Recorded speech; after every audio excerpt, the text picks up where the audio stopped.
Hey there, Tarot Cuties. Welcome back to another reading with me, the Empress of Fortune. I am really excited to do this reading today. I have been having a couple of dreams that I think kind of like spurred the inspiration for this reading. So hopefully it is helpful to you and it helps you to get either like the closure or the confirmation or whatever it is that you need. The reading we're doing today is the truth about your friendship, specifically with your ex-friends, people who you used to be very close to but who are no longer in your life. We're going to figure out what happened, like what really happened, you know. We're going to take a look at the friendship itself. Then we're going to kind of figure out like what's the tea and why you guys are no longer friends for real. We're going to get some channeled messages. And we're going to get some healing advice as well. So make sure you stick around till the end of your pile so you can get all of those goodies and you can get everything that you need to help you to just move on and move forward from this. I know we talk a lot about relationships and stuff, but in the love sense, I don't think we talk enough about friendships and how impactful friendships can be, both in good and bad ways, you know. They do have that saying, like, show me who your friends are and I'll tell you who you are, right?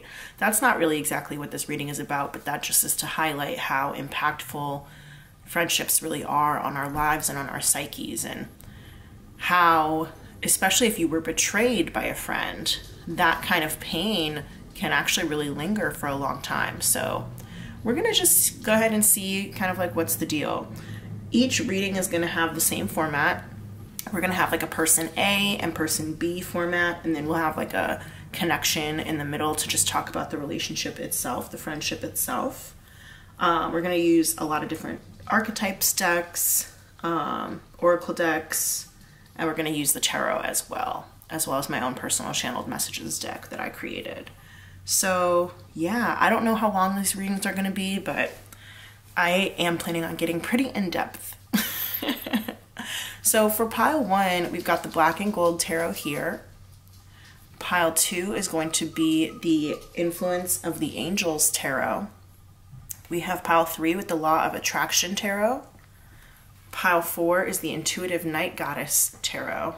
And pile five is the light seers tarot. I have this like little pocket deck of that one, so that's why it's smaller than all of the other ones. It's like a little mini.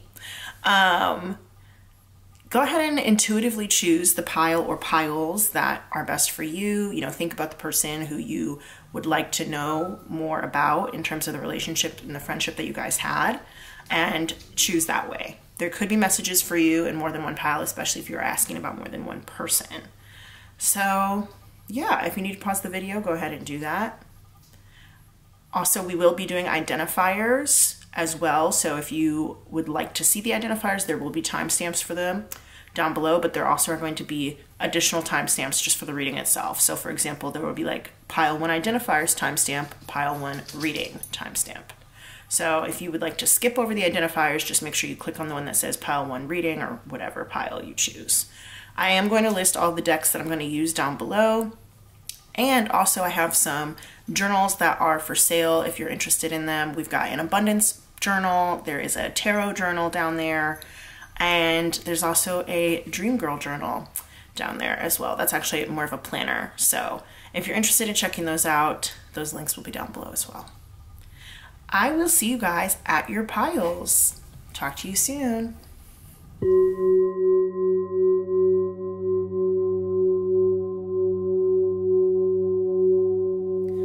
Hey there, pile one. If you chose the black and gold tarot, this is going to be the identifiers portion of your reading. If you would like to skip over this part, there is another timestamp down below labeled pile one reading. You can go ahead and click that and that will take you straight to the cards. But for those of you who like the identifiers, let's go ahead and get into them. These are going to help you to confirm potentially that this is your pile. If you already feel really, you know, connected to the energy of this pile, or if you really like the deck or whatever, then that could be confirmation enough. But we do have some things on these slips here in my lip bowl that can help to additionally confirm. And the way that this works is that whatever comes out, at least one of them should be really familiar to you in some way, really resonant to you. Like it could have been a really big part of your past, or it could have shown up just in your life in the last couple of days or like the last week or so, just like randomly, even in passing. So Spirit, who's in pile 1? Who are my pile 1 people who chose the black and gold tarot for this reading? The truth about your friendship with ex-friends. My pile 1 people. Who chose pile 1?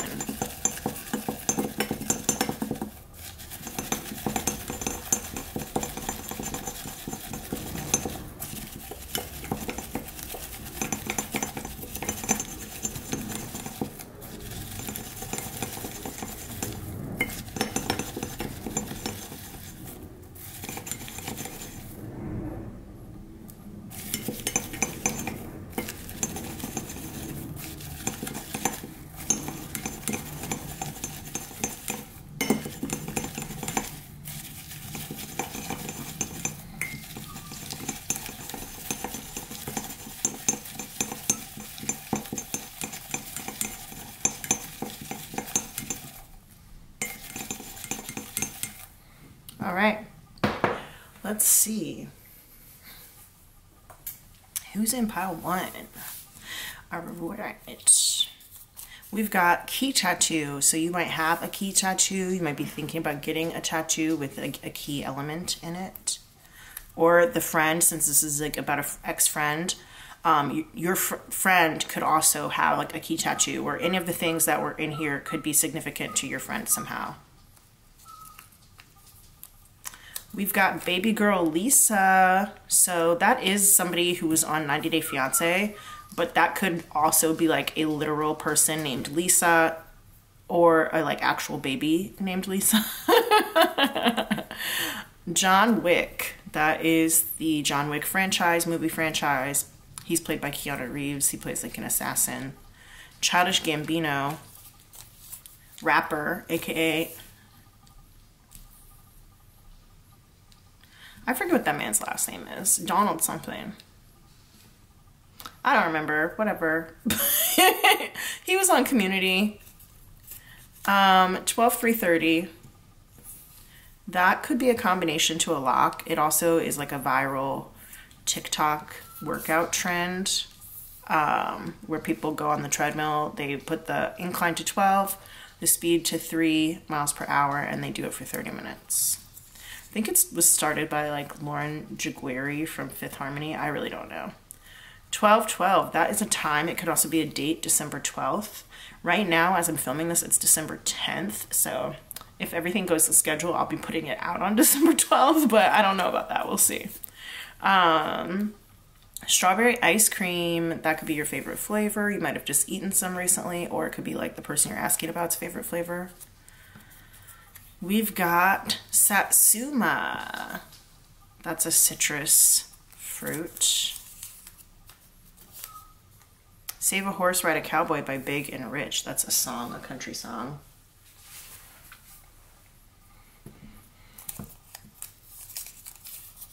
Doctor by Remy Wolf. That's a song. I don't want to be your doctor.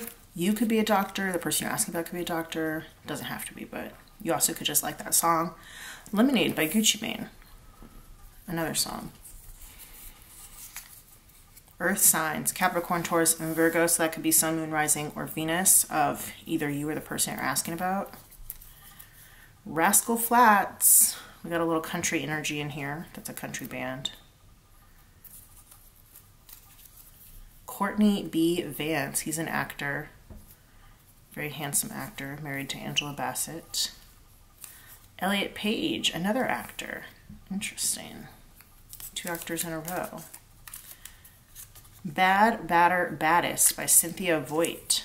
That's a book. It's like a young adult book. Air signs, Gemini, Libra, Aquarius. So same thing, Sun, Moon, Rising, or Venus of you or the person that you're asking about. Harry Potter and the Chamber of Secrets. That's the second in the Harry Potter series, second book and movie. Monopoly, that could be a game. Maybe Monopoly Go. Also, there's a song by Ariana Grande and Victoria Monet called Monopoly. Sex and the City, iconic TV show on HBO. When I Look to the Sky by Train, that's a song.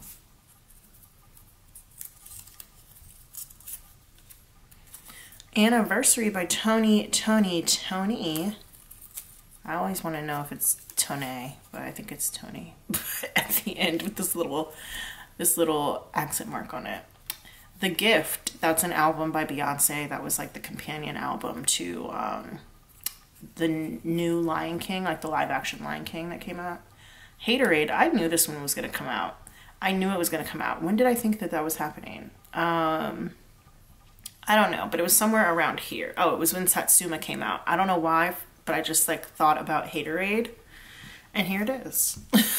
I love when that happens. It makes me feel so in tune with spirit. Peanut butter and jelly. So that's, you know, a flavor, a sandwich. Maybe somebody said that to you. Sometimes people will say that as a way of being like, oh, somebody's jealous. Self-date. So maybe you like to take yourself out on dates. Maybe you recently did or you're planning to. Barney Stinson.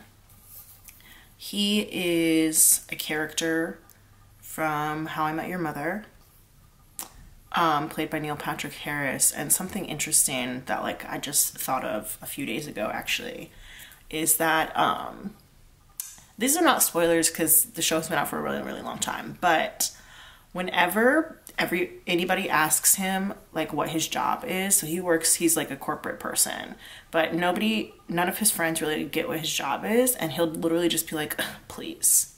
And it turns out that please are like the initials of his job title, and all he does is he signs documents. He works for like a bank or whatever. He signs documents that could get the bank like, I guess, some sort of immunity if they were to ever get sued, and Barney would be kind of like the fall guy for it. And he just like he doesn't read them. He's not supposed to read them. He's just supposed to sign them. Like that's his job. And he gets paid a lot of money. He like never has to go to work. He just like signs stuff. And there's another show called Fargo that's on the 5th season right now as I'm filming this. And one of the characters is a sin eater. If you don't know what a sin eater is, you can always go look it up, but it is supposed to be like a Welsh or Scottish or like Old English tradition that when somebody died, another person would eat a meal that had been prepared like really close to the corpse, and it was like they're eating, the food was supposed to like absorb the deceased person's sins. And the person who eats the food now has absorbed the sins of the deceased so that the deceased can like enter the gates of heaven or whatever. And they called that person a sin eater, and that person was often just like ostracized from society and things like that. And to me, like Barney's job was kind of like being a sin eater for the bank, right? So I know that that kind of took a little winding road there, but the idea of sin eating and Barney Stinson have been like now ever linked in my mind for some reason. Anyway, also he was like the person on the show that he was one of those like unlikable but likable characters who just did a bunch of really grimy stuff. And a lot of people just didn't approve of the things that he would do. So kind of same thing. Bluebird. So this could be a literal bluebird. It also could be the song by Miranda Lambert or the poem by Charles Bukowski. Nick Miller, character from New Girl. He's like the main male lead, played by Jake Johnson. Death Cab for Cutie. Speaking of New Girl, that show stars Zooey Deschanel. She used to be married to the lead singer of Death Cab for Cutie. Interesting. Bob Marley, iconic Jamaican reggae musician. One Love, that's coming to mind. Aaron Taylor Johnson, he's an actor. You might have seen something with him in it recently. He could be one of your favorite actors or lead actor in one of your favorite movies, or the other person who you're asking about Might really like him or something. All black everything. Maybe one or both of you likes to wear all black. I'm definitely getting like beat poetry coming through here. Ukraine. Jessica Alba, Fantastic Four. So I did, and Jessica also could just be relevant here as well. And I did just mention New Girl, the main character of New Girl, her name is Jessica Day. So you guys could be like big fans of New Girl or something, I don't know. Ring, so that could be like an actual physical ring that you would wear on your finger. It could also be like the Ring doorbell, maybe like The Ring, the movie, the horror movie. Also made me think of like getting a ring on the phone, like somebody calling you, ring ring. Big Rich Town by 50 Cent featuring Joe. This is the second time we've gotten like Big Rich, right? Big and Rich up here with Save a Horse, Ride a Cowboy, and then we have Big Rich Town. So I don't know what that is about, but if that message is for you, you'll know. Said this is a big rich town. Lose My Breath by Destiny's Child. So now we have two Beyonce references with The Gift and then Destiny's Child. Beyonce, former member of Destiny's Child. Swing Swing by the All American Rejects. That's a song.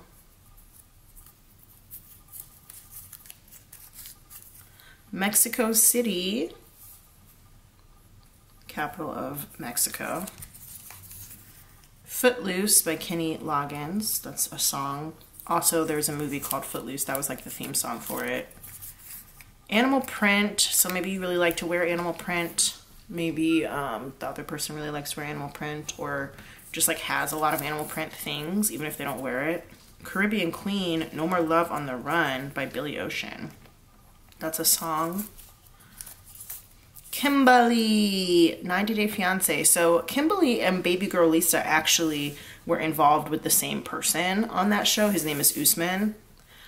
Lisa was actually like married to him, and then later after they got divorced, Kimberly, her name is Kimberly. He just called her Kimberly, so that's why I wrote it like that. Now I say it like that all the time. It's so silly. Kim dated him later on the show, but then they didn't work out. They broke up. Meditation. So you might be learning to meditate or really into meditation or something like that. The Climb by Miley Cyrus. That is one of the songs from the Hannah Montana movie. Romance novel. You could be really into those. I'm sorry if you guys can hear my dog whining in the background. We like just went for a walk. I think he just wants me to play with him, but I'm working. Real Girls by Flatbush Zombies. That's a song. We've got The Joker by Steve Miller Band. Another song. Water signs, Cancer, Scorpio, Pisces. That's interesting. It's like 3/4 of the zodiac came out in this reading alone. That's so funny. That's never happened before. Hidden Figures. That's a movie starring Janelle Monáe, Octavia Spencer. I don't remember who the other person is, but it's about the black women who helped get the United States to the moon, working for NASA. Breaking Free. Zac Efron, Vanessa Hudgens from High School Musical. So that is like the main song from High School Musical. So we got like some theme song kind of energy going on here. I don't know what that's about. Maybe you and your friends had like a theme song. Cheers, Drink to That by Rihanna.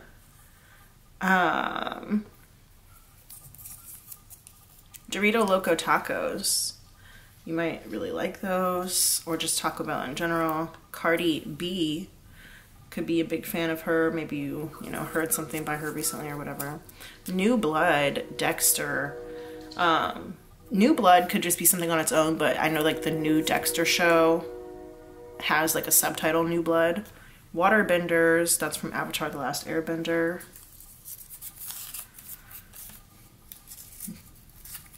Dig in My Grave by Lady Gaga and Bradley Cooper from A Star Is Born. That's not like the main song from there, but that continues with like our soundtrack kind of energy that we've had recently.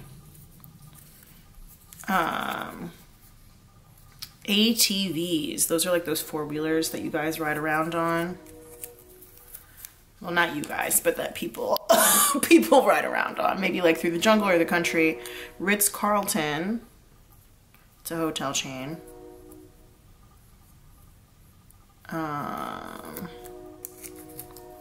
Kiki Palmer.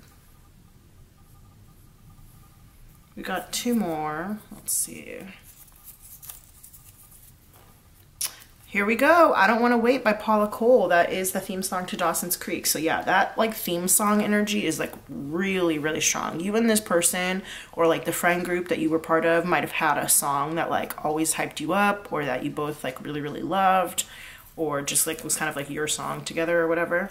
The Postal Service. Okay, so we got the Postal Service and Death Cab for Cutie. The lead singer is the same for both. His name is Ben Gibbard. That's interesting that those both came out together. So yeah, a lot of connections in this, in these identifiers. You and this person may have had just like a really, really deep connection. I would not be surprised if this person was like formerly like your best friend or something like that. That doesn't have to resonate with you, but yeah, okay. We're gonna go ahead and get into the reading. I'm gonna write these all down in my tarot journal. And if you want your own tarot journal, I've linked one down below that you can check out. It can be like a companion for you as you watch readings, or if you do your own readings, you can kind of just like write down the insights and the things that resonated with you, or any like lessons that you want to keep with you as you go forward. But that's linked down below in the description box. I'm going to write these down in my tarot journal, and I will see you in a second. Hey there, pile 1, what's up? What's up? If you chose the Black and Gold Tarot, then this is going to be your reading. We're going to get into the cards right now. I did not pre-pull anything today, so it's all going to be total live shuffles, at least for this pile. We'll see how this pile goes, and if it takes a long time, then maybe I'll, that's a conversation for me to have for myself. I don't need to include you guys in that. Anyway, I am going to set these off to the side because we're going to get into who this is. We're going to do like an energy check between you and your ex-friend. So I've got my archetypes cards here. We're going to do person A over here, person B over here. You could resonate with either. You may also resonate a little bit with both. You know, often friends are people who in some way share a similar vibe or energy to ourselves. We often have some sort of similarity, so you might recognize yourself in both piles, and that's perfectly fine. But yeah, pile 1, the people who chose the Black and Gold Tarot, we're doing a reading about the truth about your friendship with your ex-friends. We want to know who these people are. Who are the 2 friends that we're looking into the relationship of? So yeah, let's see. Friend number 1. Who's friend number 1? I think, should I shuffle again? Okay, I'm going to shuffle. How do we want to do? Who's friend number 1?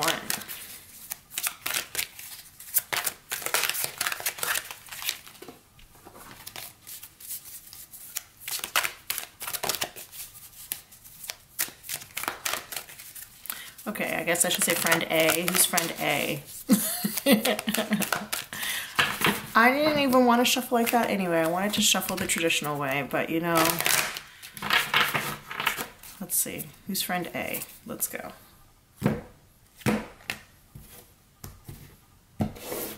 Friend A, monk/nun. So this says light attributes, selfless devotion and single-minded dedication to spirit. Shadow attributes, negative judgment of the physical world, excess piety. So I find it kind of interesting that this card came out with pile 1 instead of pile 2. Pile 2 is the influence of the Angels Tarot. You would think that this would come out with pile 2, but no. It's here with pile 1. So we've got the monk/nun person. We'll add some more information to that. And let's see who is the friend B. Who's the other friend in this connection? Who's the second friend in this connection?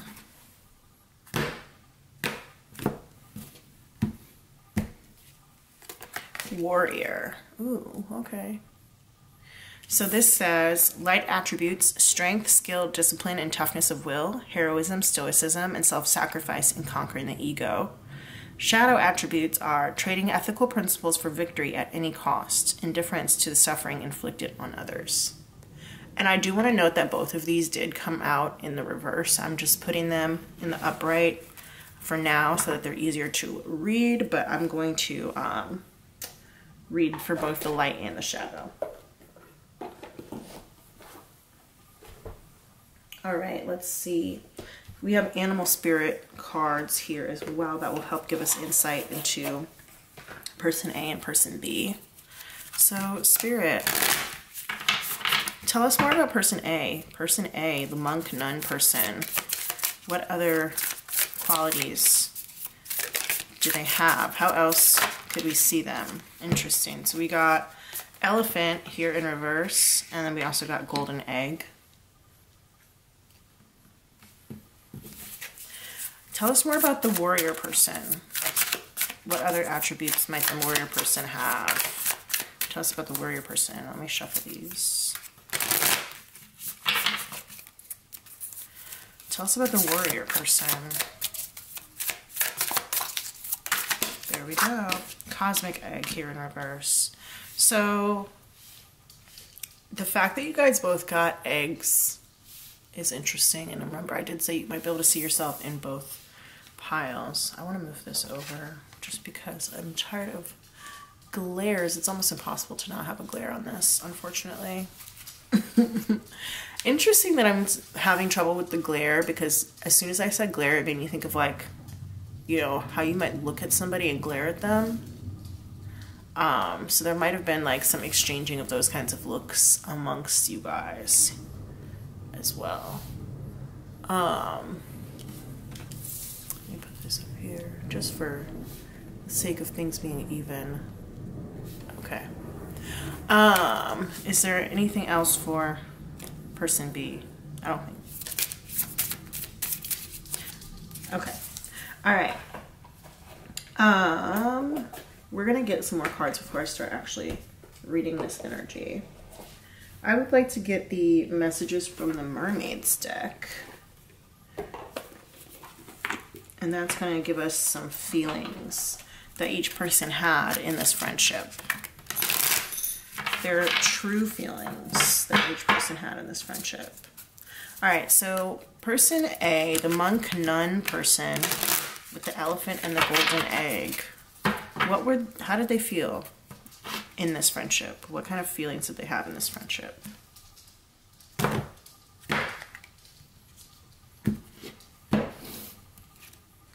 Decisions. Ooh, interesting.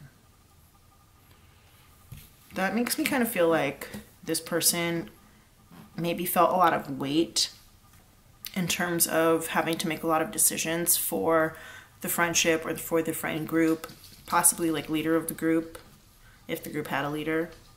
All right, let's ask about person B, the warrior cosmic egg person. How did they feel in the friendship? Okay, anyway, that doesn't matter so much. We've got light. Okay, yeah. I did say like they felt the weight over here on this side with the monk nun person, which allowed the warrior person to feel a lot lighter, be a lot more carefree. It's interesting also that this person, the mermaid, is like down in like the depths, out in the weeds, as people might say.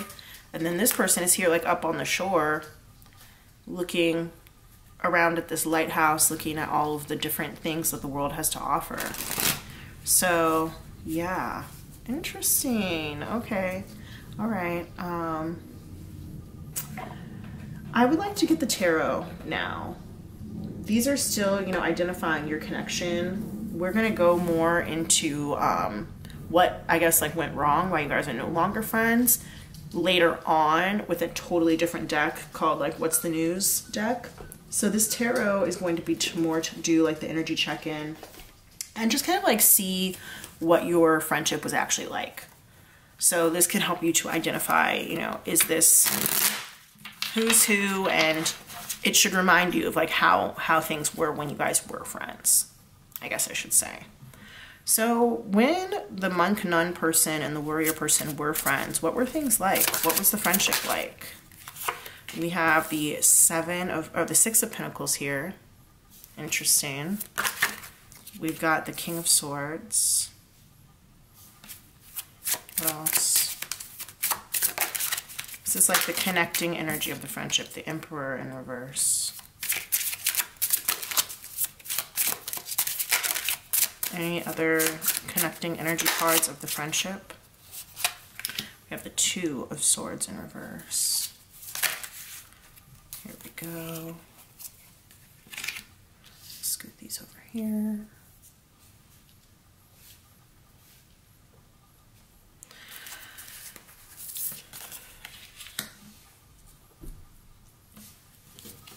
We've got the Nine of Cups in reverse, the Strength card in reverse, Page of Swords, the Tower,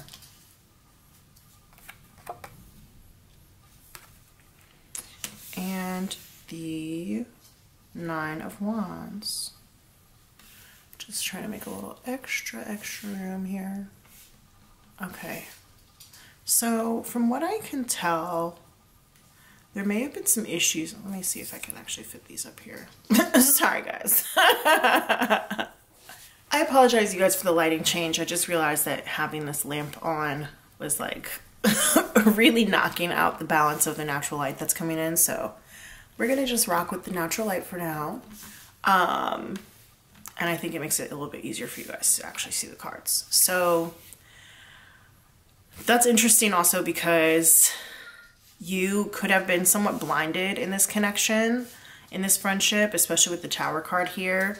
And I totally get and understand like why you're here. I am not surprised that you're here at this reading, because if you were feeling kind of blinded by this person, I'm gonna say that you might identify more with the monk nun person. That does not have to be true, but right now I'm going to speak as if that is the case. No, I changed my mind. I'm going to just speak kind of in generalities. The light person, the warrior person, they had a light that I think kind of blinded the monk nun person. Whether that was blinded them in terms of like the monk nun person kind of like worshipped the light warrior person, or it kind of like blocked them out of the picture sometimes. Like just how when I had the light on, you could kind of not really see some of these cards here because they're very reflective, very gold metallic here.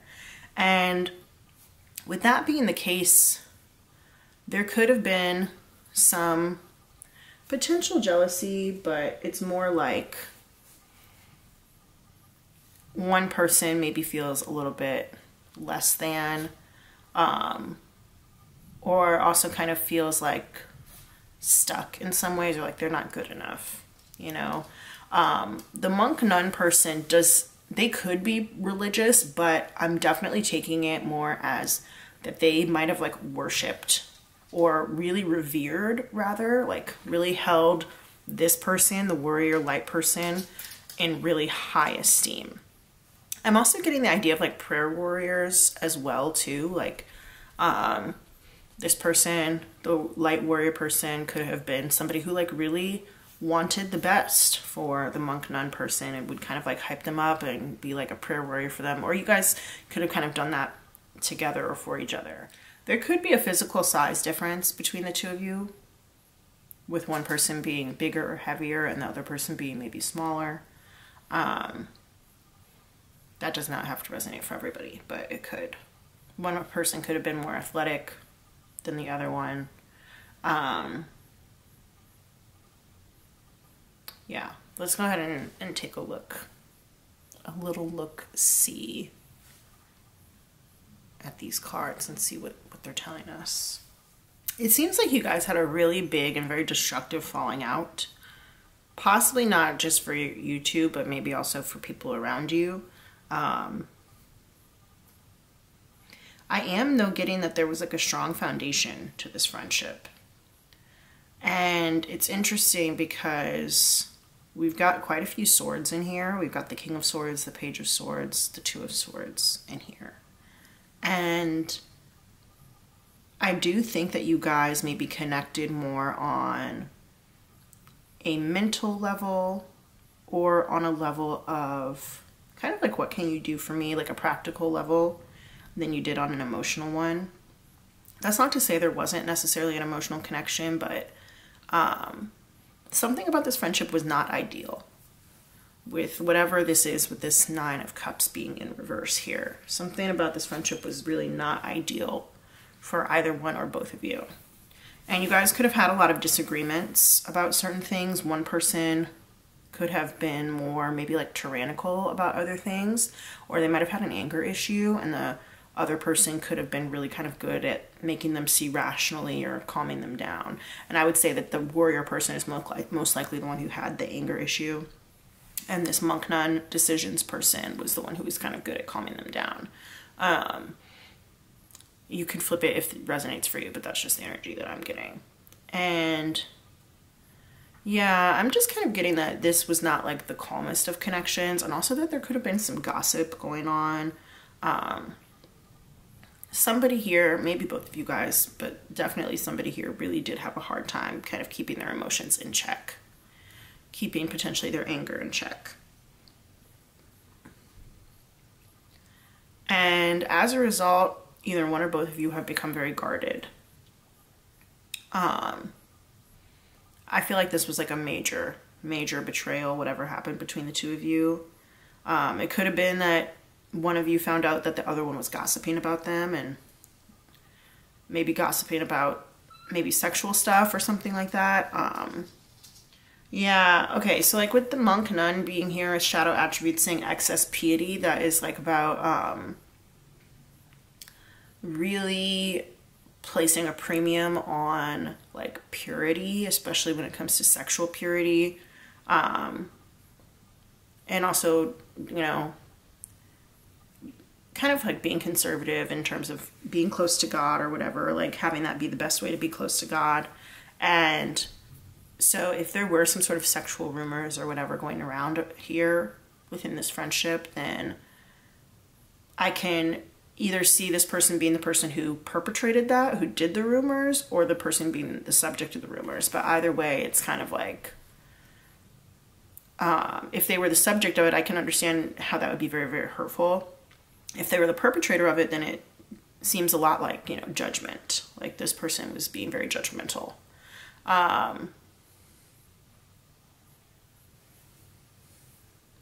Negative judgment of the physical world. So yeah, I'm leaning a little bit more towards the judgmental side, I guess, of this person being more judgmental of this light warrior person. Yeah, because the energy over here is just a lot heavier. I haven't even gotten into the eggs. Haven't even gotten into the eggs yet. But the fact that this egg is surrounded by a snakes are symbols for sexuality, and this egg is like over here like in a nest, definitely makes me think that this person, the monk nun decisions person, elephant person, either has like less sex than the other person, might be just more celibate, possibly still a virgin or whatever. You know, these readings are for 18 and up, so I'm just going to speak freely here. But definitely could have been judging this light warrior person for being a little bit more like free love kind of situation.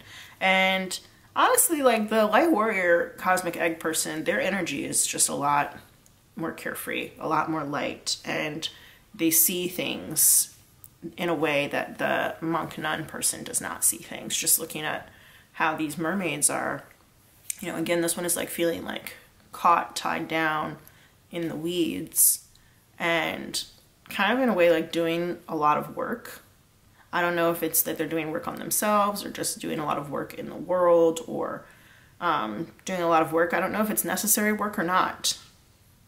I kind of feel like it is a little bit necessary work that they kind of have to do, or they feel obligated to do, whereas this light warrior cosmic egg person just is like able to do whatever they want. Go wherever they want, do whatever they want.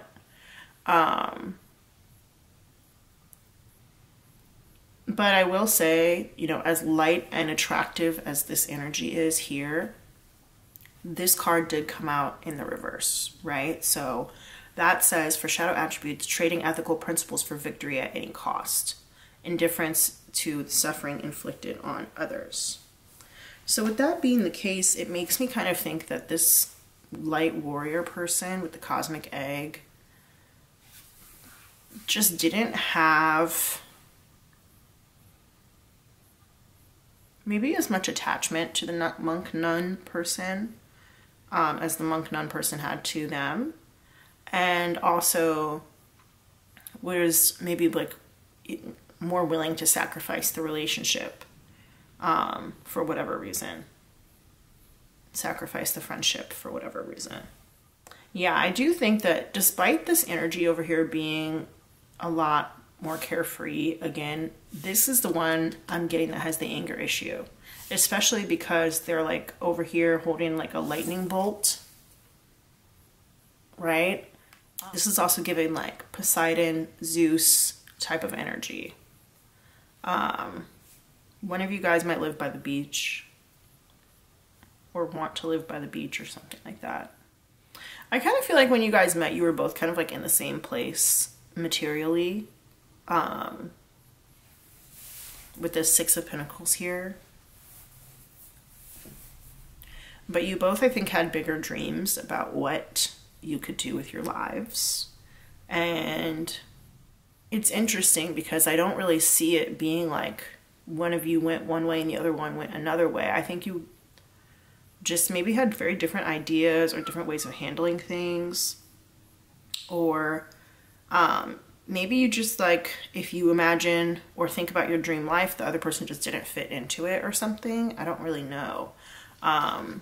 Because the cards are not exactly saying, and I guess that's why we have to do the next part of like what actually went wrong, right? Because this is just the friendship portion, like identifying kind of like what was going on in the actual friendship, maybe even more on the surface level.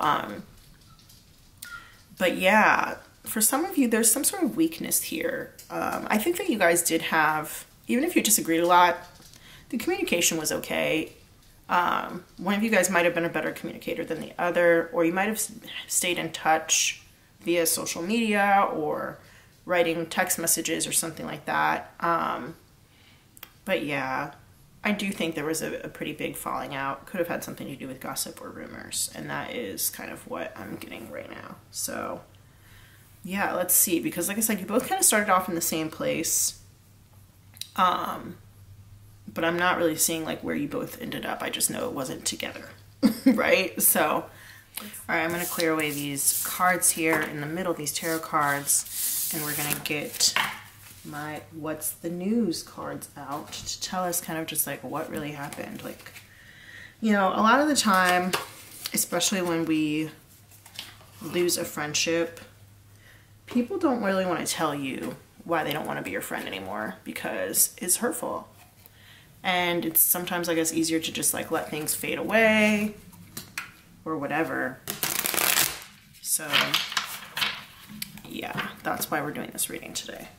So Spirit, my people who chose pile 1, who chose the Black and Gold Tarot, what happened? What's the truth? What's the real truth of what happened in their friendship? Like, why are they no longer friends for real? For real, for real. What's the real shit? Let's find out. All right.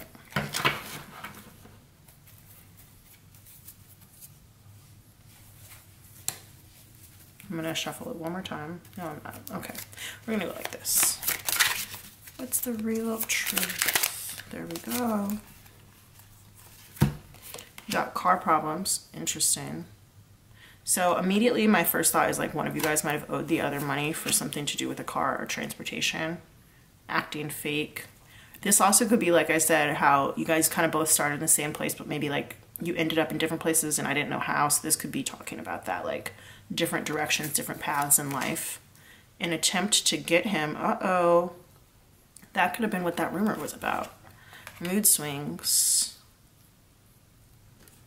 We have here passionate thoughts thinking of each other, but that's in reverse.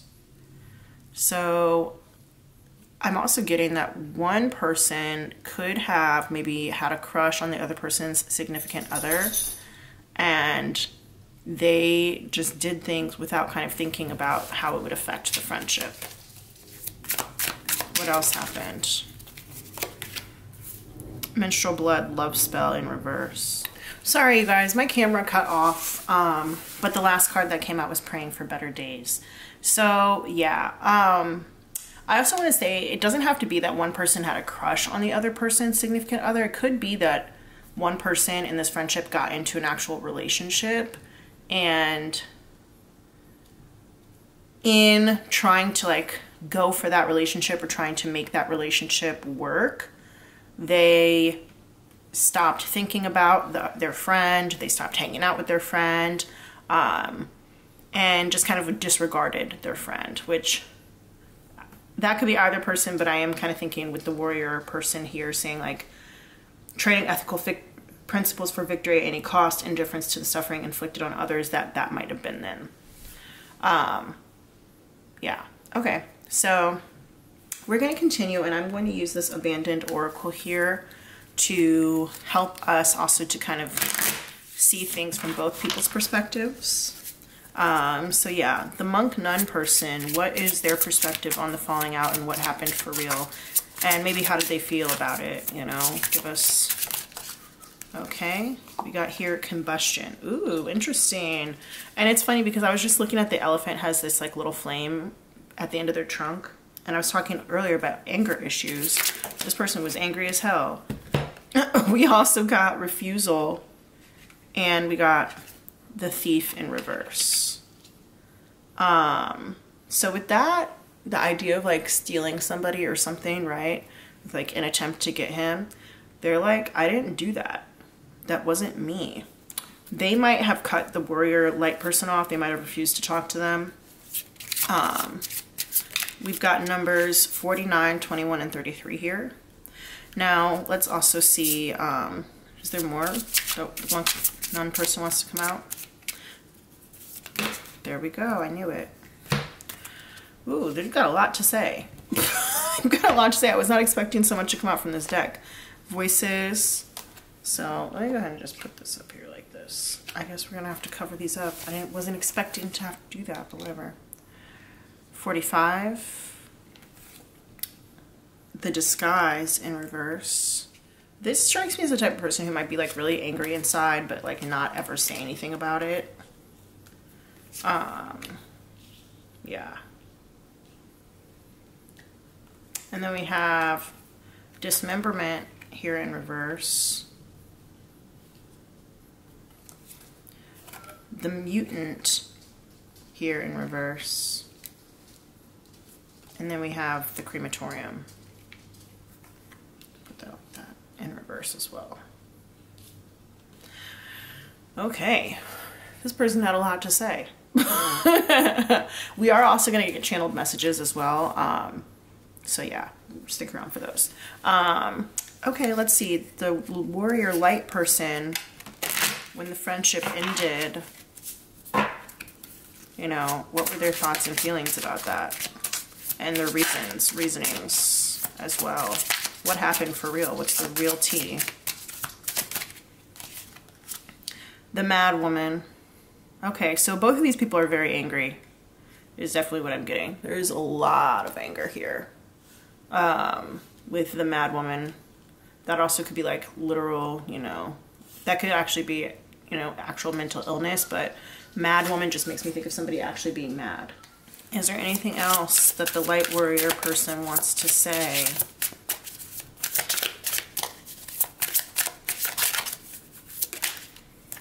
Grandmother. I was getting the energy that one person may have had a child. You guys could both be moms, but if one person was maybe a mom earlier or something like that, I don't know. Or a parent. You could be male identifying or non-binary watching this. We've got the phantom here in reverse. Okay. So that is all that wants to come out. I'm going to go ahead and get into these readings. So, it seems kind of clear to me that somebody came in between the two of you. It seems like a third party, another person came in between the two of you. And, I guess the friendship just was not strong enough to withstand that. But the monk nun person with the decisions has a lot more to say than the light warrior person. And I guess out of the two of you, the monk nun person maybe hasn't let it go yet. this warrior light person is trying to say like, this was a long time ago, and that may not resonate for anybody, but maybe to them it kind of feels like, you know, it's in the past. You have to like let it go. It's not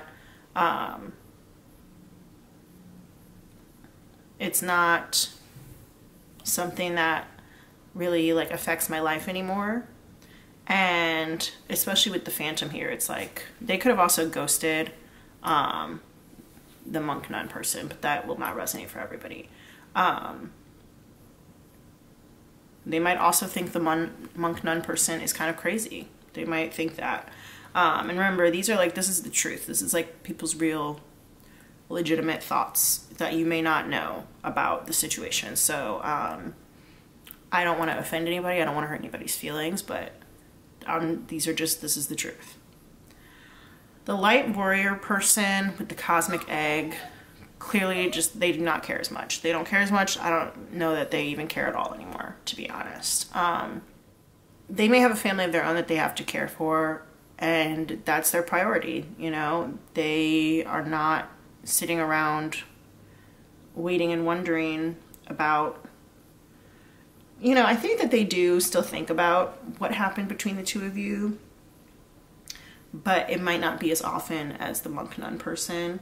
I am getting that they are going to regret this a lot when they're older. Whatever the situation was, I think they're going to regret it a lot when they're older, and they are going to kind of think about, like, you know, the tender friendship that you guys shared when they're older, and it might be something that actually like kind of drives them a little bit mad when they're older, and they have more perspective on certain things that happened.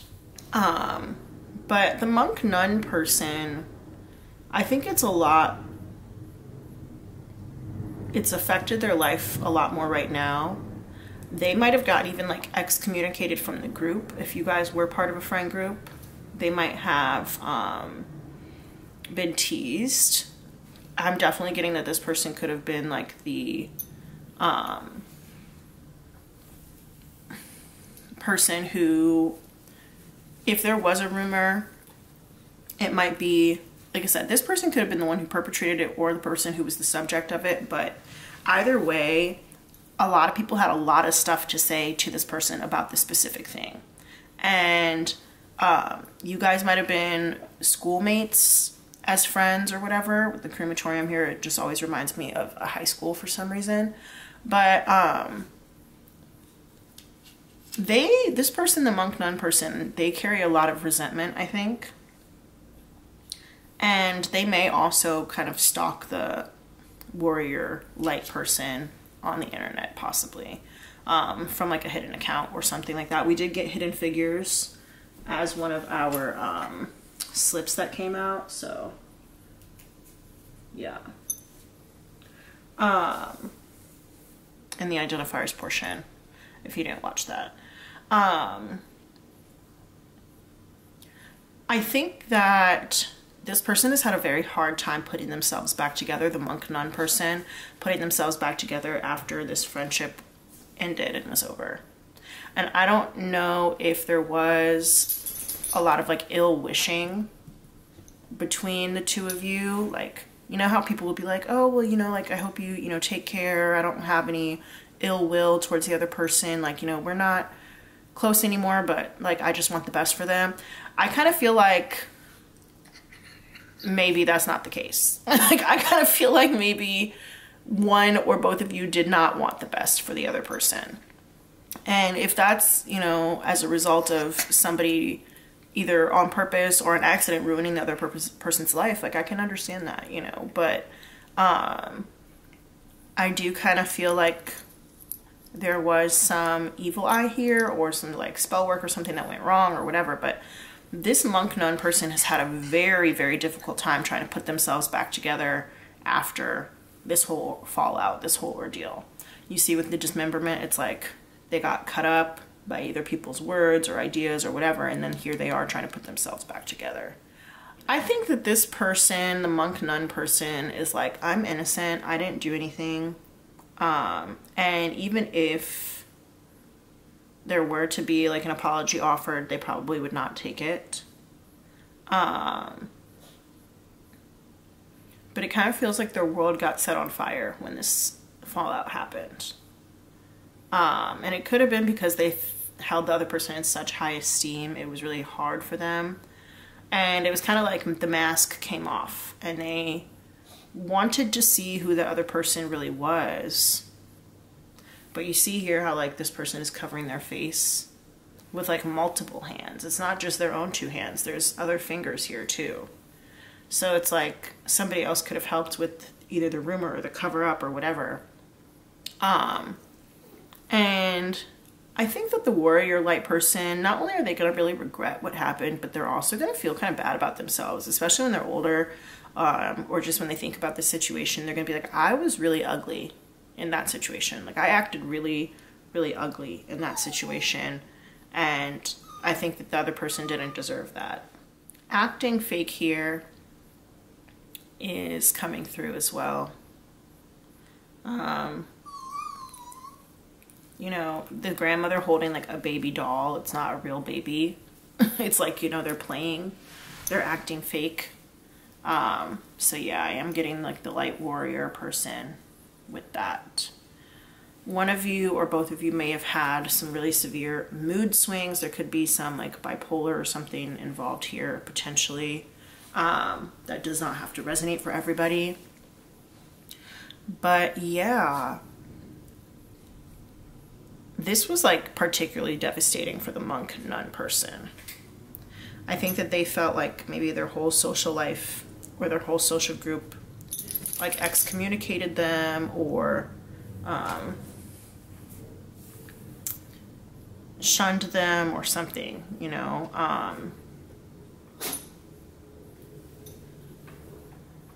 And they're like, I didn't even do what they said that I did. Like, it wasn't even real. And now they're just out here trying to figure out how to put their life back together, how to live life, you know. The light warrior person has been able to move on in a way that has been pretty beneficial to them, at least right now. But I think that they will, like I said, in the future kind of have some fallout from it. Whereas the monk nun person, they're dealing with the fallout right now. Still, even if it has been a long time, they're still dealing with it. Are they going to be able to move past it? Yeah, I believe that they will. But it's going to take a lot of strength of will. It's going to take a lot of willpower. And also, I think it's going to take, it's going to take coming to terms and acceptance with who you are now and how you see things now and how you see yourself now. Even if you are, you know, different than you used to be, or the way that you interact with people is different than it used to be, or if you feel like you're not, maybe you feel like you're a worse version of yourself than you used to be emotionally or even physically, you can accept that. And there's also beauty in everything, you know. And also with like combustion and the crematorium here, you can also just start over, you know. It's not hard to like go to a new place where people don't know what happened and people don't know you and things like that. Like, you can start over. It's not as difficult as it may seem. So yeah, let's get some channeled messages here from each of these people to each other. I've got my own channeled messages deck that I created. It's a thick boy. Let's get some channeled messages from the monk / nun to the warrior. Let's do that. I'm gonna have to split the deck in half and do it that way. Can you guys see my dog? He keeps putting his little paws and his face on the table. All right. If the monk / nun person could say anything to the warrior person, what would they say at this time, right now? Like, right now, what would the monk nun person say to the warrior person? Ooh. I need more support. Yeah, and also it could be like, during the time that these rumors were going around, like, the light warrior person, even if they didn't start them, they might not have supported the monk nun person while it was happening. I would do anything for a check. Interesting. They might be having financial issues right now. We've got here, I don't like what you say about others. There we go with that rumor energy.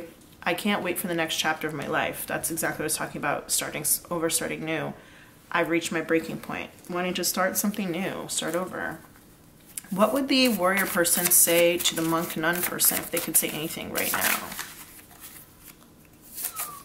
We've got, my heart is not safe with you.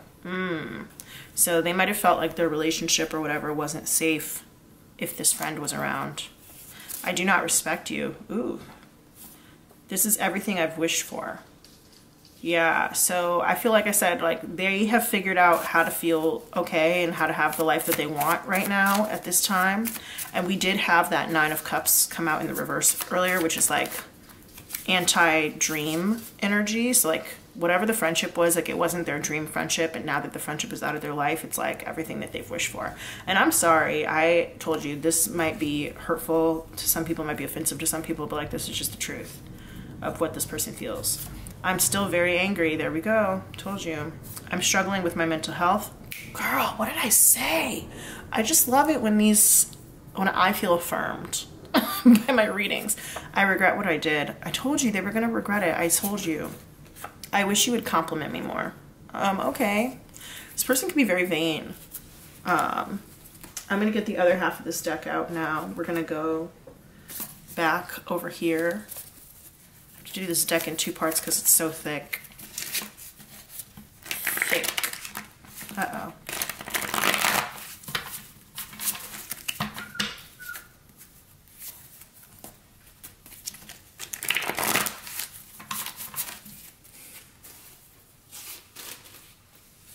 All right, what would the monk nun person say to the warrior person if they could say anything right now?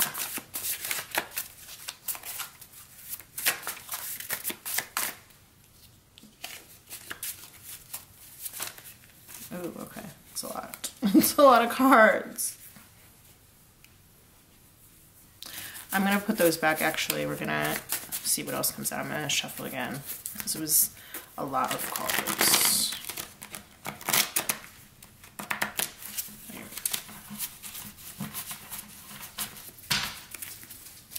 What would the monk nun person say to the warrior person if they could say anything?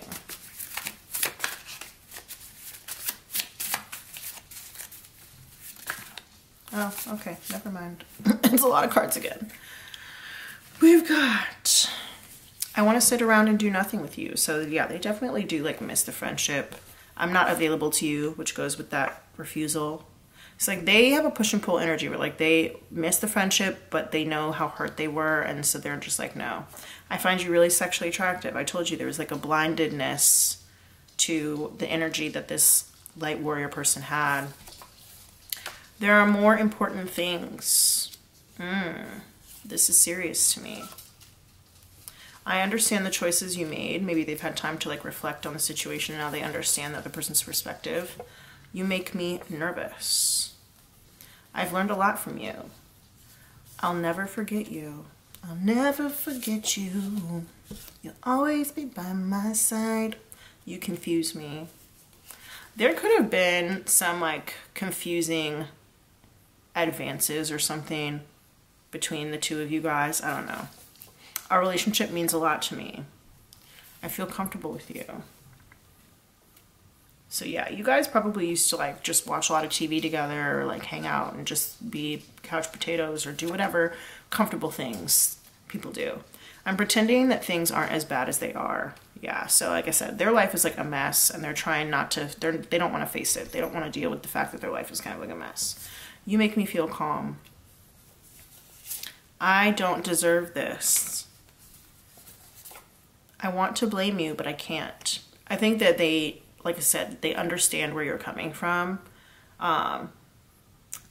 You being this person, you might not be this person, but I'm just speaking from this person's perspective, the monk nun person's perspective. Like the monk nun person understands where the light warrior person is coming from, maybe why they did what they did. It hurts to be without you, and I'm worried about you. So yeah, they definitely still think a lot about the light warrior person. All right, let's see. What would the light warrior person say to the monk nun person if they could say anything?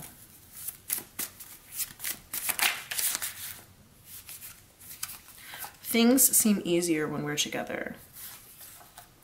How could you just stand by like that? And I did say that you could recognize yourself in both sides, both of these people. So this could have been like a dual situation, but maybe rumors were exchanged on both sides or something like that. Or they expected more. I don't know. What would the light warrior person say to the monk nun person if they could say anything?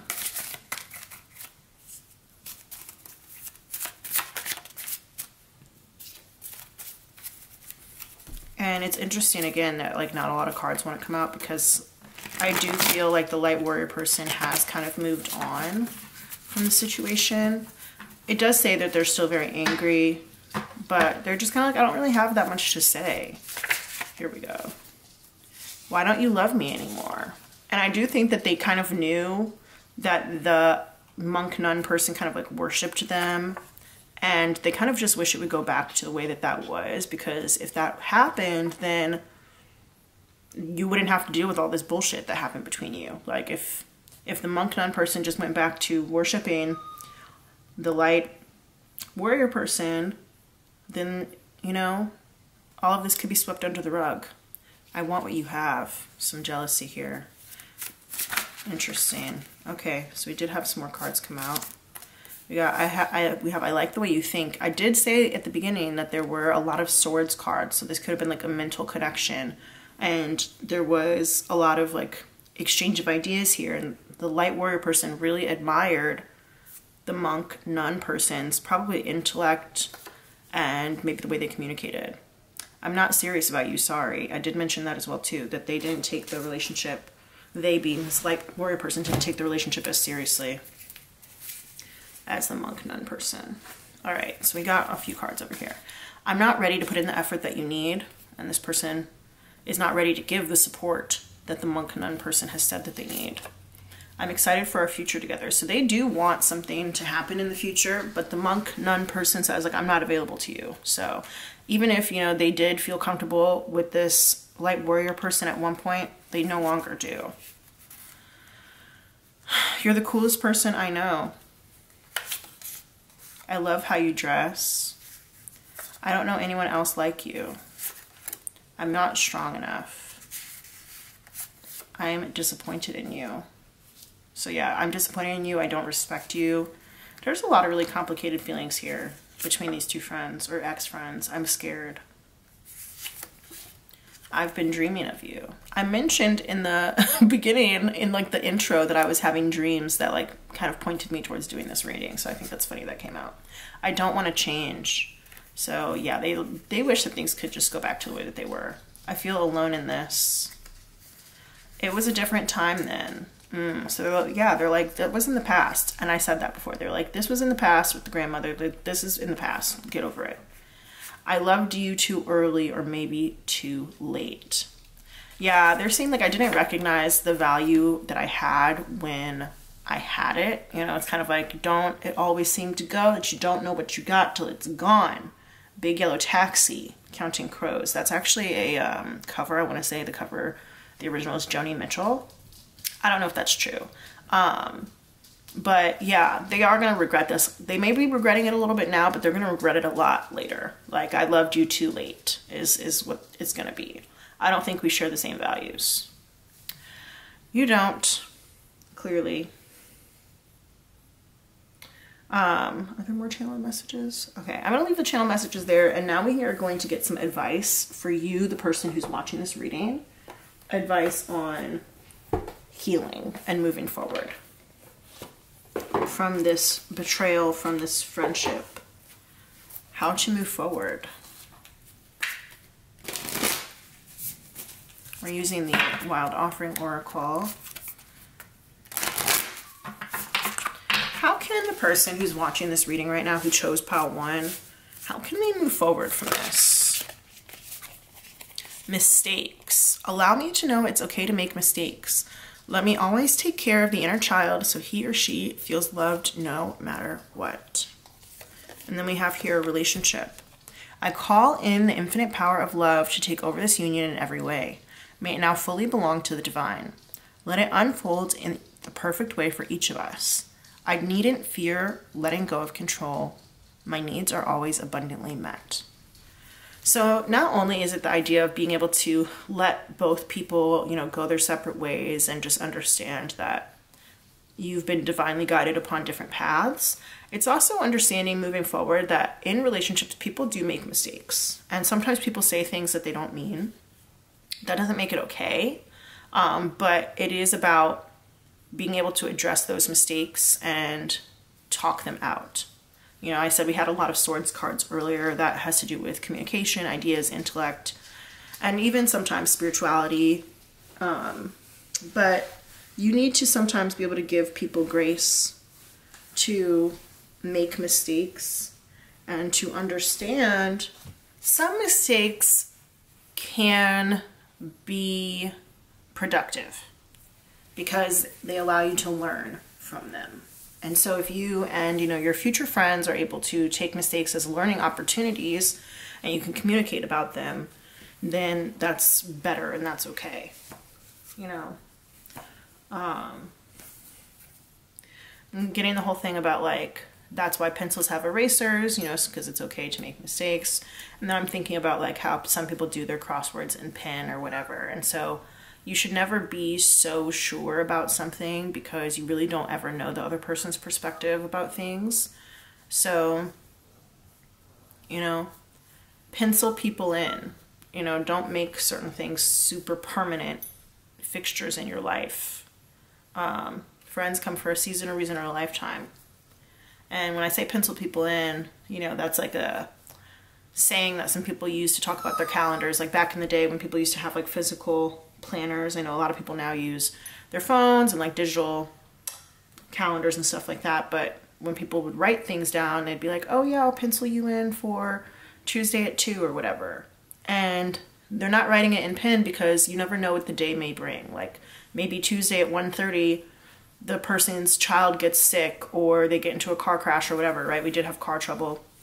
And it's like a fender bender, nobody's hurt, but they have to, you know, deal with that now and they can't meet you at 2 o'clock anymore. So you just really never know what's going to happen in life. So you do have to kind of move forward with an idea that like nothing is permanent. Whereas I think that maybe you did have a feeling of permanence or whatever about this situation, or maybe that you guys, when you were in the thick of it, you guys would be like friends forever, and that was why it was so devastating or whatever. Yeah. Okay. I do think that there is one more card or a couple more cards, who knows, that want to come out here. Advice for the person watching this, for the person who chose pile 1, what advice do you have for them to heal from this friendship? We've got body, and I did mention that there could be some body differences before too. Show me, divine, how to love and fully care for this body. Please give me the radiant miracle of accepting my body as it is. So we did talk about that too, especially with this card here. But exercising could be really beneficial to you, not only in terms of if you wanted to change your body shape or anything like that, but like exercise just really helps with mental health. You know, just moving really helps with mental health. But learning how to accept your body as it is and to love your body for all the things that it does for you, even if it's different now than it used to be, or it's different than how you would want it to be or whatever. If you're suffering from something like body dysmorphia or some sort of physical damage or something like that, learning how to love yourself for it. And also recognizing that if this other person rejected you because of your body or because of, you know, the way that you looked or whatever, then that doesn't have anything to do with you. That has something to do with them. Okay? We're going to get one last card out here. The Chakra Wisdom Oracle. And these cards come with like stories, so the story could be helpful to you. Part of me is like, is doing this last card overkill? Oh, I didn't even notice the light changed, you guys. I'm so sorry. Whoa, what a big difference. Yeah, I didn't even notice that the light changed, but we did have like the lighting issues, you know, in the beginning of the reading, and like all these like fires in the cards and stuff. So I kind of feel like, you know, you're no longer blinded by this person, and you're seeing things in a new light now is how I'm getting this. So hush. Let's get some advice for the person who chose pile 1. Thank you, Spirit. We got acceptance, there we go, and impartiality. That makes perfect sense. I will read the stories that go along with them. And the reason why I'm going to do that is because this like goes so perfectly in line with what we're already saying that I don't feel like I need to use my own intuition to talk about them. I'm just going to read what it says in the story. So for acceptance, it says, innocence and an inability to see one's gifts are indicated, as well as the protection of spirit guides, good luck, and an increase in self-esteem and confidence. And the story is, when I accept myself, I find love. Cherry loves her work as a waitress, but feels that something is missing from her life. She has a boyfriend, yet she senses that he is unfaithful. One day, a customer orders cherry pie. Cherry cuts a slice and sighs to a friend that her life is like that pie, with a slice missing. Her friend remarks that maybe Cherry is a heart-shaped pie. Cherry's perspective changes. She leaves her boyfriend and later meets a man who makes her happy. The questions that you can ask yourself for this are, am I assessing myself accurately, or am I distorting my reality in a self-defeating way? Can I simply accept myself? All right, let's go read impartiality as well. So that comes with, this is not a time to personally shine, but to allow others to come forth with their gifts. You may find yourself in the role of neutral advisor. Hold the space for others to find their own answers. Advice may not be well received. Be unbiased now. I quietly listen, allowing you to color your own palette. Okay, so the story that goes with it says, Bahana is the wise dictator from the town of Beige. She is known for settling disputes fairly. One day, 2 neighbors are arguing about what color to paint their fence. Bahana gives each of them a can of paint and instructs them to paint their side of the fence the color that the other neighbor wants. She knows that when they can color their world in the love of their neighbor's eyes, they will understand and accept one another. So there's that acceptance again. Take an impartial look at your situation. The action here is to listen and observe. And some questions you could ask yourself are, if I step back from my present situation, what do I see? Can I be neutral? Neutral position, allowing things to unfold, standing in another's shoes, and uplifted communication are coming through here. So yeah, I hope that this has been a helpful reading. I know it was kind of a long one.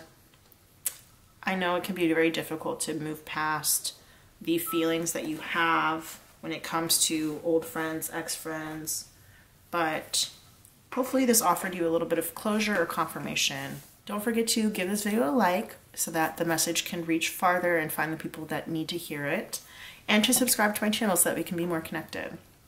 Thank you so much again. I love you, and I'll see you in the next one. Bye.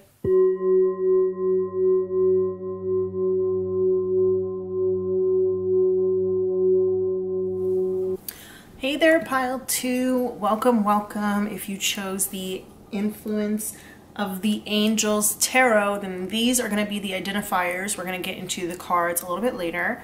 If you want to go ahead and skip forward to the cards portion, there's another timestamp down below that will say pile 2 reading, and you can just click that and it will take you straight to the part with the cards.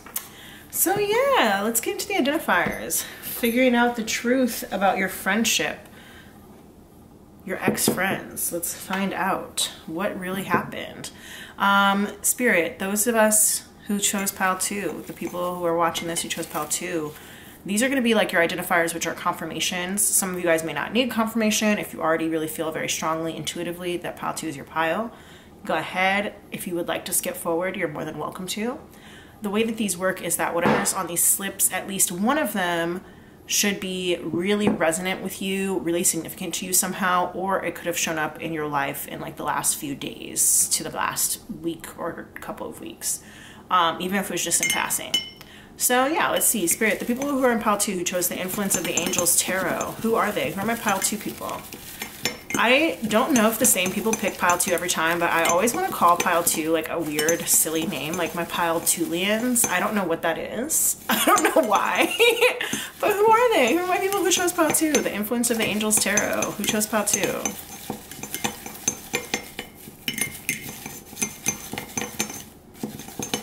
While I'm doing this, go ahead and hit the like button, that thumbs up. It helps this video to spread a little farther so that people who may need the message can find it. And you can subscribe to my channel so that you and I can be more connected, and then the messages will be more specific to you. Anybody else in pile 2, Spirit? Anybody else in pile 2?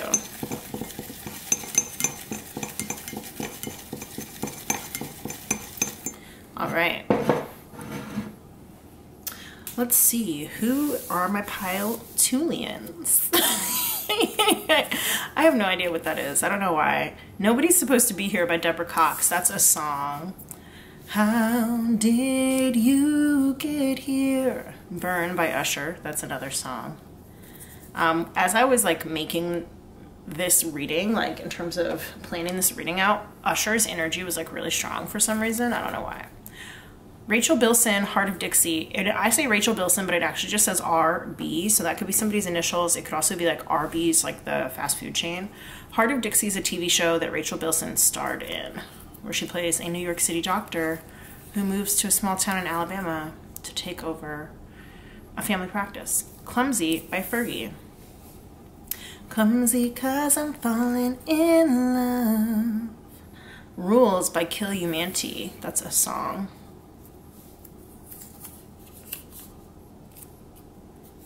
Ron and Tammy from Parks and Rec. If you know, you know. There are actually 2 Tammys, so either Ron or either Tammy. Yellow Jackets. That's a TV show. I want to say it's on Showtime. It's about a soccer team. Nice by Beyonce and Jay-Z.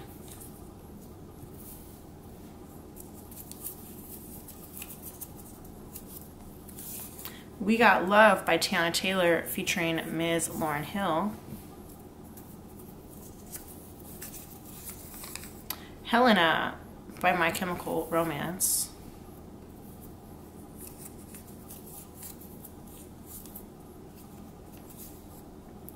Location by Khalid. So lots of songs coming out in a row. Vietnam. Sufjan Stevens, he's a musician. Lisbon, that is the capital of Portugal. Beverly Hills, that is a location in California, right in the LA area, but also it's the name of a song by Weezer. The band Weezer itself could just be significant, I guess. Ruffles, that could be like the chips or like a ruffled fabric. 4th of July, that's Independence Day in the United States, but if you're in a different country, you could think about maybe your own Independence Day, whatever date that is. Teddy Pendergrass, he's a musician. If you know, you know. Chateau Marmont, Hollywood. So we have more LA energy coming out here. That also reminds me of that song Chateau by Angus and Julia Stone. Quarter. You might, whatever that means to you. I'm not even going to say anything about that. Summertime in Paris by Jaden and Willow Smith.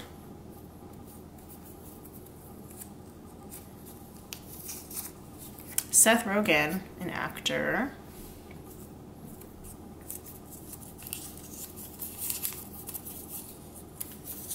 Sookie Stackhouse. I feel like I haven't seen her in forever. She is the main character of the Southern Vampire Mysteries by Charlaine Harris, which was turned into the HBO TV show called True Blood, where she was played by Anna Paquin. This Lullaby by Sarah Dessen. That's a book. Familiar.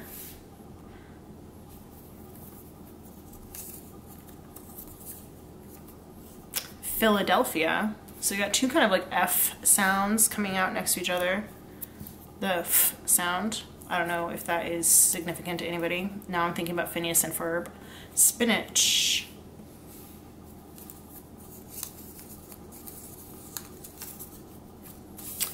"1894" by Amber Mark. That's a song. Cheerleader by Omi, the Felix Jane radio edit. That's another song. Oh, I think that I found myself a cheerleader. Suitcase. Maybe you packed your bags, or you're unpacking your bags. Throat chakra.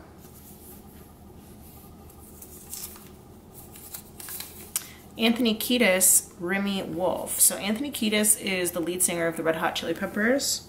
Remy Wolf is a solo artist, and she has a song entitled Anthony Kiedis. So any of those things could be significant to you. We've got the number 18. That could also be 81. I'm putting it as 81 for now for whatever reason. I just feel like it. That could be like your age, your birth year, something like that. Oklahoma. That is a state. It's also the name of a musical. Nicole Byer. She's an actress and comedian. Sexy Villain by Remy Wolf. So double Remy Wolf energy here. She also represents LA. She reps LA, or the LA area. As do the Red Hot Chili Peppers. Portions for Foxes by Rilo Kiley. That's a song. Voice. So that could be like you work with your voice, and it's literally right underneath throat chakra. So you could be having issues with your voice, or you could like maybe use your voice for your work. You could be having like really clear vocals right now if you are like somebody who practices their vocals. The number 8. So 881, 818. Those could be significant for you. Ted Mosby, he is the main character in How I Met Your Mother, played by Josh Radnor. Morris Chestnut, very handsome, beautiful, sexy actor. And finally, last but not least, we have McDonald's, the fast food restaurant chain. All right, guys, I'm gonna go write these down in my tarot journal. Speaking of tarot journals, I am selling tarot journals for you guys. Down below in the description box, there's a link. So if you tend to watch readings or even just do them for yourself and you need a place to write down the insights, then this would be the perfect journal for you. Go ahead and check it out if you feel so called. But anyway, I'm gonna go write these down in my tarot journal, and I'll be right back. We'll get into the reading. See you in a second. Hey again, pile 2. All right, welcome to your reading. If you chose the Influence of the Angels tarot deck, these are gonna be your cards. I'm excited, I'm excited. I'm gonna put these to the side. We're gonna get our oracles out first. And yeah, I did not do a pre-pull. I just shuffle live.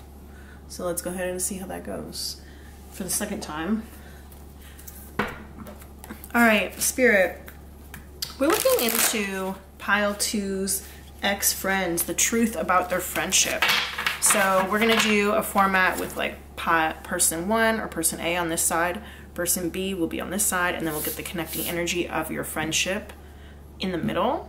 Then we're gonna go into why you guys are no longer friends later on with a different deck, and then we will do channeled messages, and we're gonna do some advice for you to heal and get closure from this. So yeah, stay tuned for the whole thing because there's gonna be a lot of really juicy stuff going on.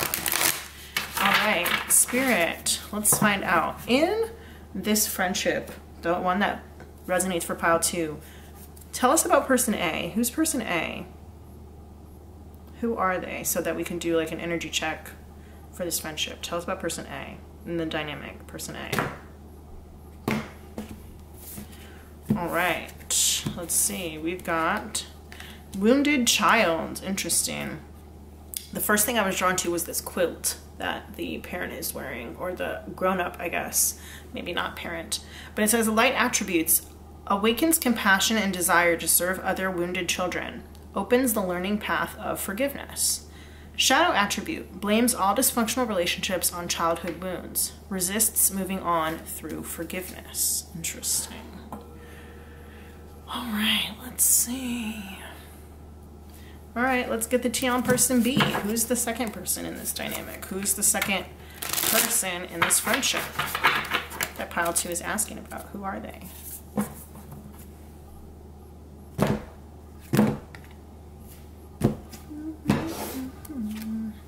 Mediator. I'm not surprised, actually. I feel like these 2 cards, like, they really complement each other. Especially since it says, like, the light attributes of the wounded child desires to serve other wounded children, and the mediator would be able to do that pretty well. It says, light attributes: gift for negotiating fairness and strategy in personal and professional life, respect for both sides of an argument.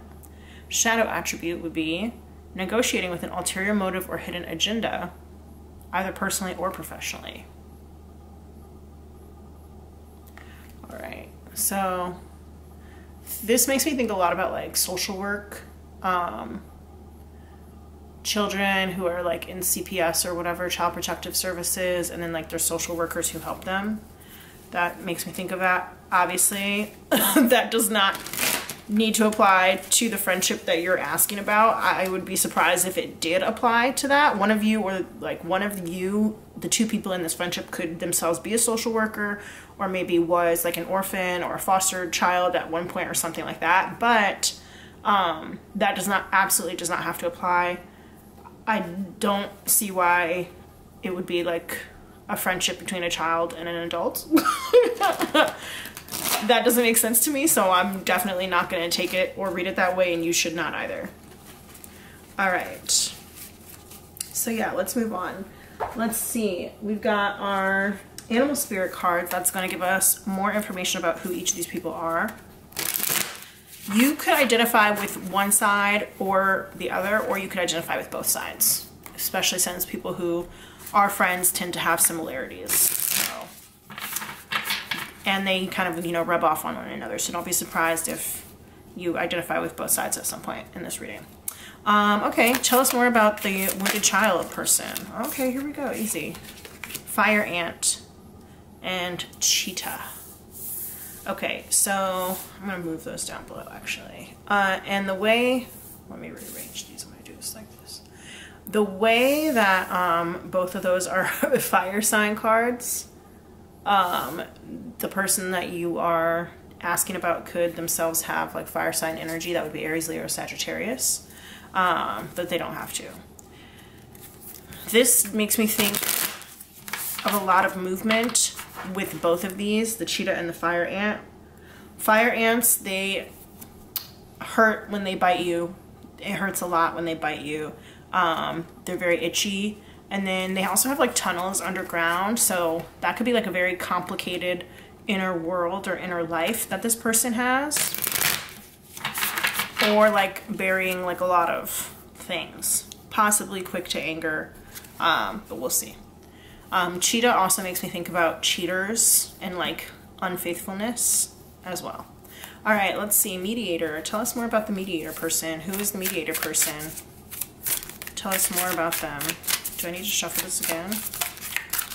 Tell us more about the mediator person. I actually am going to shuffle it again.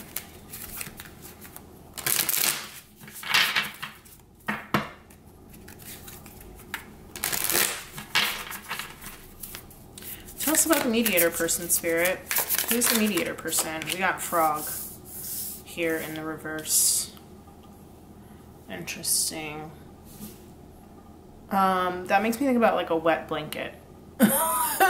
Yeah, sometimes people call people wet blankets. It's like they don't know how to have fun. Also possibly afraid of like jumping into something new. Potential difficulty handling emotions. I do think I'm going to read from the book on this one just to see what it says about the frog in the reverse. So in the reverse, the frog is like unable to jump. I did say, you know, afraid of jumping into something new. The frog is just kind of unable to jump, period. And it's because they are depleted and they're running on empty. So lacking energy. This card is supposed to be about cleaning, clearing, cleansing, and healing. But when it's out of balance, which is in the reverse, it is running on empty. So we'll see if I need to bring that book back for any additional clarification. But I think that's probably enough for me for right now. This wounded child energy is also making me think that like they might get into a lot of fights or something. It's just like this scene here is reminding me of like an aerial scene of like getting on a fight in like the playground or something like that. You know, all the people coming to like crowd around being like fight, fight, fight, fight, or something like that, you know. I don't know if you guys have seen Killers of the Flower Moon yet, but I'm getting like that kind of energy here as well.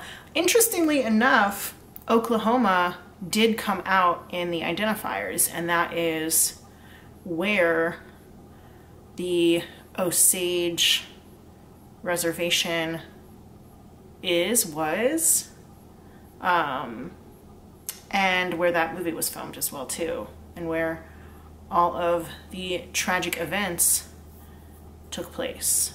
And if you saw that movie, then this specifically reminds me of like the very last shot of the movie. So there could be messages for you in that movie as well. I'll warn you, it is long, but it's very good. Let's see. What am I doing next? Oh, okay. I am being told to like read a little bit more about these two people. One of them is very peace-loving, the mediator. And again, you could identify with either of these, but the mediator frog person is very peace-loving, but I think that they kind of feel like they don't know where to go. They don't know what to do. They've tried everything that they can try, and, you know, they don't have any more answers. And I find it very interesting. It's almost like this could even be like the grown-up version of this, because looking at these two cards, you'll notice it's on both of them, there's three figures. So we've got like this person in the middle on here, and then there's like two little children on either side being held by this quilt. And then on this one, it's very similar. There's a middle person with this black hair in the middle, and then there's a person on this side. You see how this child here has like blonde hair? This one has the brown hair.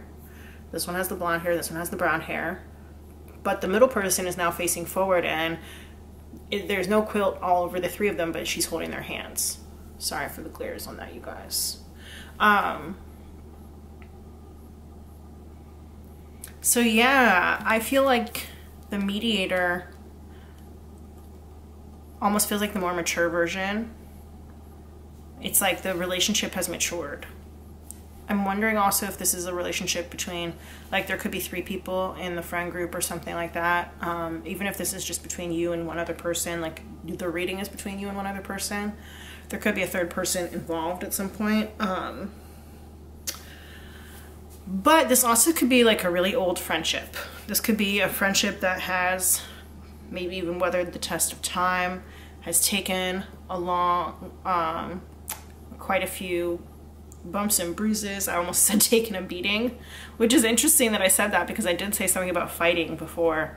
And now I'm thinking about something. New Girl did not come out in the Identifiers at all, but I'm thinking about Jess and Cece and how you know, they're friends in the show. They've been friends since they were in like middle school or something, elementary school or middle school, and there are like little things that bother them about each other, but they will typically be able to just like spend a few days away from each other. You know, one of them will get the other one a coffee, and it will be like, let's just sweep it under the rug and forget about it.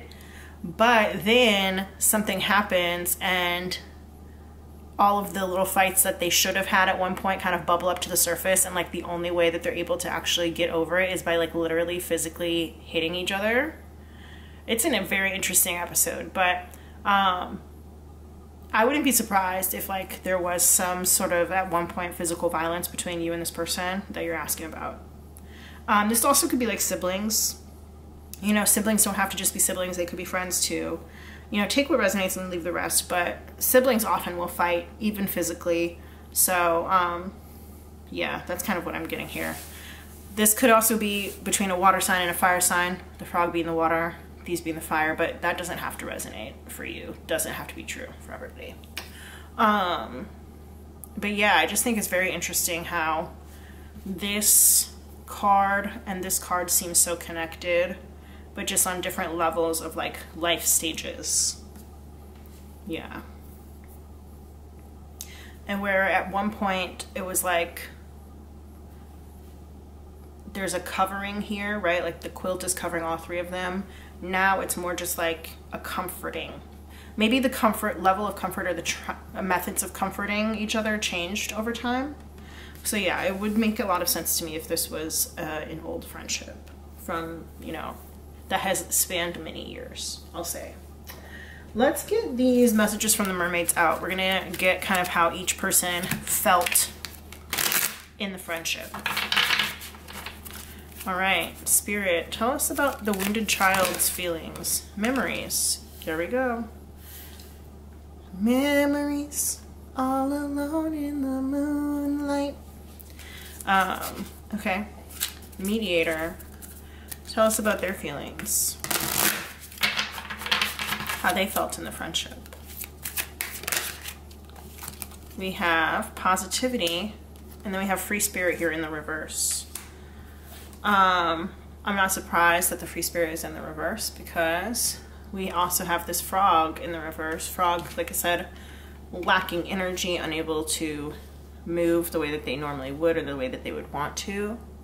So I do think that the Mediator person felt kind of held down in a sense in the friendship. Maybe they had to like be more responsible or something for some reason. Yeah, the wounded child person, I think that they like to look back at all of the good memories that the two friends had together.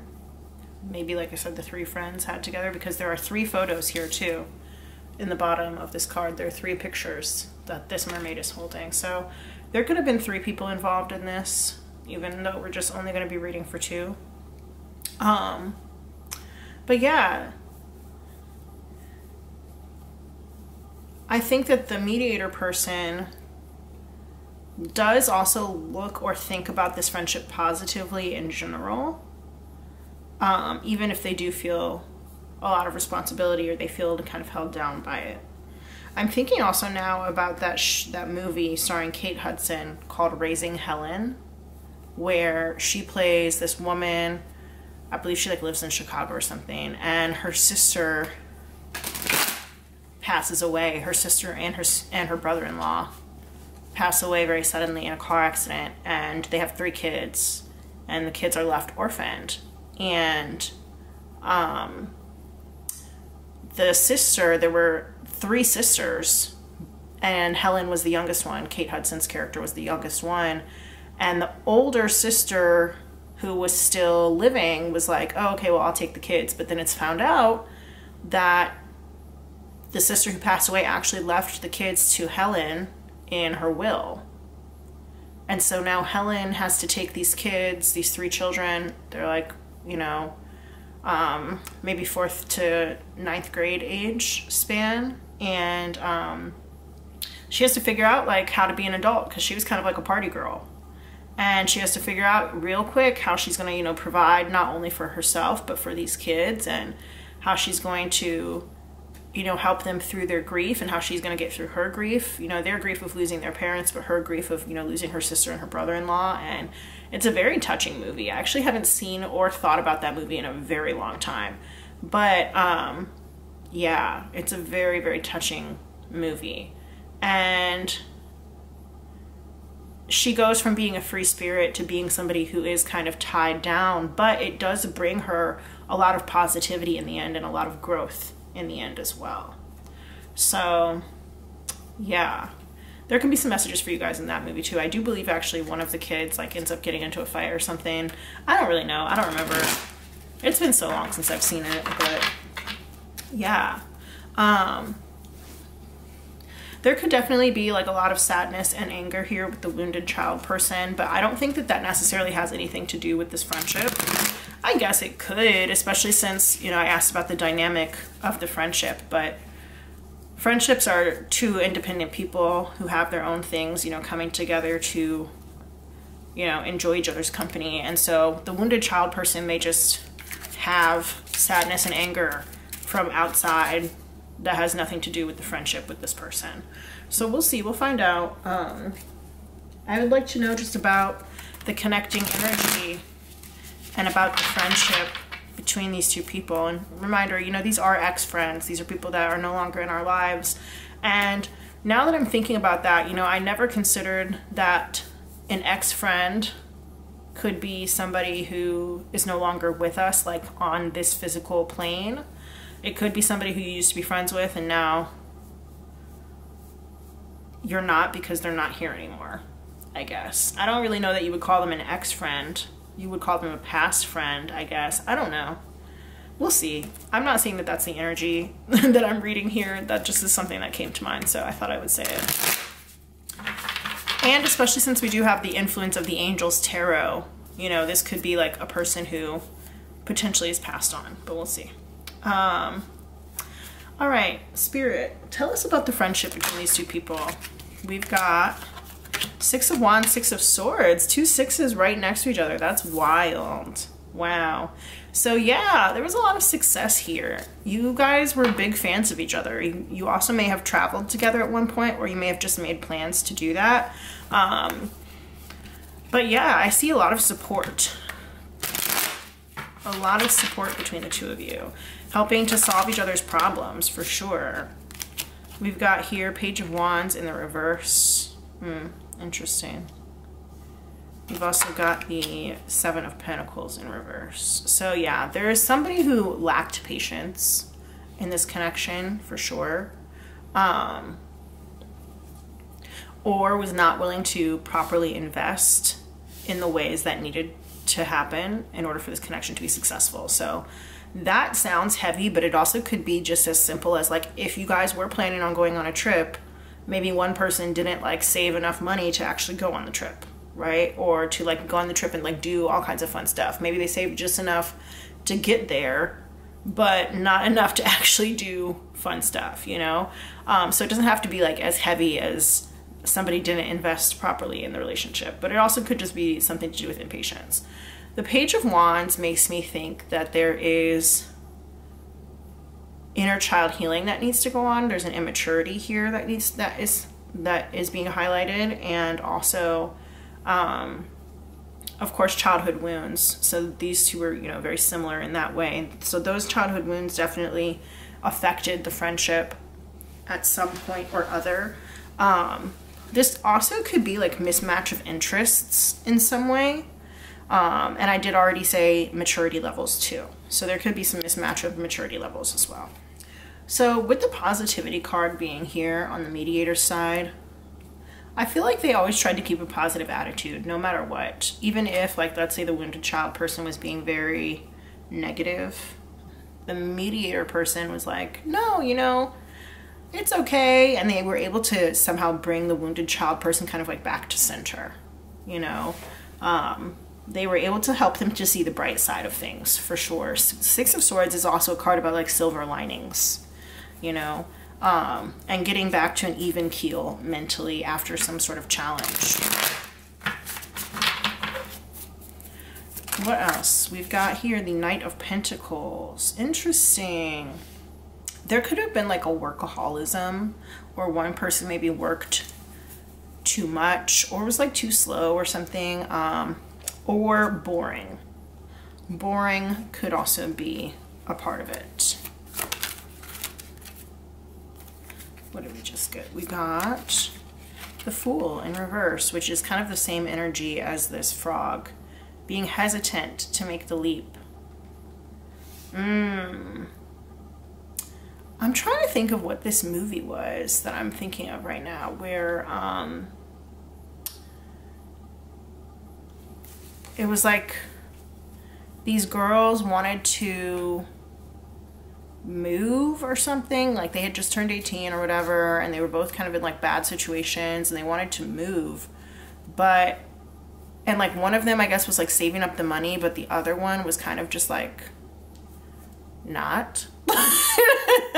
Even though she would talk a lot about being like, yeah, we'll move together, we're gonna go get an apartment, it's gonna be really great or whatever, and then just like wasn't saving the money necessary to actually like make the jump, to actually like make the move. And the other girl was like getting really disappointed, you know. I don't remember what movie that was. I feel like they end up like robbing a fast food place or something. We did get McDonald's in the Identifiers. I really don't remember what that movie was. I'm gonna see if I can look it up. I want to see if I can find it. I do not remember, but it was like an independent movie. I'm not talking about that movie Tammy, and I also am thinking now about like Spring Breakers. It was not either of those movies. It wasn't anything like that. It was just like these two girls who were friends. I don't know, whatever. I guess it doesn't matter.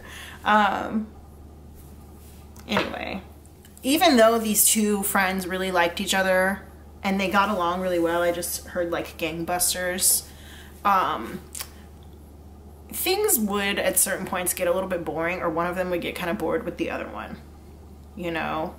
And now that I'm seeing memories, it makes me think of like, maybe things used to be a lot more exciting, and maybe like the wounded child person like thinks about like, oh, you remember when we did blah blah blah, and like whatever they're saying is kind of like some like reckless shit, and then the mediator person is like, yeah, I do remember that, but like we're grown up now, you know. We're grown up now and we should, you know, be focusing on other things. And the wounded child person is like, yeah, okay, but that's kind of boring. It's kind of boring, you're kind of boring me. You know, there is like a level of responsibility versus irresponsibility here in the friendship. And I think for a certain time and a certain place in life, those kinds of friendships can be really fun. They can thrive. They can bring out the best in each other. Like this mediator person can make the wounded child person more responsible, whereas the wounded child person can make the mediator person more fun or whatever, right? But at a certain point,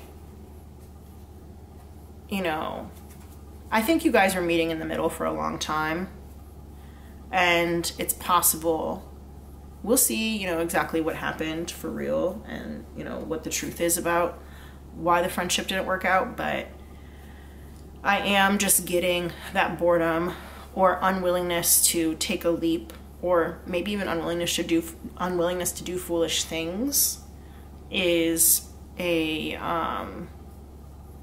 factor here. And I would say that if anybody misses the other one, the wounded child person, I do think, spends more time probably thinking back on like the memories that were had between the two of you. The mediator, maybe not so much, but that doesn't mean that the friendship wasn't fun. I think that you guys did have fun, for sure. This could also be that the two of you might have been supposed to make some sort of like big life change together. And I did say, you know, before already that like maybe one of you guys matured and the other one didn't or whatever, but I'm also thinking about like a literal life change, kind of how I mentioned before with those two girls, where like one of them was supposed to, you know, they were wanting to move in together or whatever. And I mentioned earlier also New Girl, and there is like a mentioning of kind of a similar situation in New Girl where prior to the series even starting, you know, as part of like the lore and the history of the characters, Jess and Cece were supposed to move to Paris together. And then I guess at the last minute, Cece backed out. And then Jess was forced to move, had already given up her apartment and stuff in wherever she was living, and was forced to move in with her boyfriend at the time, whose name was Spencer. And in the very first episode of the series, Jess finds out that Spencer's cheating on her, and she, you know, breaks up with him and has to move in with these like random guys that she finds on Craigslist, and that's the start of the series, right? So the idea of like being supposed to make a really big life change with someone, and then that person backs out of it and kind of leaves the other one in the lurch is kind of what I'm getting right now. So I don't know if that's what happened to you guys. It doesn't have to literally be that, but it could just be like you guys made a decision to do something together, and then the other person or one of the people, you know, didn't hold up their end of the bargain is kind of what I'm getting. But we'll see, and other situations could come up as well. So if that in particular does not resonate for you, it's okay, as long as something in this piece, in this portion of the reading did, then go ahead and move forward. If not, then feel free to choose another pile. But yeah, let me clear these tarot cards away, and we're gonna get some different cards. Those cards are gonna be from the What's the News Oracle. And we're gonna find out, should I get the Abandoned Oracle first? Okay, all right, let's see. Yeah, let's get this oracle first. And let's just kind of see what actually happened and how both people feel about it. So what actually happened? Why aren't these two people friends anymore?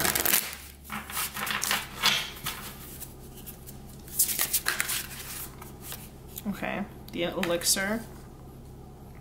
So there could be drinking for somebody. Am I just doing this as a connecting energy? I don't know. All right, I'm just gonna use this as connecting energy. In pile one, I did it where like for one person on one side and then one person on the other side, but right now I'm just gonna do it as connecting energy. What happened in this friendship? Why aren't they friends anymore? Pile two. Or at least, let's see. The beggar. Interesting. All right, I'm getting very much beggars can't be choosers, but I'm also getting poverty, somebody being poor.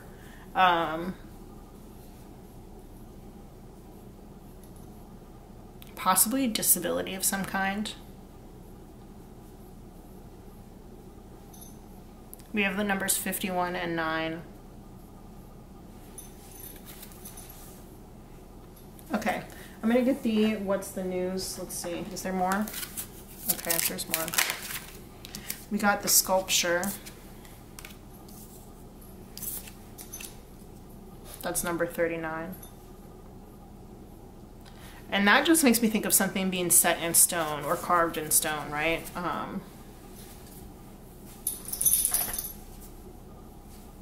Okay, let's continue and see, why aren't these people friends anymore? We got the What's the News Oracle here.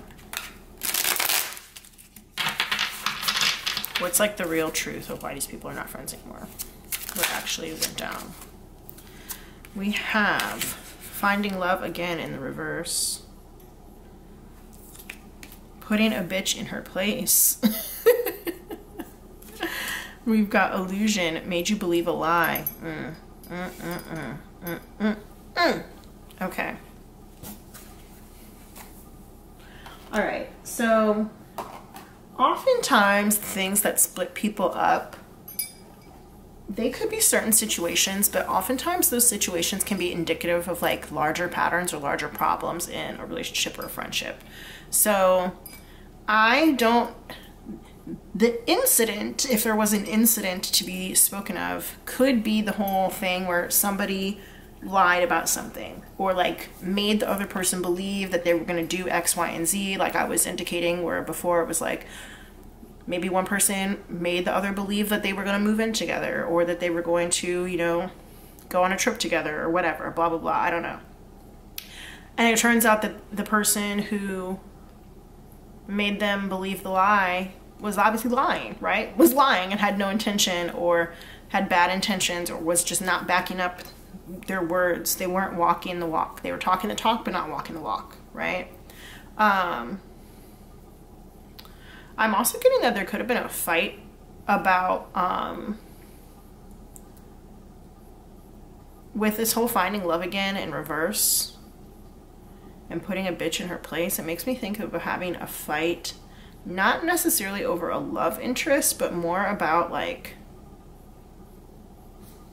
how do I want to say this? I don't know. I kind of lost it. Maybe it will come back to me.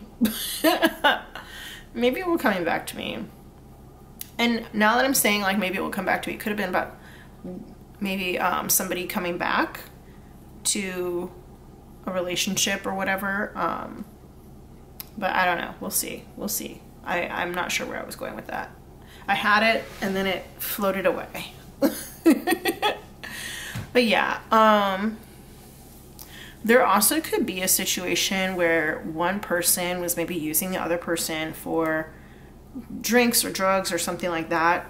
Like, you know how sometimes there's like one friend who always pays for stuff. You know, some friendships are like not equal in that way, and there might be like one friend who was always paying for things and the other friend was kind of just using them.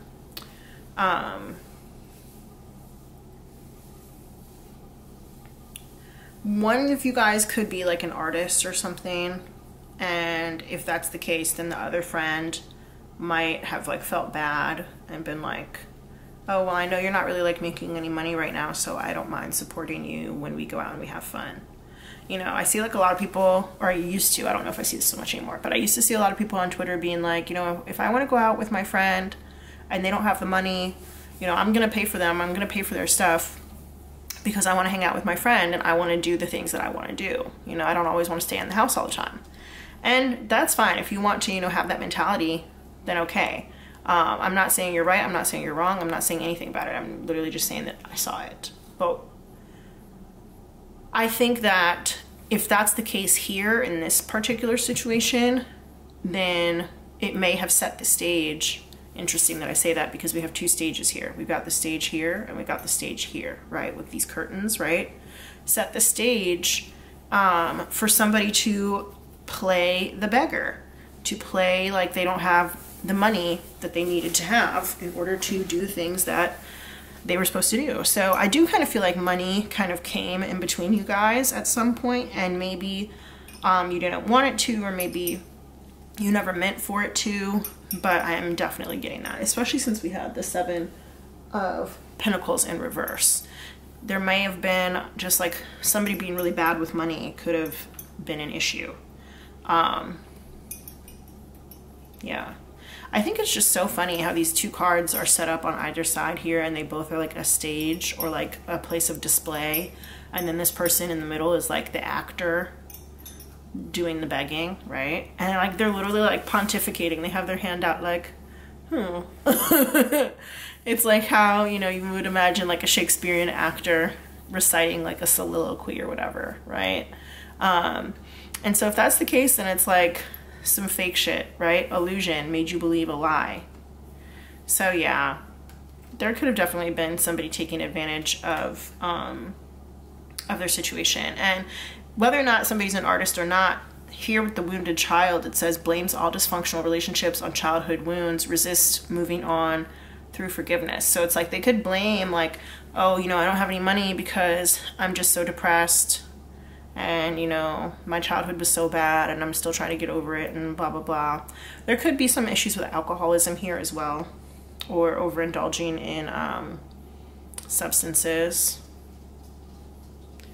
and that could be on either one of your parts. But I'm almost inclined to believe that that could be the frog person because of the rain coming down on them and this being like the water sign, right? So it's like if this person wanted a drinking buddy, then they could, you know, invite the wounded child along, and they would pay for their drinks because they wanted somebody to drink with them, you know. Yeah, that's interesting. Hold on. Also, there could have been somebody who was like going through a breakup or whatever, and using that as an excuse as to why they couldn't do anything, or why, you know, they were depressed or something like that. And I'm not trying to sound like passé. Is that the word? I don't know. About people's hardships or anything like that. Like, I'm literally just like reading, and this is the attitude that Spirit is having me read them in. So I do think there could be like a lack of compassion here in this friendship, at least towards the end, or maybe, you know, now, I guess. I don't know. This does make me think that there was like maybe a dominant person in the friendship and more of a submissive person in the friendship. That's possible too. I feel like the mediator person has healed a lot from the issues that they had while they were in this friendship. If they were indulging too much in alcohol or whatever, they've healed a lot, I think, since then. The wounded child person, I do think, like I said before, probably looks back on the times that they shared together. I don't know if they think that this is for the best for them to not be friends. Just thinking about how light the water and clear the water is around here, and all the fish are like dancing around this person with positivity, and then how dark and kind of sad this mermaid looks over here. You know, I think that the wounded child person still has some healing to do, and they may still worry about finding love again, or finding another friendship like this one, or finding someone who they maybe trust as much as they trusted the mediator person. Yeah. All right, let's see what's next. All right, let's go get into these channeled messages. So we're going to see what each person would say to the other if they could say anything. This deck is my own. It's my own channel messages deck. It's very large. It's hard to shuffle all together, so I'm going to split it in two, and we're going to do kind of like 2 rounds. So Spirit, let's see, what would the wounded child person say to the mediator person if they could say anything? What would the wounded child person say to the mediator person if they could say anything? We've got, I'm not ready to put in the effort that you need. Right? I just was talking about not only maturing, which I think is important here, but healing too. What would the wounded child person say to the mediator person if they could say anything?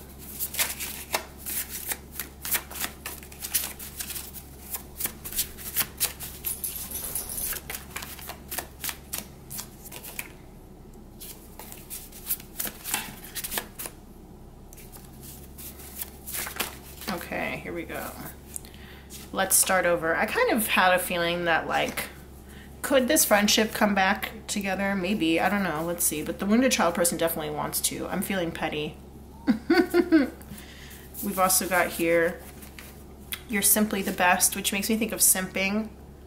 I don't think necessarily that there was like a sexual connotation or feelings, even if they were secret feelings to this relationship. I think that it's just one of, like, you know, I said before, like, they were huge fans of each other. The two people in this friendship were big fans of each other. And so simping kind of in that way. I love you more than I love myself, right? I want you to touch me. Oh.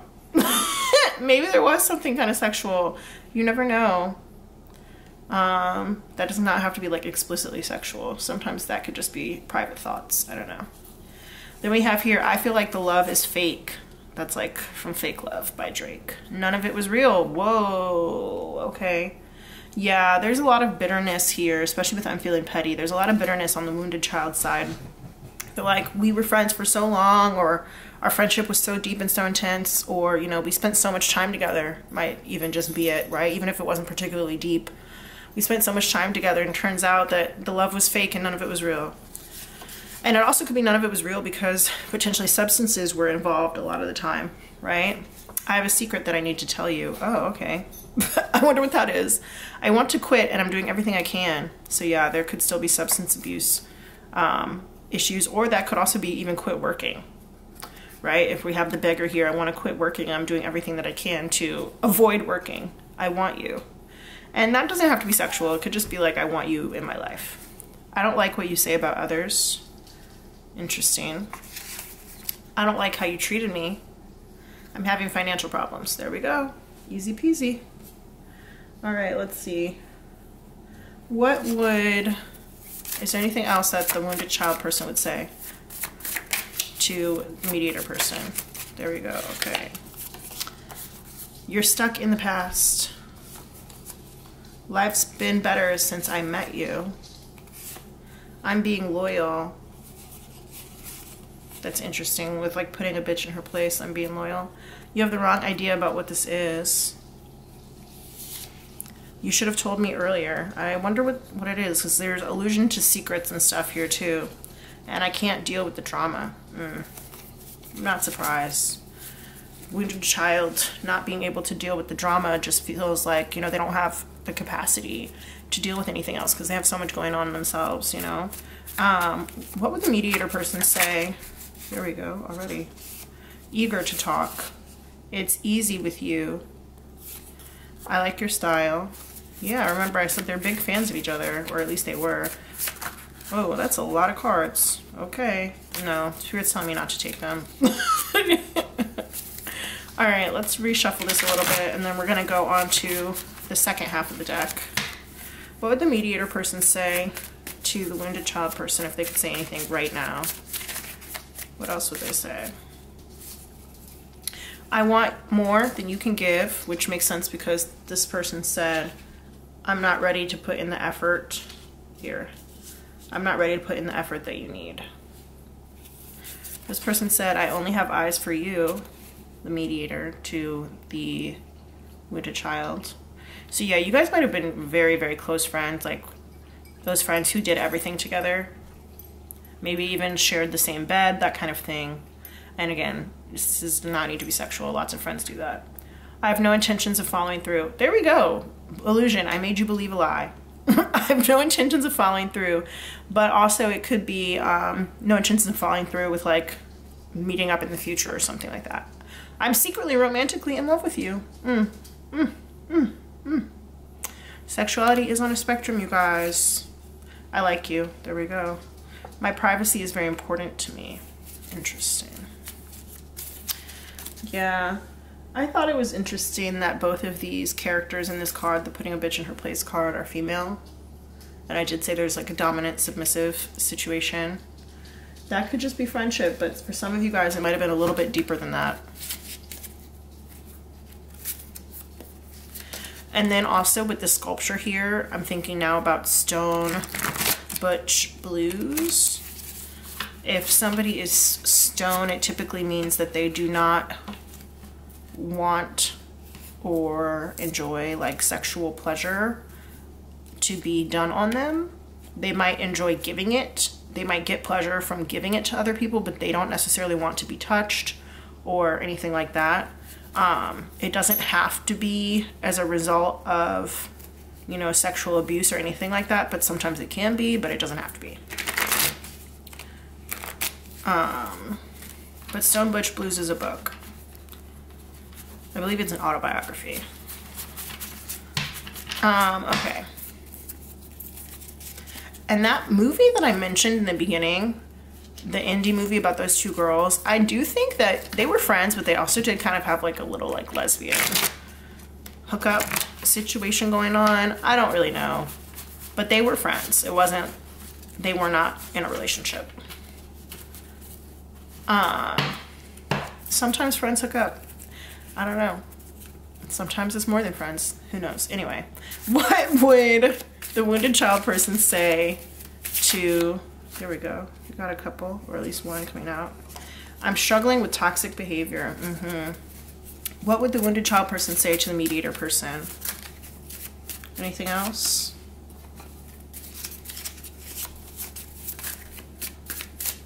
Okay, let's see. There we go. You make me feel like I belong. Oh, that's sweet. Yeah, this person definitely felt like a loner or felt left out a lot of the time, probably because of the things that happened in their childhood. I came back for a reason. So there might have been an attempt to reconnect, and who knows? Or there could be one coming soon. Who knows? The lack of respect is getting to me. I don't like who or how I am. So yeah, they would like to change, but they're having a hard time putting the effort in. I'm so embarrassed. I want to travel with you. So yeah, you guys could have had travel plans that never worked out. I miss your touch. We did have something earlier about I want you to touch me, right? Wasn't that out here? Yep, right here. I want you to touch me. These could be, they don't have to be same-sex friendships, by the way. or same gender friendships rather, but they could be. Please, please, please let me get what I want. I think that's a song by the Smiths. I want to blame you, but I can't. There's something important about me that you don't know. I plan to reach out to you soon. So yeah, there was something about secrets, and I did just say that they might be reaching out to you soon, like I came back for a reason. You make me feel less alone. Oh, okay. I'm over here saying aw, but I don't know if that's like the best thing. Who knows? All right. What would the mediator person say to the wounded child person if they could say anything? I'm jealous of you. Anything else? Here we go. I want you to choose me. I feel guilty. I need more support. I'm trying to get my mind right. You distract me. You're my bestie, bestie. Yeah, there's still a lot of love between these two people. It's just, you know, sometimes the practical things of life can get between people, and also the dynamics that we create in our friendships can sometimes be more harmful than good. You need to move on. And that could not be, that doesn't necessarily mean move on from the friendship, but it could just mean like move on in life. You know, we talked about how like one person has reached a new level of maturity and the other person hasn't. And I think that this is a call from the more mature person saying like, it's time for you, the less mature person, to move on from all those bad habits that you have so that you can come up here on this new level with me. You know, we have, you look good on me. So yeah, they want you to be around. They miss having you around. Our relationship means a lot to me. You don't know how I really feel, and there is like that I'm secretly romantically in love with you. I want you to think the best of me. I can't support you. So yeah, if there was some like financial issues or whatever going on between the two of you, they're saying like, I can't do that anymore. And also I think that they can't support like the toxic behavior that the wounded child person has had. It's too hard. I find you really sexually attractive. I want to go in a different direction. So they may want to come back together, but they might not want to just be friends this time. I feel comfortable with you. I am angry with you. You can do better than me. I want to talk to you. So I do think that if one person reached out, the other person would answer. And I think that they would at least be able to have like a conversation. I don't know. You know, internal growth is really important, and until both people are on that same level of maturity, it is going to be hard to maintain a friendship or anything like that. Yeah. All right, let's see. What's next? We're going to be doing helpful messages for closure and healing. So let's see. The person who's watching this, what do they need to know in order to have their closure from this friendship? What is it that they need to know or do?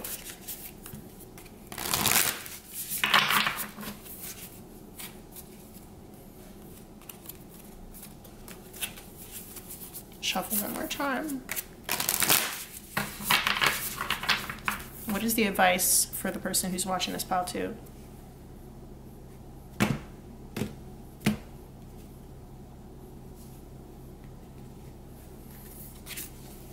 Contentment. You can learn to rest in what you already have and already are. Suddenly remember, I'm right here resting in God. Is there more?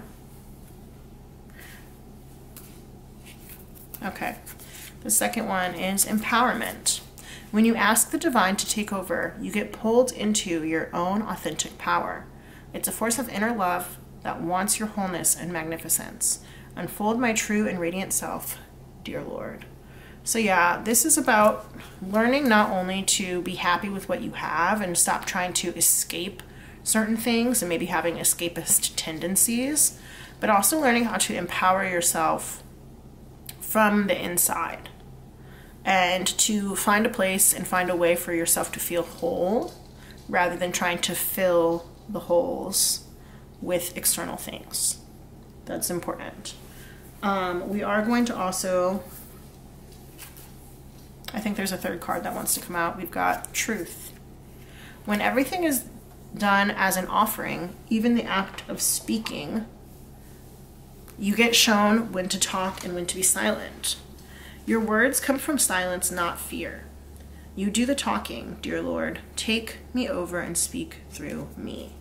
So if you were to speak with this friend again, Spirit is urging you, or not urging you, I guess encouraging you to, you know, speak your truth, say what it is that you really want, say what you really want to say, and be truthful with yourself too. If you notice, like, these two cards have very similar colorings. This is basically saying the truth will set you free. The truth will empower you. So you need to figure out a way to be authentic and honest.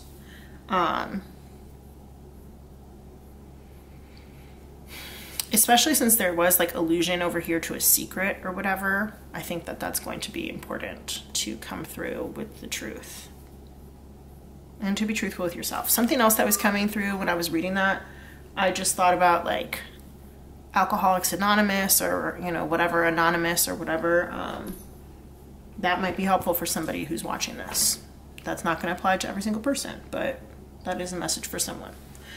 All right, so I have this last card here. The Chakra Wisdom Oracle. The Chakra Wisdom Oracle. And these come with like little stories, and the story might resonate for you somehow. So, Spirit, what's the message for pile 2? Bittersweet. This is the throat chakra.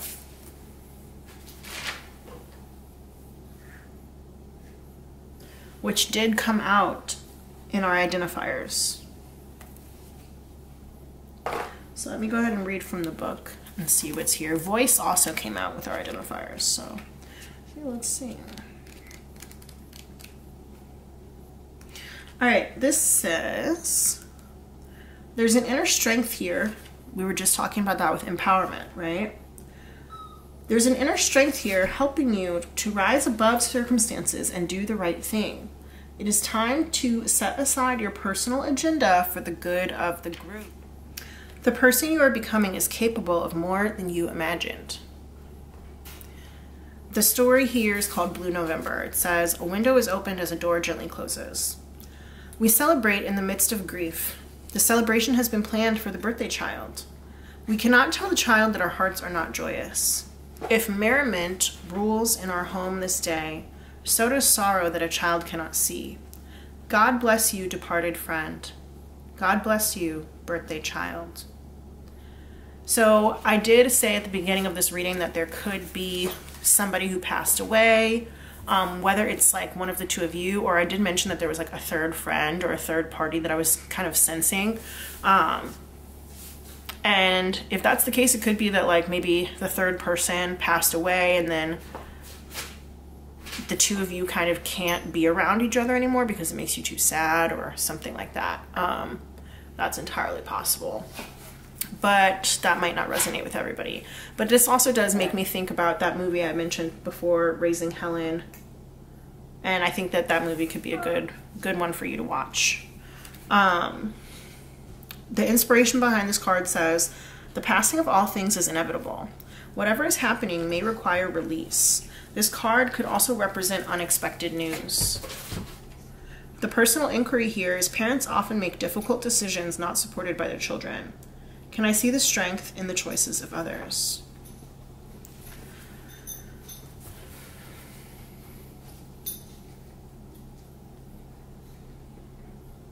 If you did lose someone, I am really sorry to hear that. My condolences. I have lost somebody before and I know how hard that can be.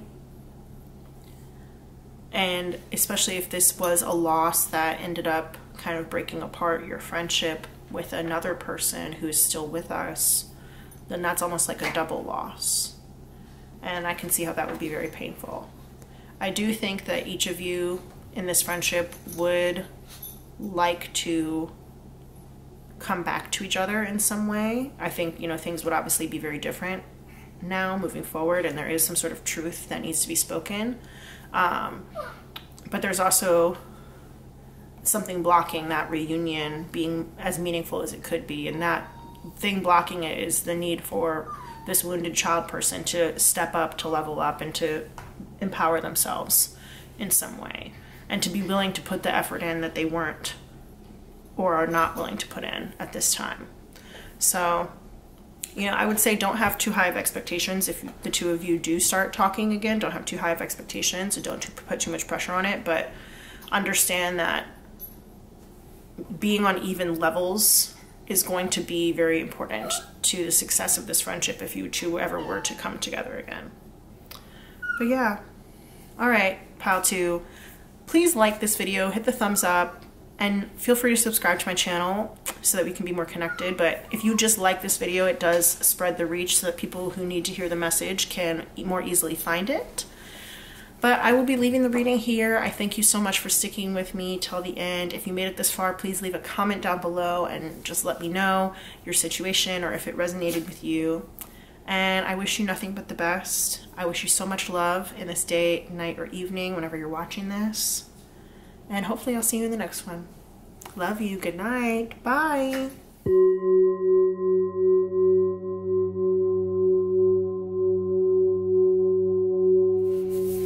Hey there, Pile 3. If you chose the Law of Attraction Tarot, then these are going to be your identifiers. If you would like to skip ahead to the reading, there is another timestamp down below. It will be labeled Pile 3 reading. So if you'd like to stay for the identifiers, you're more than welcome. These are basically just to help you confirm that this reading is in fact for you. If you already felt super connected to the energy of this pile, to the Law of Attraction Tarot, then you may not need additional confirmation. If you would like additional confirmation, we're going to get that from my lip bowl right here. So, Spirit, please help us connect to Pile 3. Who is in Pile 3 who chose the Law of Attraction Tarot for this reading? The truth about your friendship, ex-friends. Who are my Pile 3 people who chose Law of Attraction Tarot?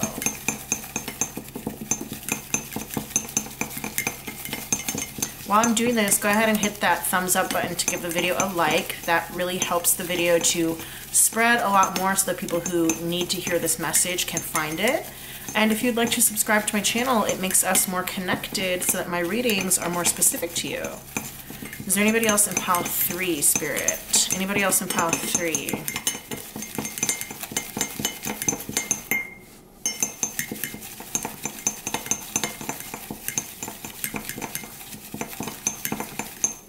Alrighty. Let's see what we've got here. It's kind of a little small one. We've got the gambler, Kenny Rogers. So if any of these things are like really significant to you, or they really resonate with you, or if maybe they've shown up in your life in the past couple of weeks, I want to say like the last 3 weeks, even just in passing, then that could be a sign that this is your reading, a confirmation for you. Dreams and Nightmares by Meek Mill. So like any of these things, when I say they're significant to you, I mean like that could be like your favorite song, right? Or it could be like a song that really reminds you of a certain particular time in your life or whatever. Kiki's Delivery Service, that's a movie, an animated movie about a little witch who starts a delivery service for bread. Nana by Trey Songz. The Departed, that's a movie starring Leonardo DiCaprio, Matt Damon, and Jack Nicholson, I think. When You're Good to Mama by Queen Latifah, Chicago. Chicago is a musical, but that also could be like the city. And this is the movie version of the musical. Uninvited by Mallrat. That's a song. Smells are always toothless, but I really by Kevin Gates. That's a song as well. All my diamonds shine because they really diamonds. Lemon Breland, she is one of the more main characters on the TV show Heart of Dixie. Ruby Woo, that is a red lipstick by MAC Cosmetics. Sewing kit. So you might have had to use a sewing kit recently, or you might really like to sew or something like that. Or you might have like a special sewing kit that reminds you of something special. I don't know. Linkin Park. That's a band.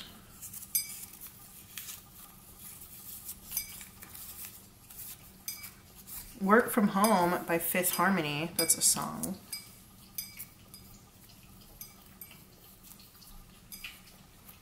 The London, or just London in general, but The London is a song. It's by Young Thug, J. Cole, somebody else who I'm not remembering right now. Maybe Ty Dolla $ign. 9, that could be the month of September, which would be Virgo and Libra vibes. That's also a song by Willow. You could live on the 9th floor, you could live on 9th Street, you could live in apartment number 9, 9 people in your family, something like that. Picture, Sheryl Crow and Kid Rock. 93 Till Infinity by Souls of Mischief. Bacon, that's a food, but it also makes me think of Kevin Bacon. Grand Crew, that's a TV show about a group of friends in LA who like to drink wine. Half and Half, that's a TV show about 2 sisters living in San Francisco. They're like half sisters and they live in the same building, getting to know each other as adults. Lobster. That reminds me of that song. Got a white boy on my roster. He keep feeding me pasta and lobster, or whatever. I don't really know the lyrics, but it's TikTok famous. Hand in My Pocket by Alanis Morissette.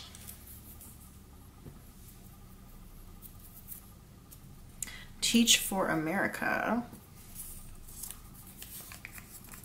DJ Tambi from Ink Master. He's a tattoo artist and he has won Ink Master 3 times.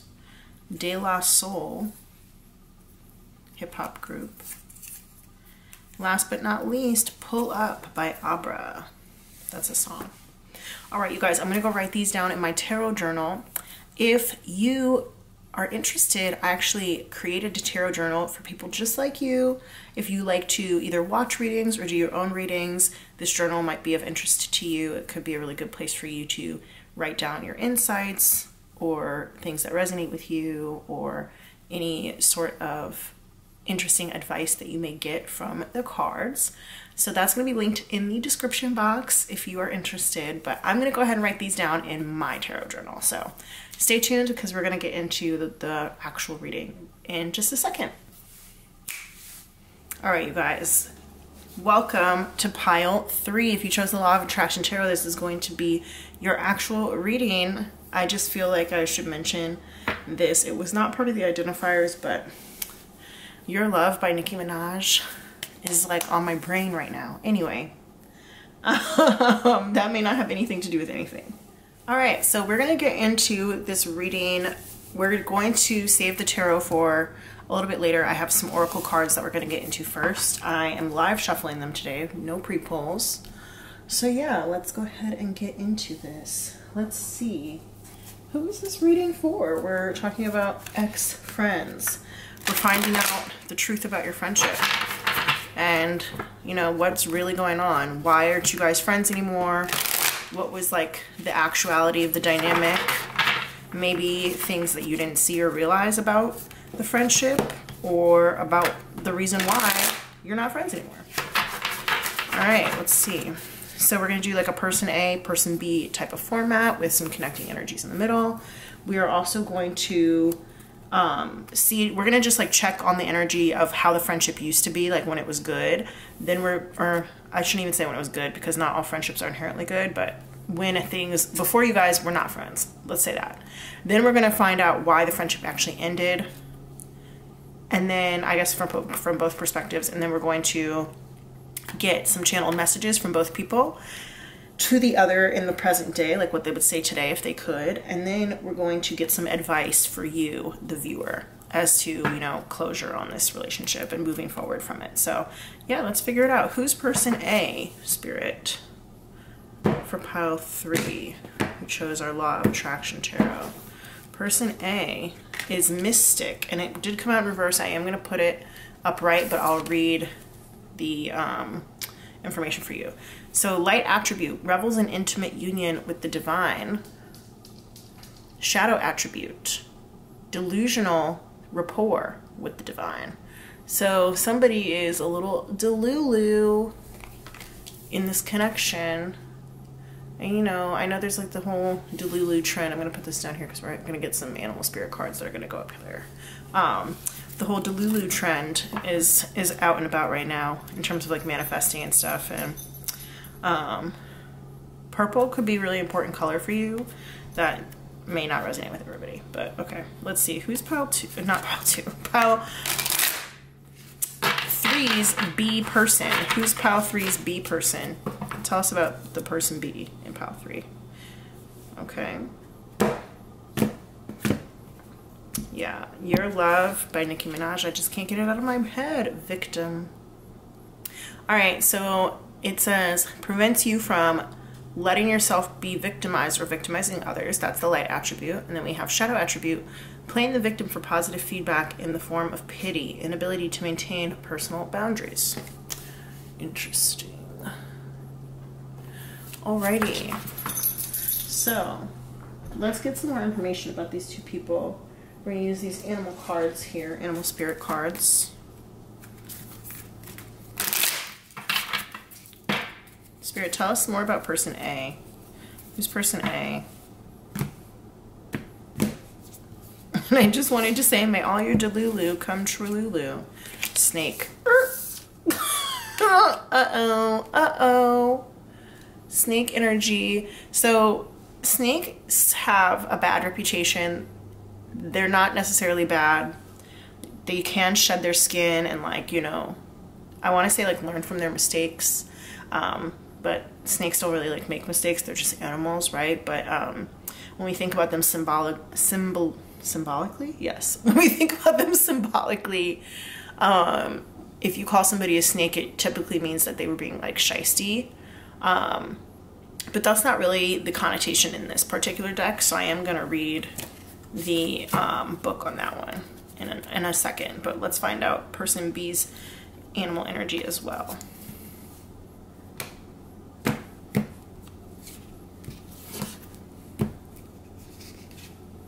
Wolf. So person B may be a little bit of a loner. Lone wolf type of energy is the first thing that comes to mind here. But also ferocious, you know. Yeah. So let's read the book for both of these because it's only fair. If we're going to do it for the snake, we'll do it for the wolf too. Both of these are earth sign animals, so I do think both of you are pretty grounded. Alright, so Snake says, guardian of unawakened magic and creative potential, which is interesting because we got that mystic here. So unawakened magic is coming through, magic coming through pretty strongly. The snake is a symbol of our highest potential.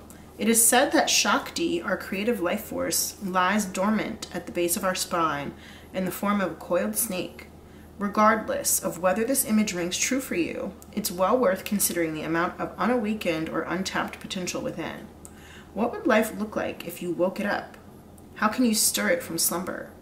An experienced yoga or meditation teacher can lead the way. Make haste. The snake card appears when there's no more time to waste. When in balance, prosperous, creative, and charismatic. When out of balance, starts and stops many things. To bring into balance, Kundalini Yoga meditation. For the wolf, it says, guardian of family and tribe, activism, ritual. The wolf's mission is to uphold the well-being and longevity of the pack. Healthy wolf energy expresses itself through activism, mentorship, humanitarian efforts, or teaching, religious or political studies. The wolf gets into trouble when it assumes every member of the tribe must follow suit. This includes children walking in their parents' footsteps. Although it surely will be uncomfortable at first, practicing tolerance helps balance out agitated wolf energy. Contemplate the following. Embrace all, exclude none. When in balance, the wolf is reliable, democratic, and fearless. When out of balance, judgmental, and dominating. To bring into balance, practice letting go. So the first thing that I'm getting here after reading these two things is that the wolf person is somebody of action, and the mystic person is somebody who kind of just like wishes and dreams that things would be a little bit different than they are. And so with the whole like manifesting Delulu thing, I think that the mystic person is like, well, you know, if I just believe hard enough that things will change in my life, and yes, like I can add some action to that, but like it's mostly just me believing and bringing it into the 3D from the 5D, right? Whereas the wolf person is more like, shit's fucked up here. We have to do what we need to do to get shit to be unfucked up. And we all can be, you know, idealistic, and that's fine because it's important to have something to work towards, but the important part is actually doing the work to get towards that. And so I think that there's like a disconnect between these two people in terms of how to actually reach goals. And I think that the wolf person, they see how people are oppressed and victimized in the world, and they want to take action towards doing that. And then the mystic person sees those same things, but also maybe is a little bit more self-centered, and also believes maybe that simply by maintaining a positive attitude, they can help make things better. So I think the disconnect is between those kind of two things. And both of these animals have the potential to be ferocious. Some snakes are poisonous. Whereas, you know, wolves, if you get bitten by a wolf, it's probably most definitely going to get infected if you get away, if you manage to live, right, and get away from the wolf attack. But I feel like the wolf person is much more in tune with what's going on in the 3D, whereas the mystic person would like to believe that they're more in tune with what's going on in the 5D. Okay. The fact that this one came out in the reverse, I know that I have it upright, but it came out in the reverse, lets me know that this person has not figured out their ultimate way of manifesting yet and how things can actually come true. That doesn't mean that they won't find that out, but they just have not. Whereas this one coming out in the upright, I think that this person sees things pretty clearly. Do they have a positive attitude towards life and towards the world? Probably not. Probably not. But that doesn't mean that they don't think that it can be better. It doesn't mean, like they said, that they don't have ideals. But they do kind of want everybody to be like them. And that's not a bad thing, because we do need a lot of people. You know, there are strength in numbers. We do need a lot of people to make change in the world, especially, you know, on a large scale, especially when it comes to things like politics, which I think the wolf person, victim person is concerned about. However, I think the way that they see it from the victim light is not helpful. You know, this is a person who actually possesses a lot of power but doesn't recognize it fully in themselves, although it did come out in the light attribute, which says prevents you from letting yourself be victimized or victimizing others. I think they're very conscientious, but they also are not fully in their power the way that they could be. But I think they're getting there. So yeah, I do think that these two people definitely have something to learn from each other.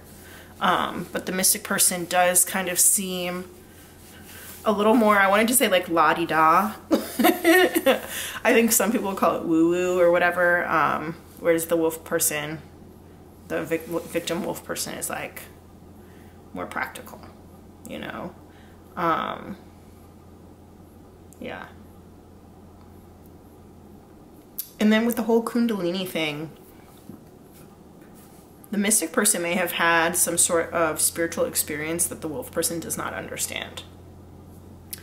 And The wolf person may like truly think that the mystic person or snake person is like actually delusional, but if this mystic or snake person had some sort of like awakening, for example, you know, it was very real to them, and honestly probably it may have been very real, and so they are just kind of thinking and seeing things in a different way than the wolf is seeing and thinking about them.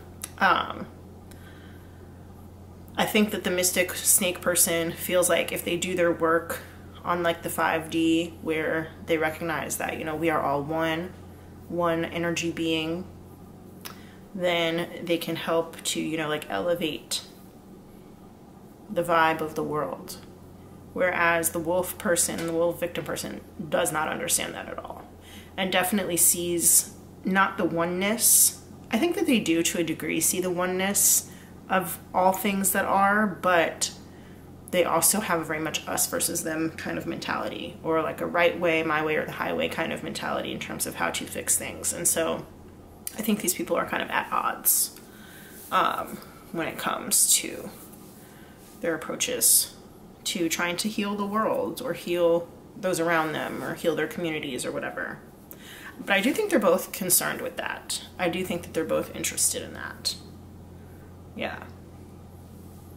All right, we're gonna get some feelings cards here from the Messages from the Mermaids Oracle to talk about how each person felt in the friendship. I just wanted to say relationship, but friendship.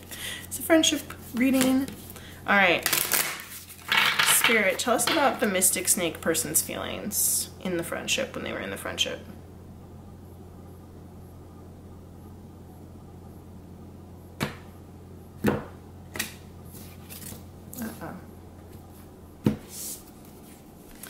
Discernment. Interesting. And honestly, I hesitated for so long on bringing that up because the energy was kind of holding back for me a little bit.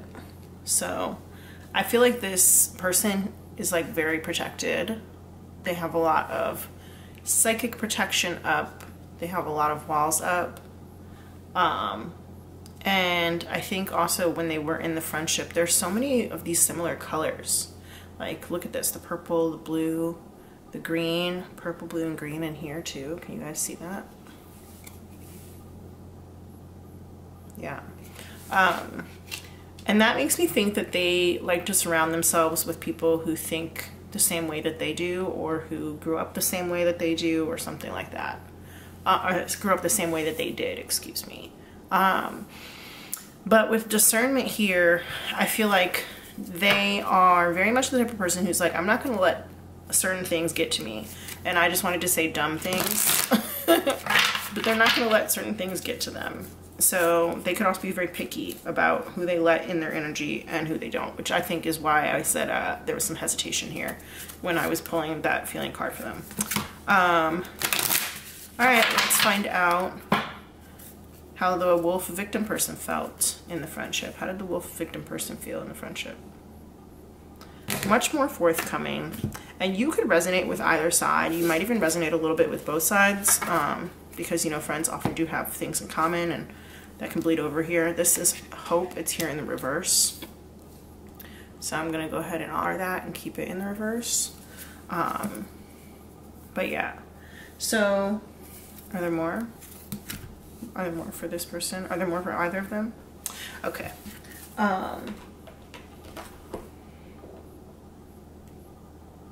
Yeah, you could resonate with either side or both sides, I guess. Yeah, so the wolf person, I think, in the friendship was losing hope.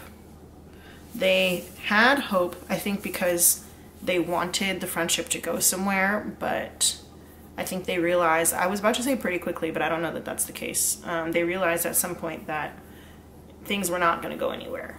And interestingly enough, these two cards also have similar colorings here with the orange and the yellow in this wolf card. That's not super reflected here in this card. There is, you know, some sunlight and stuff, and the girl does have like blonde hair, but I wouldn't even go so far as to say that. It's very clear over here that the colors are very homogeneous. They're very similar. Whereas here, there is some differentiation. So this could even, it makes me think about like growing up in kind of like mixed company, you could call it, growing up in a heterogeneous place. So homogeneous meaning where everybody kind of looks the same socioeconomic class, perhaps like all or mostly one race of people. And then here it would be much more diverse in the ways that they grew up and the people that they were around and surround themselves with. So take that if it resonates, but it doesn't have to resonate for everybody. So yeah, let's see.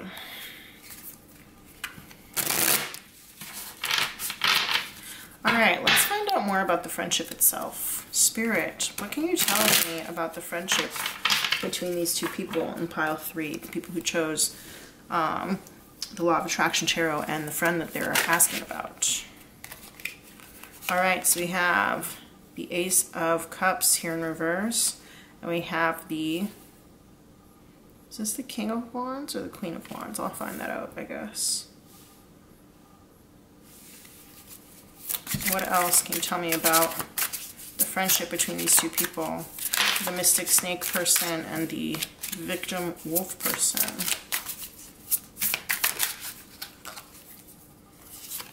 We've got the Ten of Cups. Interesting. There's 2 rainbows in here. So one person may or may not belong to the LGBTQIA+ community. That does not have to resonate with everybody. This is the Hierophant.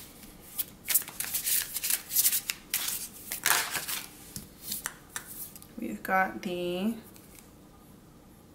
I feel like this is the Queen, and then this is the King. This is the King of Pentacles here, I believe. Let me go double check on that before I say the wrong thing. Okay, yeah. That's the Queen on the top row and the King on the second row. We've got the Queen of Wands in the reverse and the King of Pentacles in the reverse. So you guys may not have liked each other at first, is what I'm getting.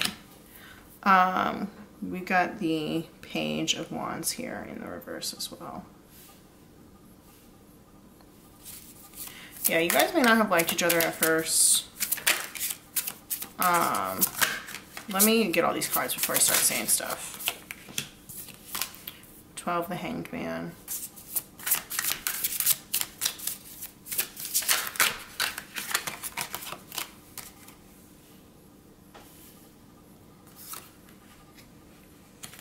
Ten of Pentacles and the Eight of Cups. So the Eight of Cups is about coming back after possibly failing an emotional test, but just in general coming back to something. Maybe finding out that it did make you happy after all. Maybe you were happy with a simpler life, or that you oh.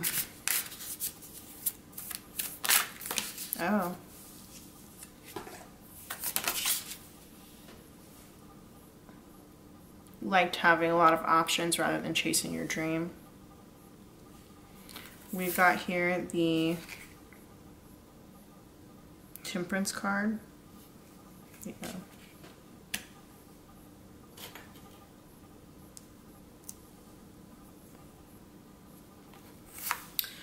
This is the Two of Pentacles in reverse. And the Three of Wands in the reverse. Yeah, okay. So I think that somebody, the first thing is that I'm hearing right now is didn't get the message, didn't get the memo, but that is kind of secondary to the message that I'm trying to say here. So I think somebody wanted the other person to be like more adventurous or to branch out more or reach out more or whatever, and they kind of failed. They did not do that. And this is somebody who dropped the ball on a situation that could have brought peace and harmony to the friendship. And this is not necessarily why the friendship is over. This is like about the friendship in general when you guys actually were friends. And this could have been a recurring situation. You guys might have taken a break from being friends already at some point before you decided to just not be friends, period. One of you guys might have been really unpopular, I'm getting, as well. Even if they like had everything that they needed. Let's say that like one person was really rich or really privileged or something. Even despite all of that, they were very unpopular. But I think that they had like a really nice home life. One of them could have had daddy issues and maybe wanted to do something that their parents didn't approve of. And instead of following their dream and doing that thing that their parents didn't approve of, while their parents were still around, I don't know if that's going to resonate for everybody, but while their parents were still around, they decided to not follow their dreams, not do the thing that would make them emotionally happy, and to go back to where the comfort and the money was. And this could have been about like a dream career. It could have been about a love interest. This lady right here is really reminding me of like a flight attendant for some reason. I don't know why, but she just really is. And I feel that during the friendship,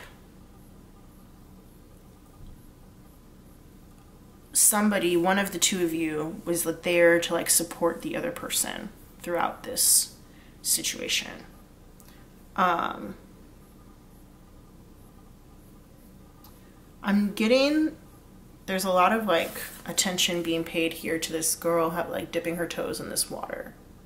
And it's the idea of like trying something new.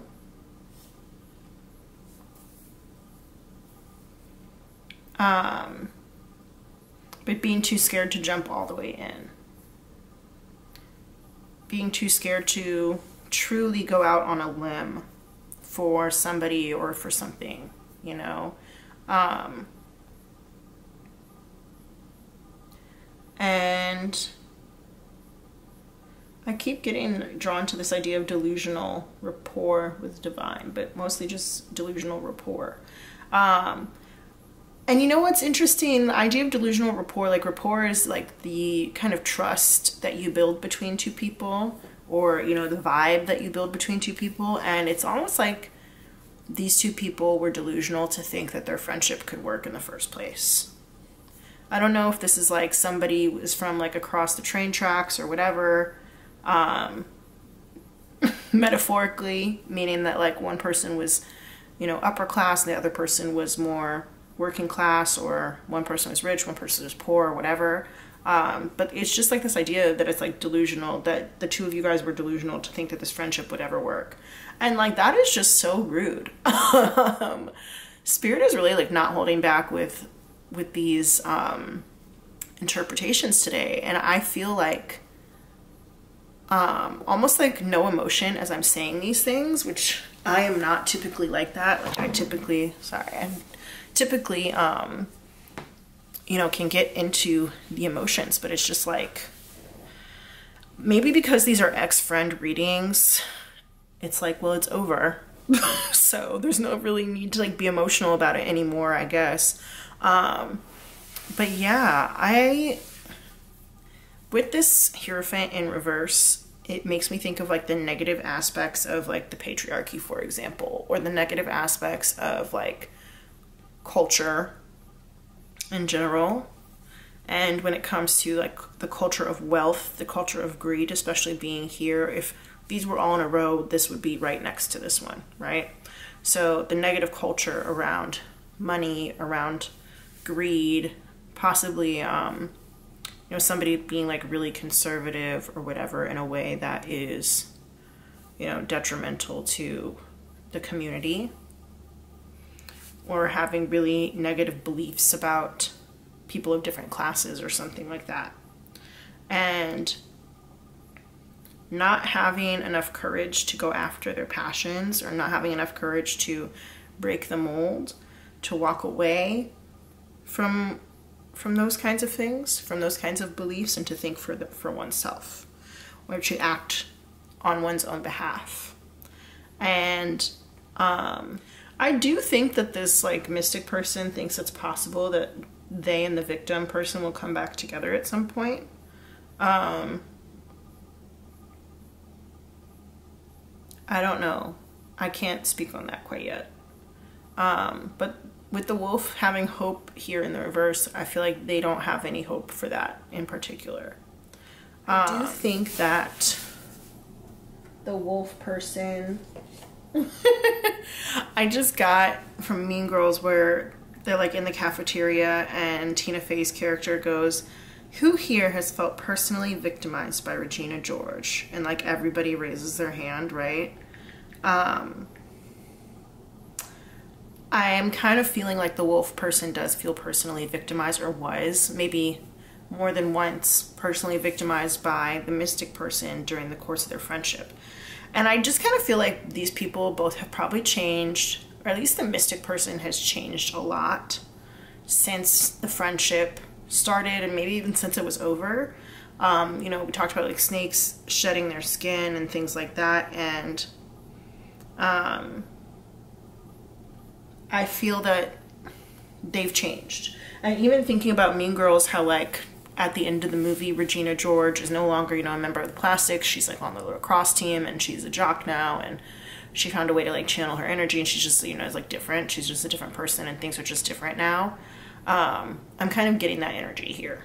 And yeah, they may have manifested themselves into a different reality. In that case, they really might have.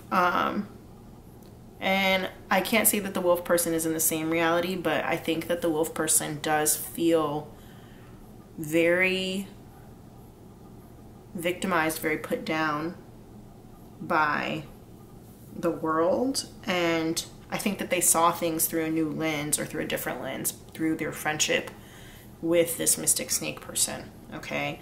Duralex said Lex on this card here. That means the law is harsh, but it is the law. And with that being in reverse, it's like, it's too harsh. You know, it's too harsh in a way that's unfair. And I think that that is the view that the wolf person has, and they don't necessarily see that changing until they're able to kind of like convert people into acting in the way that they act. And I think that they were never able to get the mystic person to believe what they believed. And I think that that ultimately was something that did hurt the friendship. I don't think that that's why they're not friends anymore necessarily. I think that's part of it, but we'll see exactly what happened in the next portion of this reading.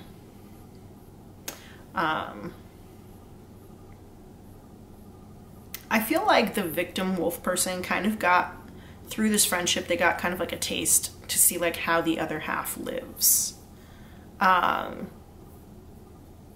Yeah. It's making me think of that show. There's a show on HBO called The Sex Lives of College Girls, and it follows these 4 roommates at this like very exclusive private school in the Northeast. It's supposed to be like either Ivy League or close to Ivy League, and one of the roommates is like pretty poor, and 2 of them are rich, and then the third one is like regular middle class, I guess, upper middle class possibly. Doesn't ever talk about having money issues, but isn't notably rich. And I feel like this is like, you know, when you live in such close quarters with somebody and you get to really just see how different their reality is from your reality, and how certain things like that you struggle with, they don't have to struggle with at all. And maybe how like unappreciative or ungrateful they can be about certain things. And that's not to say that they don't have gratitude, but more just that they don't even realize like that people are living the way that people are living. Meanwhile, they have all of these like access to so many things. It's just like this really high level of privilege. And it's like this wolf victim person got to witness that while being friends with this mystic snake person. And the mystic snake person may have like learned how to have a gratitude practice at some point, which could have been part of their transformation that has, you know, really changed the way that they see things now. Because I am really getting that one person, and I'm feeling like it could be the mystic snake person, really wanted to do something else with their life, but was kind of forced into a certain path by their family. And maybe that is no longer the case. Like I said, it's possible that the person who was trying to force them down that path no longer is in the picture anymore, but they didn't get to follow their dreams when they wanted to. And so I think that now they have a lot more gratitude than they did back when the two of you guys were friends. And if that's you, then more power to you for having a gratitude practice. That's very important. But yeah, I'm also seeing that there could be a little hint of like very quiet racism here. Maybe the type of person who doesn't really recognize when they are being racist or that they are racist, who I think opened up to being less racist or learning more about different cultures by finding friendship or even love with somebody who's different than them, but not being able to step up to the plate in a real way when push came to shove, when it came time to actually show their actions, like to walk the walk, you know. They couldn't be an ally when the less fortunate person needed them to be an ally, or when the more oppressed person needed them to be an ally. They did not step up to the plate, and they lost their chance. They dropped the ball, and they failed the test. They did. This 8 here is, 8s are a test in the tarot, in the minor arcana. And this was an emotional test, and somebody failed it. And it led to some disharmony within the connection.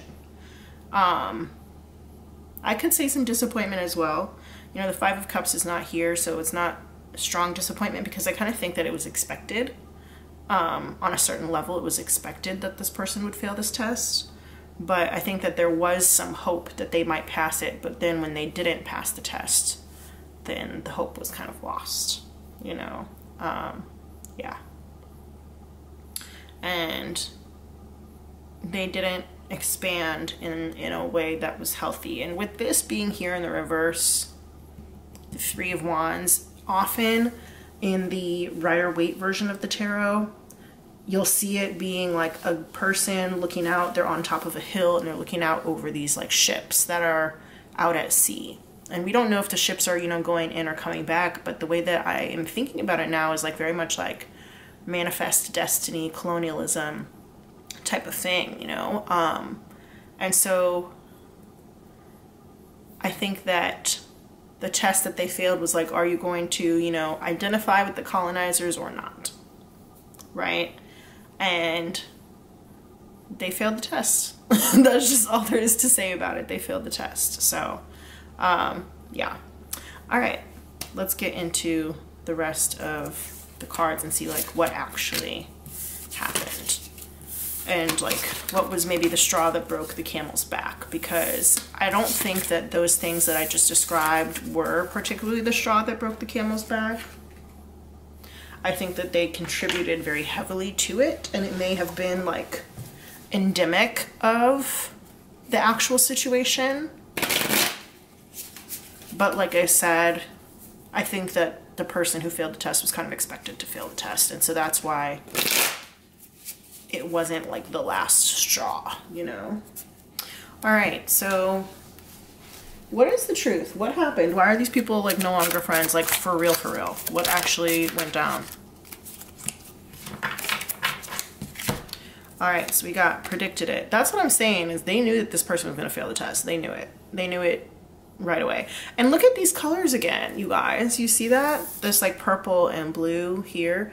And I said Nicki Minaj, your love was coming through. And there we go. We got Nicki right there. Okay, I'm kind of busy. Can't, won't pick up. You can call if you want, but there's no one home and you're not gonna reach my telephone. Kiss my ass to the haters.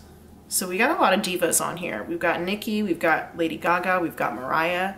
There's some diva energy. No, it's like Diva by Beyonce. A diva is a female version of a hustler. Wild emotions in reverse. That makes me think of Wild Thoughts by Rihanna. Thoughts, like wild thoughts, just made me think of thoughts, like THOTS, that hoe over there. Interesting. Okay, seduced in reverse here. And then energy warning, don't trust. And we got viral going viral in reverse here too.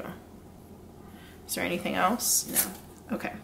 So, yeah, let's move some of these over.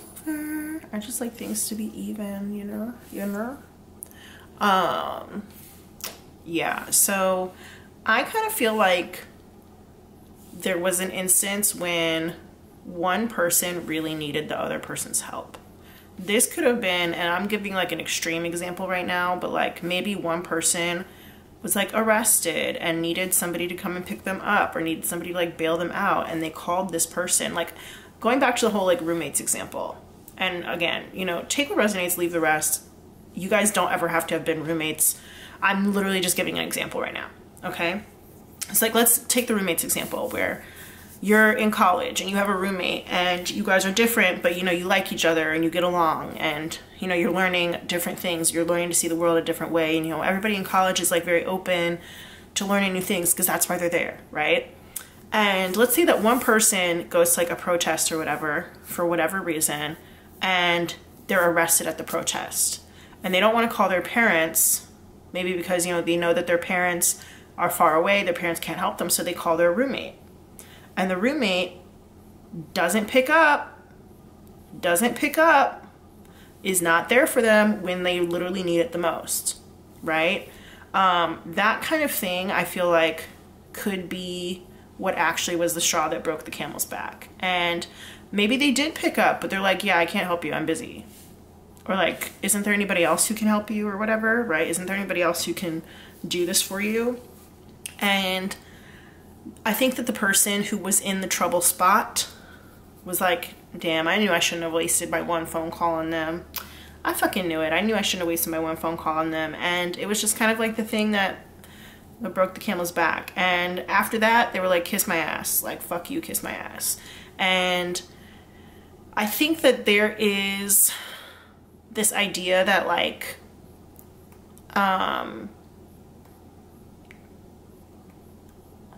there were a lot of interesting and attractive things about the friendship to both people, you know, like maybe you guys like looked good together, or maybe it looked good, like the optics were good of having a friend like that or whatever. Like, you know, maybe it was like nice to have like a rich friend, or it was nice to have like a black friend or whatever. And it could be all kinds of different things, you know, those are just two examples. But I think once the initial quote unquote attraction died down, you realized that it wasn't enough to hold the friendship together. And then with going viral here in the reverse, that makes me just think of like going big, you know, going like long term, really getting somewhere, right? When something goes viral, like it gets somewhere. A lot of people get to see it, it becomes infamous, and then it's like on the internet forever, right? So it's just like the connection didn't have the real energy to actually get somewhere. And the energy didn't have the momentum that it needed in order to keep going. And so it became this whole mistrust thing of like, don't trust this person. We're not going to trust each other at all. And And I feel like the wolf victim person was left feeling very alone, was left feeling very sad and scared. And even now, just like looking at the like body language on these two characters here, and this girl even looks kind of the same too. That's kind of crazy. This girl looks kind of the same as her. Like the way that her hand is out, she's like, no, right? And it goes with the discernment of having a lot of conditions on who you can and cannot be friends with, or who can and cannot be in your life. And it's like, at a certain point, this person became on the other side of that discernment, when initially they were not, but the wolf victim person did become on the other side of that discernment at a certain point. And it's interesting that I said homogenous earlier, because like with one person maybe growing up, and so these could be class differences, they don't have to be racial differences or anything like that, because I did say that like maybe one person grew up in an area where everybody was kind of like them. And usually I think we think of that in terms of race, but it could easily be class, especially since, like I said, all three of these girls look alike. All three of them look alike. They all have the black hair. They all appear to be Asian. That doesn't mean you're Asian, or that the person you're asking about is Asian. Doesn't mean that at all. It just means that this may be more about class than it is about race. It could be about race too, and it could be about other things. It could just be about ideals. But yeah. Oof. I think the thing that happened just was, like I said, somebody really needed, one of them really, really needed the other person in a time of turmoil, and the other person just was not there for them. In a time when they probably could have pretty easily been there. Pretty easily could have been there, and they were not. Yeah.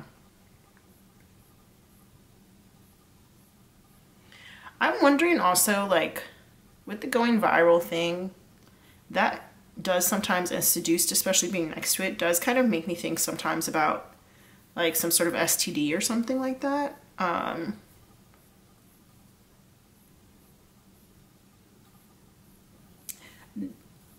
Going back to the whole, like, college situation, and again, you don't have to have gone to college for this to resonate with you.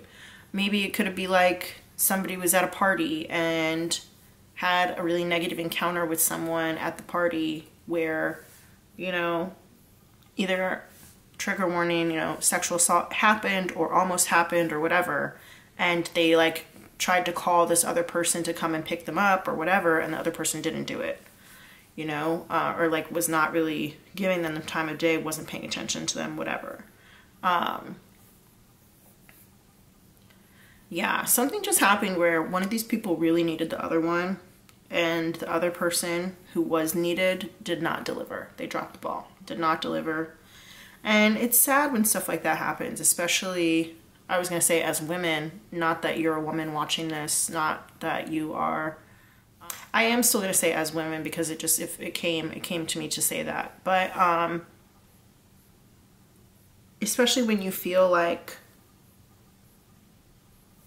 you're already at a disadvantage, and I did mention earlier, like patriarchy and stuff like that, you're already at a disadvantage, or you're already in a place where, you know, people maybe underestimate you or put you in the place of being a victim, even if you yourself are not a victim and not have, you know, not put yourself in, like you don't see yourself that way. Other people might still see you that way, or might still try and prey on you or whatever. And, you know, it could be as simple as like one person thought the other one was like a girl's girl, and it turns out that the other girl was not a girl's girl, you know? It doesn't have to be like these really life-altering or really high drama situations that I've been given examples about.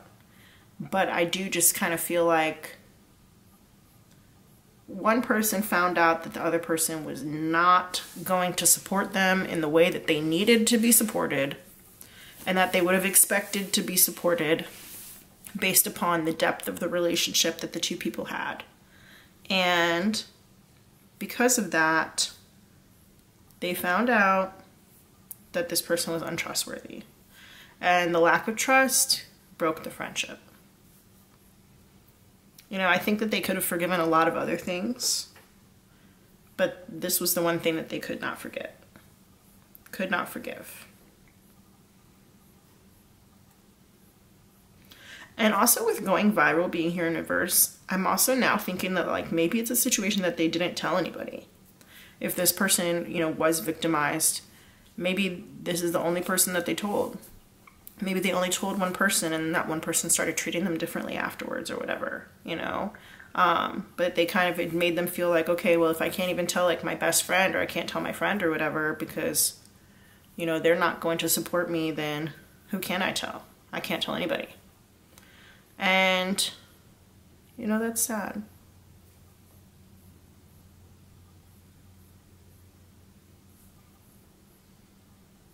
All right, we're gonna go into channeled messages now. I've got this very big fat deck. I'm gonna have to split it into two, or we're gonna do 2 rounds. And this is gonna be what would each person say to the other right now if they could say anything.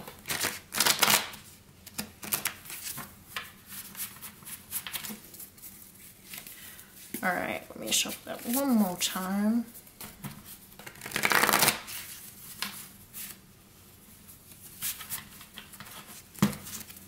All right, what would the mystic person say to the victim person if they could say anything right now? What would the victim person say? And then the mystic person say, who's gonna say this? Okay, the mystic person says, I want consistency. I'll never love you the way you want me to. I'll never forget you. And I respect you, but it came out in reverse. And I kind of want to keep it that way. I don't normally read channel messages in reverse, but I'm being told to keep it that way. And that doesn't mean that they don't respect you. I think it just means that their respect for you only goes so far. But yeah, I do think that you guys were like part of each other's lives at like a very important time, which is why they're like, I'll never forget you. They had more to offer than you. So if they ended up like choosing, let's say, you know, I'm kind of busy, right? Like I can't pick up the phone because I'm kind of busy. It's because they were doing something that they felt like was more important than you, or they were with someone who they thought had more to offer than you. I'm not available to you. Literally, I can't, won't pick up. I did it for the clout. So yeah, they could have ditched this mystic person, could have ditched the victim wolf person for some other people at some point. I don't want to change. Yeah, I want what you have. Interesting. I can't imagine my life without you. I'm secretly romantically in love with you. That's out of left field. Was not expecting that one at all. But I did actually say before that they may have changed their mind about this type of person by being in close quarters with them, becoming deep friends with them, or even in love with them. I did say that. And I also said the rainbows reminded me of LGBTQIA. So I'm not surprised. Oh, there's one that I didn't see. Where is it? What does it say? I'll never forget you. You'll always be by my side. Okay. I've made my peace with the situation. I loved the gift you gave me. I wish I could reach out and touch you. I loved you too early or maybe too late. So I do think that they regret it. And like I said, they changed. They've changed. As a person, they've changed. I don't know if they totally see the error of their ways. And I don't know that you guys will ever be friends again because I want consistencies here. And I think that they just value consistency over instability. And I think that by nature, the wolf lives in, this wolf victim person does kind of live in a space where instability is normal. All right, there's more here. I was actually trying to go for this person, but there's more here. I ignored the red flags. Things are too unstable right now. And see, that's what I'm saying. They want consistency. They don't like the instability. I want something precious and beautiful. None of it was real. So they were being fake the whole time. Your compliments mean a lot to me. And when I say they were being fake the whole time, it could be because they were secretly in love with you. but okay. What's in it for me? So yeah, they're the type of person who won't do anything unless they know what they're gonna get back. I'm feeling lonely. I'm out of your league. So yeah, they do see themselves as being better than you, whether that is looks, class, if they believe certain things about race. I'm disappointed in you. Ghosting you is the right decision. Okay. I want revenge. Ugh. I want to travel with you. I was getting travel before I did say the flight attendant. So yeah, this person has a lot of mixed emotions when it comes to the other person. Like this, yeah, it's just like a big ol' pile of what's going on here. All right, let's see. What would the wolf person say, the wolf victim person say to the mystic? They would say, life's been better since I left you. I'm scared. Yeah, I think they're just scared of how things are going to turn out for them personally.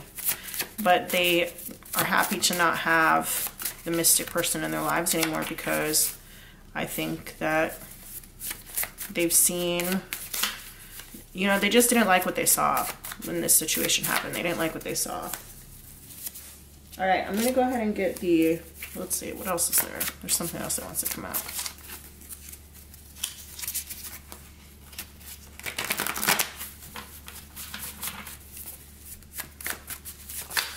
There we go. I'm afraid of scaring you away. So there's a lot of fear on this victim person's side, which makes sense since they're the victim. I'm being loyal. I can't believe you left me. Yeah, they definitely got left in the dust, left in the lurch, as I said earlier, and they literally just can't believe it. They're like, I cannot trust you, and I really thought that I could, but I can't. I'm not ready. I think that means they're not ready to forgive quite yet. All right, let me get the other half of this. It's interesting that this mystic person is being so forthcoming now when, like, at first they were really hesitant and the discernment was like on fleek. It was like on 10. And now they have so much to say. The I want revenge is like, why? I wonder if they want revenge on the victim person or they want revenge on behalf of the victim person. I think it's on behalf of the victim person, especially since they've changed and they've changed their mind. We just got, this is serious to me. My camera died, so hopefully all of these, you caught all of this, I don't know. But we got, I feel used and abused by you. I'm too afraid to voice my feelings. You don't deserve what I've given you. And then I said that this person said, I love the gift you gave me, so the victim person is saying that the mystic person does not deserve that gift. And then they're saying this is serious to me. Whereas the mystic person here is like, none of it was real. Interesting. But they're also saying, I can't imagine my life without you. And I wonder if they just mean like they can't imagine if they didn't meet you, not necessarily that like they want, and I say you, this does not have to represent you, the victim person. When the mystic person says, I can't imagine my life without the victim person, they might just mean like, I can't imagine if my life hadn't gone down the trajectory that it went down because of the victim person. Not necessarily that they want the victim person back in their life, but just that they can't imagine, you know, having had that experience that they had without the victim person in it. And then here the victim person says, it hurts that you chose someone else over me, which makes a lot of sense because the mystic person said,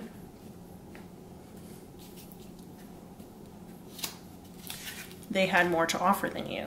So there definitely was a choosing of different priorities or a different person over the victim person here. And has the victim person been playing the victim recently? Maybe. Is it working? I think it is, but I don't know. Get over it. Move on. Yeah. That's what the victim person is saying. And they're also saying, I don't deserve this, so I feel like the love is fake. That makes sense. You're the best thing that ever happened to me. So, and I want a commitment. Okay, anyway. Is there more that the victim person would say to the mystic person? Here we go. There's a lot coming out now. I'm unable to come forward right now. You've helped me more than you know. Maybe the mystic person helped the victim person kind of see the world more clearly. And going back to the whole idea of like maybe it was delusional to believe that these two people could really be friends. And I think that it just like gave the victim person a lot of clarity that they probably needed. It's too hard. I really admire you. You delight me. You can do better than me. So both people believe that, because this person was like, I'm out of your league. And then this person said, you can do better than me. You're so beautiful. So there could be like a difference in looks here. Or again, class or something like that. You're always on my mind. I don't like to think about the future.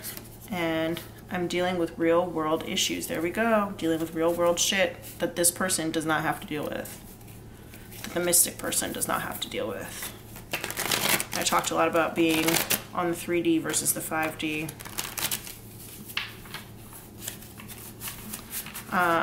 Okay. What would the mystic person say to the victim person if they could say anything? Again, I'll never forget you. I don't know why I had that in here twice. I didn't realize I had that in here twice. That's so funny. I've been using you. Not surprised. You're not the person I thought you were.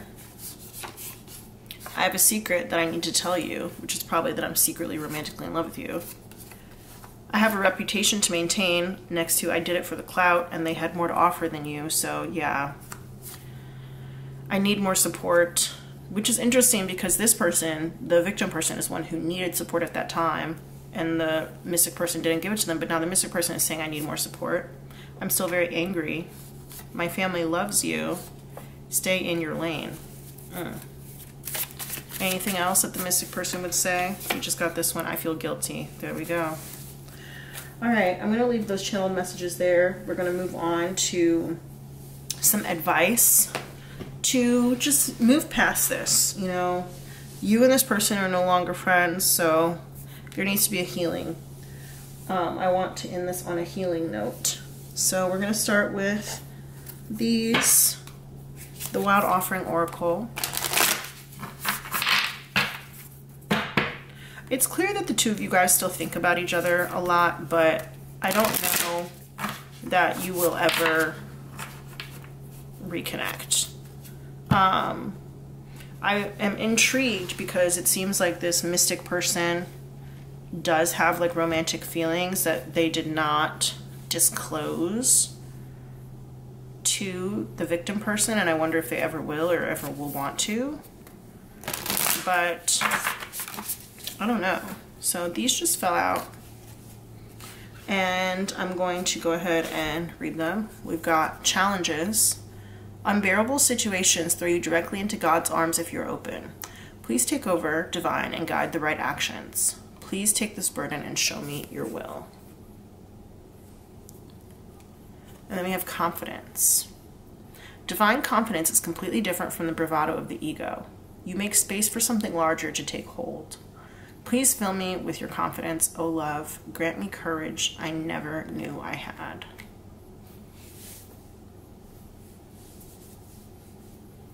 So I think that this advice is for both people. You know, if you're either person watching this, I think that the same advice applies to both of you.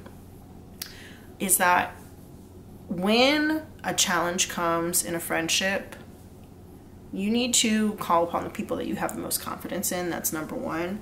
But number two, you know, put your confidence in people that you can call during a challenge. I think that there was some misplaced confidence, both in terms of misplaced secrets and also misplaced trust in this connection. And that's something that you are learning moving forward when you form new connections, that, you know, there are certain people who will uphold kind of the agreements of friendship, you know, being there when the other person needs you the most. And there are some people who won't. And challenges will really show you who those people are. And so you put your confidence in the people that have shown and have proven, the tried and true ones.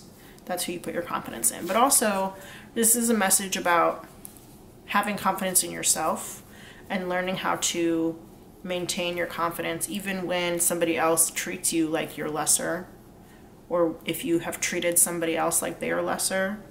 Learning how to not do that because you're confident enough in your own self. And you know, I think everybody does face their own types of challenges, no matter where they come from or how wealthy they are, whatever, what they look like.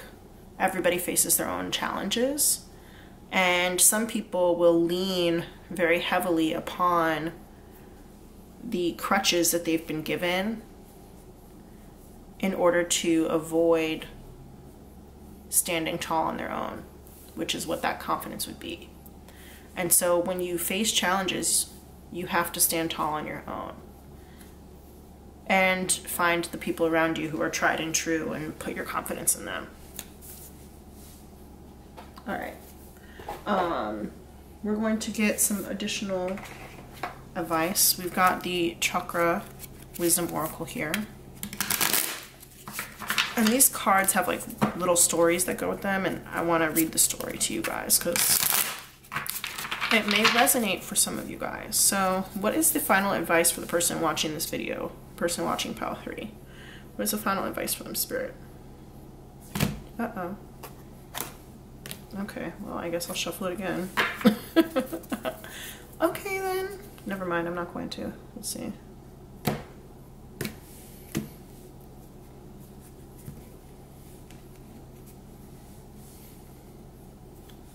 Okay. We've got release. Yeah. Well, this victim person said, let it go already. They were like, let it go. Move on.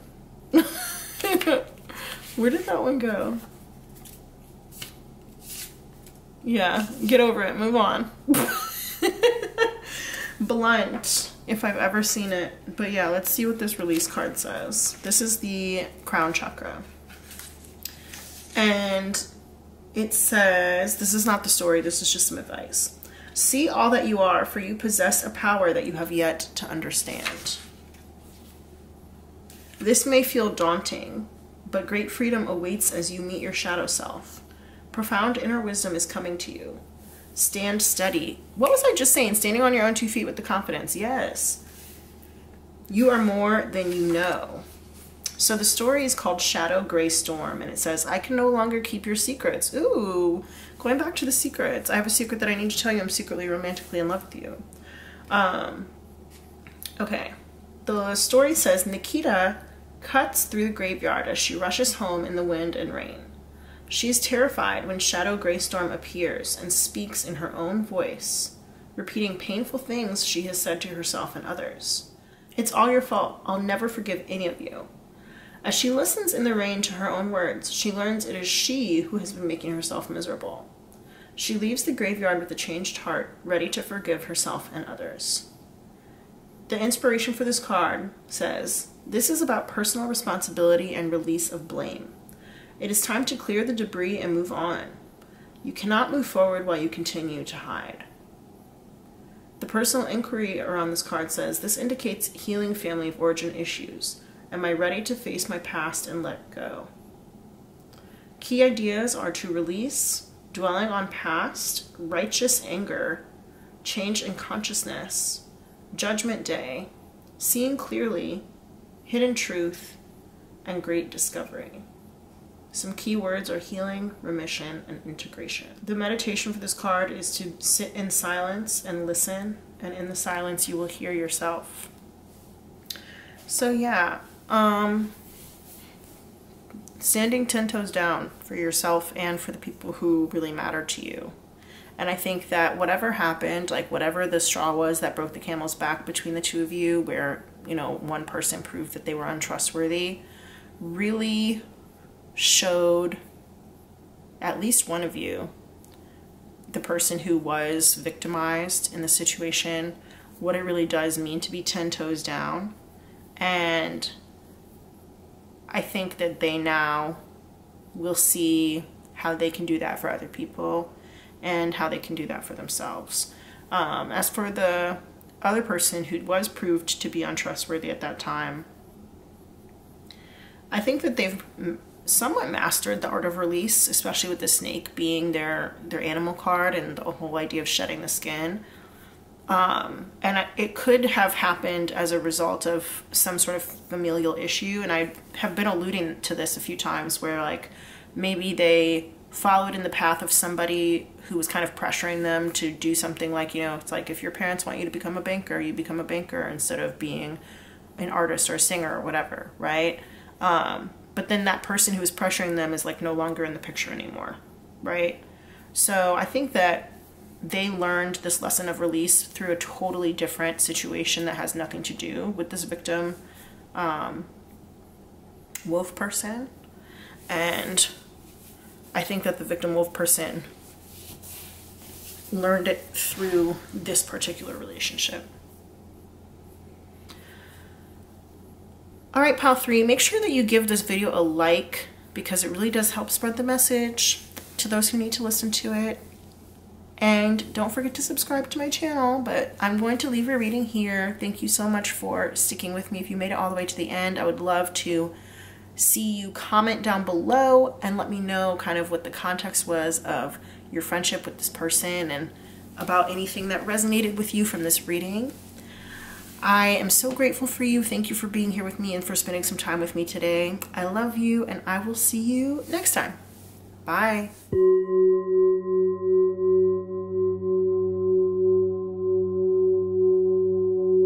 Hey there, pile 4. If you chose the Intuitive Night Goddess Tarot, then this is your reading. We're actually going to get the identifiers out first.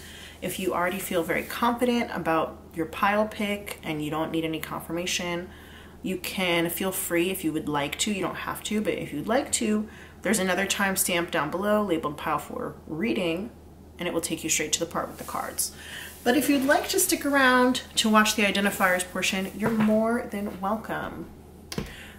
The identifiers, basically what they are, they're just extra confirmation for the people who need it. So I have these slips in this bowl, and if anything comes out that is really resonant with you or super significant to you, or maybe if it's shown up in your life in the past couple of days or something like that, even just in passing, then that can be confirmation that this is your pile.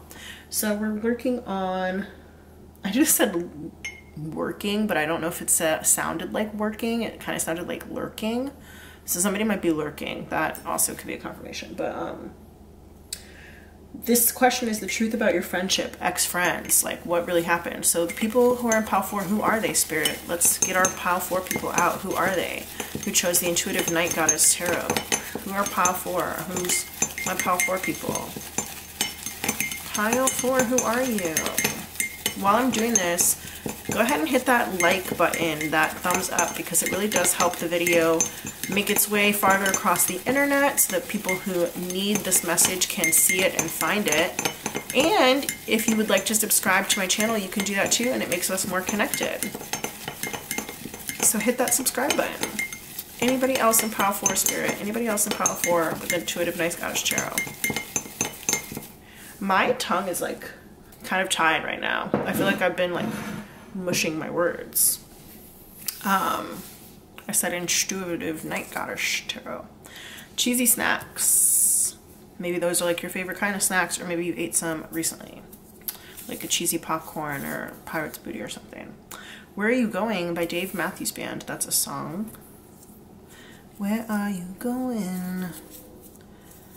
Roller coaster, so you might really like roller coasters. That just made me think of Disney. I don't know why, but like Disney World. Red Hot Chili Peppers, so maybe a Disneyland, since that one's in LA. Red Hot Chili Peppers is a band, but also could literally be chili peppers. Angus Thongs and Full Frontal Snogging, that's a book. It was turned into a movie. The movie's called Angus Thongs and Perfect Snogging. Bimbo, maybe you are a proud bimbo, you identify as bimbo, maybe somebody called you a bimbo, or maybe you heard somebody say that recently, I don't know. Piano, that might be your instrument, or you might have like seen somebody play live piano recently or something like that. The number 4, that could be the month of April. You could have 4 kids in your family. If it's the month of April, that would be Taurus and Aries on the zodiac. You could live on the 4th apartment, the 4th floor, 4th street, something like that. Doctor Strange, Marvel. I believe he's played by Benedict Cumberbatch, but I don't really know anything about Marvel. I don't know why that's even in the bowl. It just is. God Must Have Spent a Little More Time on You by NSYNC. That's a song. Let's see if Justin Timberlake comes out. I don't know. Gordon Parks. He's a photographer. Whoa. You guys see that? There he is, Justin Timberlake. How did I know? I am like so tuned in sometimes. It's like actually crazy. George Clooney. And for those of you who don't know, Justin Timberlake was a member of NSYNC. That's why I said that. George Clooney's an actor. Famous last words. If anybody said that to you recently, but I was just about to say the whole like, let's see if Justin Timberlake comes out. Those could be like my famous last words. And then he did, right? Gloria Delgado Pritchett, character on Modern Family, played by Sofia Vergara. Sesame chicken, that might be like your favorite dish from the Chinese food spot, or you might have eaten it recently or something. Legally Blonde, movie starring Reese Witherspoon as Elle Woods. I almost said starring Elle Woods. Catfish, the TV show. Neve Schulman, Cammie Crawford. You might have seen Neve or Cammie somewhere outside of Catfish, like on Instagram or somewhere in New York or something. Cammie hosts another show as well. Legally Blonde is also a, they turned it into a musical.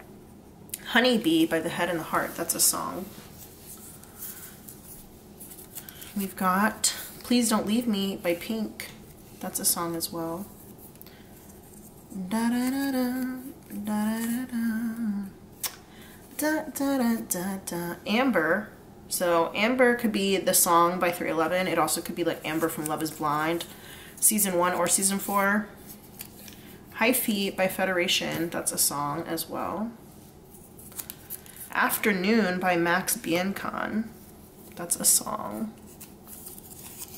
Las Vegas. Earrings. So you might have a lot of ear piercings, or you could just be like an earring aficionado and have like a really big earring collection. Or maybe you just bought some new earrings. Bali.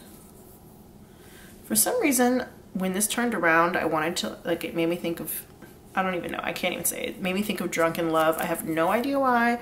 That's a song by Beyonce, but I don't know why it made me think of that. Yin Yang Twins. Musical duo, hip-hop duo from Atlanta. La, da, da, da, la, da, da, da. The Boondocks. That's an animated TV show, animated series. Aaron McGruder. This is Chemical Hearts. That's a movie. I believe it was starring Lily Reinhardt. I don't know how to say her name. And it might be on Netflix. It could be on Amazon Prime. I really don't know. But it's like a tragic teen movie. Marlon Wayans, actor. Gospel music. Aang from Avatar: The Last Airbender. He is, in fact, the last Airbender. Closer, that's a movie starring Julia Roberts, Natalie Portman, Jude Law, and Clive Owen. Chasing Liberty, that's a movie starring Mandy Moore, where she plays the president's daughter. Crush by Jennifer Page. It's just a little crush, not like I faint every time we touch. Ladybug. I don't know if that one's ever come out before. That's funny. So you might have seen a ladybug recently, maybe one like landed on you or something. That also makes me think of like the beetle cars, like bug cars from VW. No Frauds by Nicki Minaj and Lil Wayne and Drake. Substack, that is a website where people can subscribe to your writing. And then last but not least, we have Hide Your Kids, Hide Your Wife. Famous quote by Antoine Dodson. That was turned into like a viral song. There is also like a little bit of like mildly, I don't want to say desperate, but also potentially like panicky energy coming through here, because even just like these two songs here, where are you going? Please don't leave me. So yeah, somebody could be afraid of being left behind, but that may not have anything to do with the actual reading itself. Sometimes these things just kind of come through in the identifiers and they don't really have a lot to do with the reading. Sometimes they do, sometimes they don't, so I guess we'll see. All right, guys, I'm gonna go write these down in my tarot journal. I did create a tarot journal for you guys as well, so if you're interested, the link is down below. It could be a really good companion if you like to watch readings or just do your own readings. Then it could be a really great place for you to write down your insights, the things that resonated with you, any advice, or things that you just want to take with you moving forward in your life. So check that out if you feel so called. But I'm going to go write these down in my tarot journal, and I will see you guys in just a second. Hey there, pile 4. Welcome to your reading. If you chose the Intuitive Night Goddess Tarot, then this reading is going to be for you. I'm going to do all live shuffles today. Make sure you like this video. Go ahead and press the thumbs up, and don't forget to subscribe to my channel. But when you like the video, it really does help the video to spread so that more people can see the message and hear the message if they need to hear it. But when you subscribe to my channel, it makes us more connected so that we can have a little bit more of accuracy and specificity to my readings for you. So yeah, this reading is going to be in a few different parts. First, we're going to do like a person A, person B format. We're going to find out, you know, how each of you are as individuals. Then we're going to find out how the friendship was or how it used to be, since, you know, these are ex-friends. Then we're going to find out specifically like what happened that kind of like broke the friendship. And then we'll get some channeled messages, and we're going to do some healing advice as well. So make sure you stick around for the whole thing, because there's going to be lots of goodies in there. And if you are the type of person who really enjoys tarot, even just, you know, watching tarot videos, but if you like to read tarot for yourself too, I did make a tarot journal that could be helpful for you. So it could be a good time for you to take some notes. All right, let's see. I'm going to put this off to the side. Actually, let's get our oracle cards out, our archetype cards as well too, to just kind of tell us who are the two people involved in this reading. So the people who chose pile 5 with the Intuitive Night Goddess Tarot, Spirit, I want to know about the friendship that they're asking about. We're going to do person A. Who's person A in this friendship?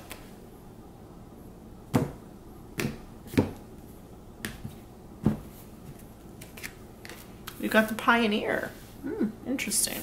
So Pioneer, light attribute, passion for doing and creating what has not been done before. Shadow attribute, compulsive need to keep moving on.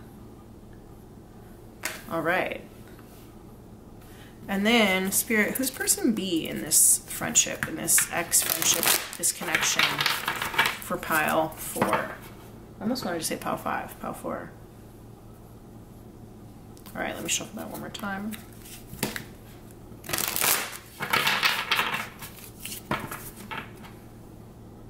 Person B, Spirit, who is person B?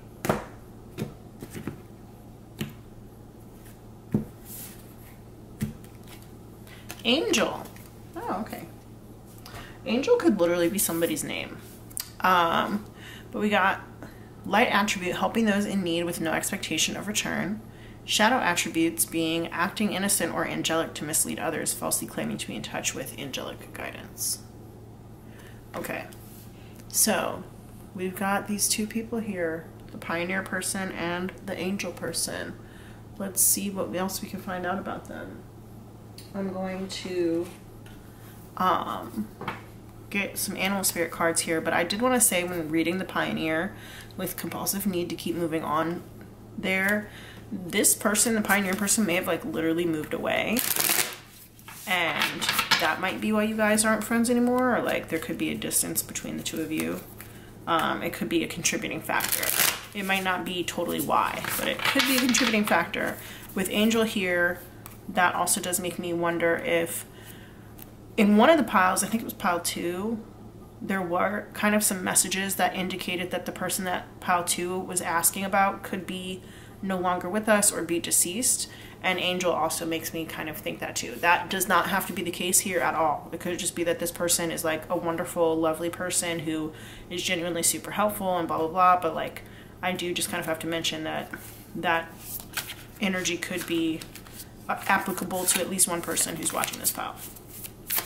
All right, so tell me about person A, the pioneer person. Oh, we got Fox. So the pioneer person is very clever. They definitely could be like an inventor of some kind. Or they could just be, you know, always coming up with like new stuff, new shit. Always even just discovering new things.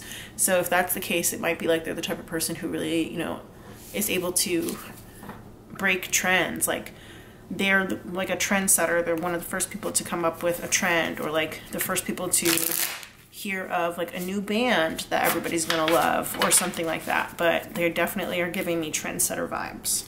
And very, very, very intelligent, very clever, easily outsmarting everybody else. Okay, tell me about the angel person. That was easy. We got the cheetah card. And you know what?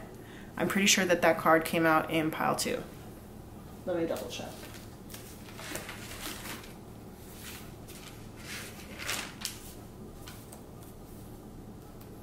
It did. That card did come out in pile 2. So, yeah, you may also have messages in pile 2 about this same friendship, possibly. That's interesting. All right, any other cards for the angel person? Any other cards for the fox pioneer person? Whoa, that's a lot of cards, Spirit, but okay. I'm not going to take them all. I'm just going to look at them. We got wolf, which came out in pile 3. Lizard, sea serpent, and starfish. Okay. Starfish makes me think about like stuck on you or something like that. I don't know. We're going to get some messages from the mermaid's cards to talk about the feelings that each person had in the friendship. Tell me how the pioneer first person felt while they were friends. Tell them, or feels about the friendship. What do we need to know from the pioneer person from this deck? Okay, I'm going to go ahead and just cut it.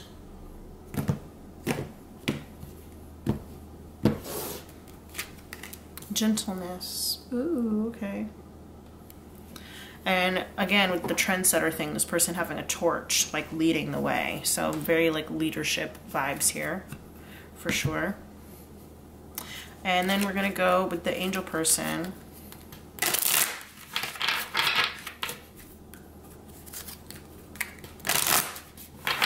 Tell us about the angel person's feelings during this friendship. Or just whatever we need to get from this deck, I guess. We've got memories here in reverse, and that actually also came out in pile 2 with the same, in the same person as the cheetah card. So definitely pile 2 is coming through strong right now. That's very strange and interesting that that came out together. Don't love that. I'm sorry, I'm saying I don't love that because anyway. All right, so yeah, something that I'm seeing here is that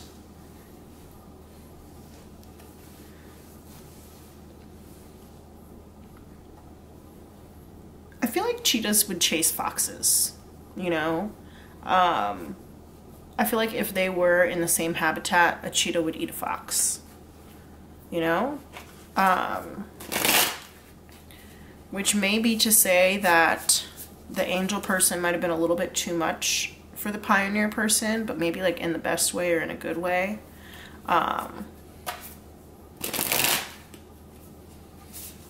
This angel person might have like memory loss of some kind, because we have memories here in the reverse.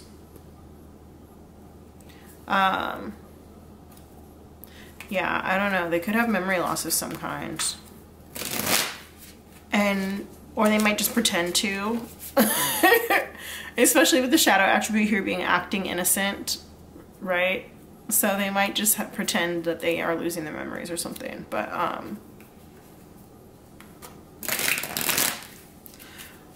I feel like both of these people seem very sweet. They both seem very sweet. Obviously, you know, something went wrong. That's why you're not friends anymore. And I don't even want to say something went wrong, because I did say earlier that it could simply be that there's like a distance between you guys. Somebody moved away or whatever.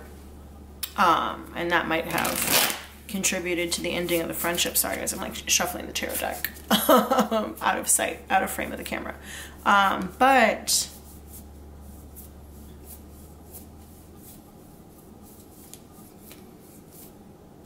yeah, it's interesting because this is the first pile where I kind of feel like it's like, go on girl, give us nothing. We're like, I'm not getting very strong, like I'm getting vibes from each of these sides, especially from the Pioneer side. Like that person's energy is coming through pretty clearly, but the Angel person's energy is not coming through really at all, honestly.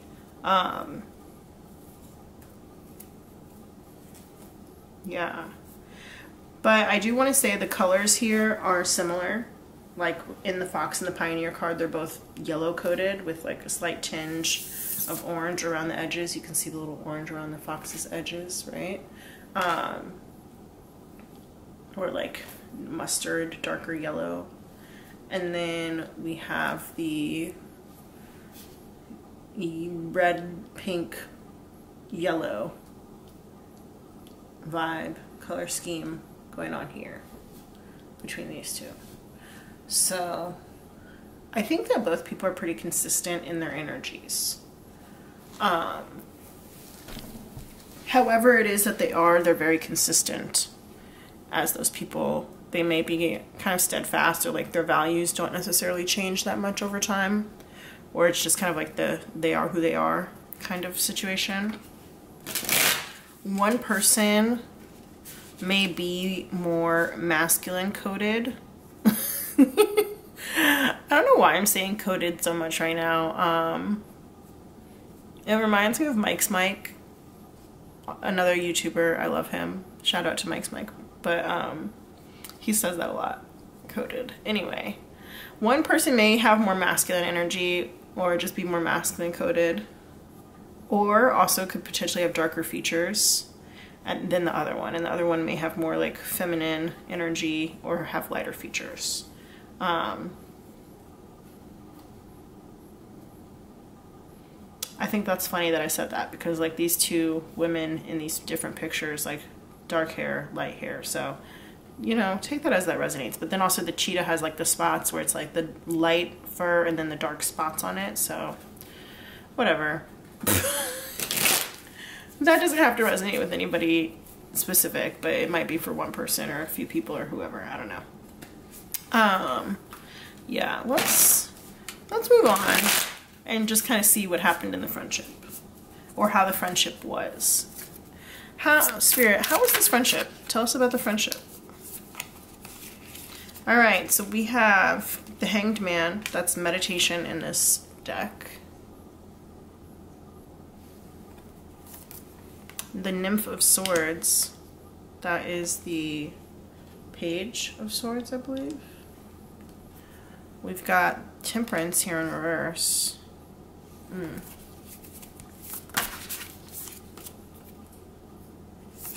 Warrior of Swords. That's the Knight in reverse.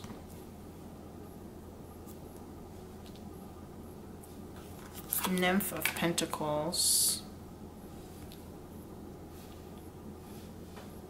Page of Pentacles in reverse.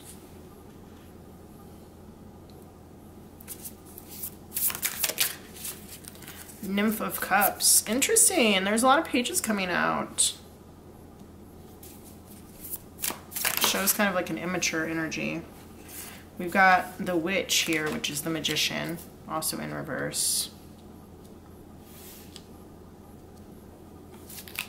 Anything else? Any last cards that want to come out to add to this reading? Okay. Two of Swords.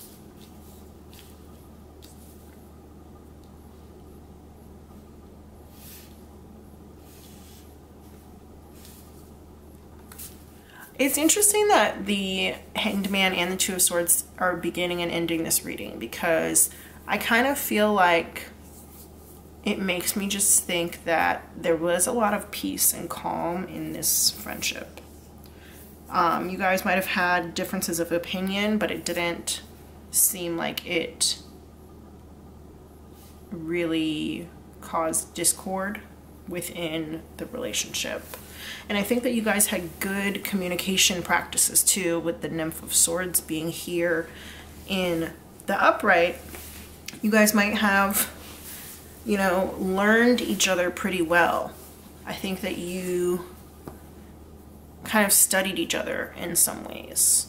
And you might have kept in touch via social media or had very, you know, positive social media interactions or something like that. But that doesn't have to apply to every single person. But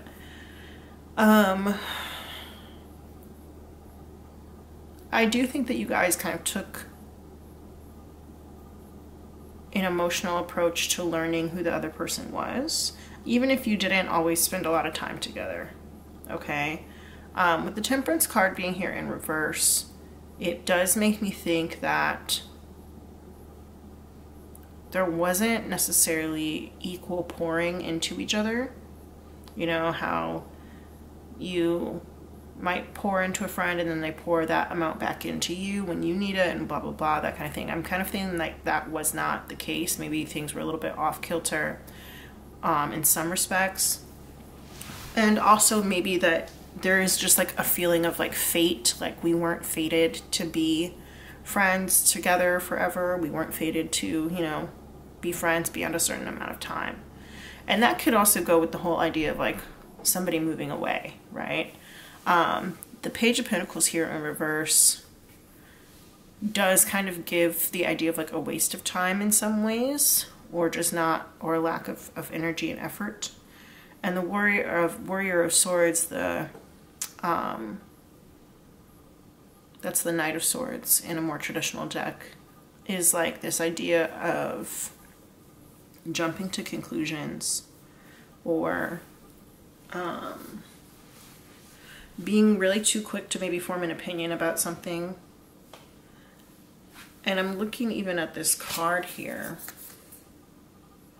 and from the reverse, it almost looks like she's getting ready to like slaughter this deer here. But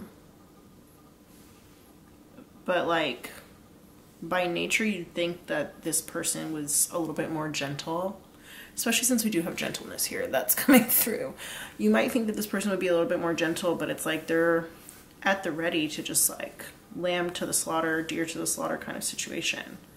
So this kind of makes me think that maybe somebody exchanged some words that were just not, that may have been out of character in some way also, but then also that were just like not cool. Maybe said some things that were very hurtful. Knight of Swords, especially in reverse, can like, their words can sting, their words can hurt. So they might have just said something that was extremely painful, or it could have been that they would say those kinds of things to other people and not necessarily to this angel person. And they just like had that quality about them. Or maybe not necessarily to the Pioneer person. I don't know why I'm assuming that's the Pioneer. I think I did that because of the idea of the gentleness being here. But that doesn't have to. I'm not assigning it automatically to the Pioneer person. And you could identify with either side. You could identify with the Pioneer or with the angel person. It's up to you. You may find that you identify a little bit with both. But at least one person here in this connection like really had the idea to be, not the idea, maybe he did have the idea, but had the ability to be very cutting and very mean. They might have been have like really quick comebacks that could like instantly roast or, you know, burn another person. And they didn't have to spend a lot of time working on those. But with all these pages here, I'm a little bit concerned. I'm a little concerned because, you know, pages are still learning about certain things, and it's like they're at a very low level. And this could be that like you guys knew each other when you were students, or you knew each other when you were very young.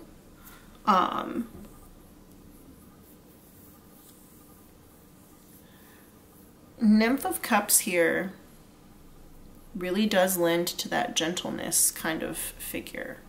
And it makes it feel also like learning how to socialize properly, learning how to deal with your emotions, learning how to apologize, learning how to be nice and to be kind to other people. But with it next to the witch or the magician in the reverse, this is giving it extremely manipulative energy, almost like gaslighting energy. And again, that's not to say that these abilities were used upon either person in this friendship. It just means, I think, that maybe they learned how to do those things, possibly within the context of this friendship. Maybe they both learned how to do these things together. Maybe like you and your friend might have just been making up lies to tell to people or something like that, you know, to gain sympathy or something. I don't know. But it would be like, it's almost like this idea of like lying to other people, but you both know the truth. You guys could come up with like a massive lie together or something. I don't know. This energy is like very strange. And when I say that, it's strange, I mean like it's like hard to read. It's hard to tap into in a way. I did say before that like the angel person was like kind of giving me nothing. And I also said it was like, go ahead girl, give us nothing. This energy is like hard to tap into. It's kind of strange. And when I say like hard to read too, one, the first thing that I think of is like maybe one person did literally have difficulty reading. So that could be like dyslexia or something like that. Or yeah, something like that. I don't know. Learning disability, maybe something like that. But the other thing that's coming through too is like the idea that other people who are on the outside looking in of this friendship, literally like they don't know what's going on. But the people who are in it are like in it. And that almost reminds me of like how people might have, you know, like how twins or just like really close friends or whatever might have like their own language that they speak together and other people don't know it, other people don't understand it. This is making me think kind of that. So having like that kind of level of closeness with someone where it's almost like you guys have your own language and you both have clarity of what your relationship is like, and other people may not get it, may not understand it. But I want to go into these mermaids cards because I've addressed the gentleness a little bit, and I just was thinking about like approaching a situation with kid gloves. So yeah, this might have been a friendship that you had either when you were very young or since you were very young. Of course, take what resonates and leave the rest. That doesn't have to apply to you. But I definitely think that this friendship has like a very, or even had a very tender place in the pioneer person's heart. That movie My Girl is coming to my mind right now. That movie is so, oof. If you haven't seen it, just go watch it. I'm not gonna say anything. But yeah, Macaulay Culkin is in it. Yeah. But I do feel like this friendship had a very tender, or has a very tender place in the pioneer person's heart especially. And the angel person may not like to even think about this friendship. And that might be why they're so, like I said, kind of, I'm not really getting anything from them. They may not like to think about this friendship at all. For some of you guys, this person may no longer be with us. The angel person may no longer be with us. But again, that's for some people. That might also be why it's hard for me to get anything from them. But I think that, you know, if they are with us on this earth, they really may just not like thinking about this friendship. There could be some painful memories or some bad memories, or just, there might even be some memory loss for some people. Might be some memory loss as well. You know, that would be so crazy. How crazy would it be if like one of the friends had like amnesia? That would be so wild. Like, I've never even thought about that before. Like, what if like your best friend got amnesia and didn't remember you, and then like never recovered, and then you just like lost your best friend? That's crazy. That's crazy to think about, but it's probably happened to at least a few people. probably multiple people. The world is a vast place. I'm just like, sometimes I blow my own mind. Or I guess spirit blows my mind for me. I don't know. I'm sorry to go on that random tangent. I guess maybe that possibly could apply to somebody here watching this. I don't know. But yeah.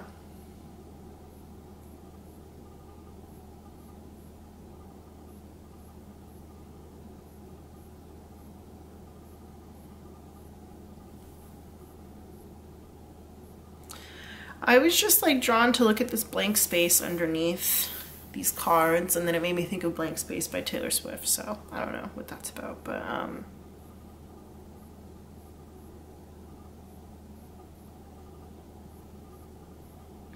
this energy is so strange. And like, I don't want to let these cards go. I'm kind of feeling like maybe I should, but I feel like I haven't gotten fully into this whole Nymph of Pentacles yet, being here in the reverse.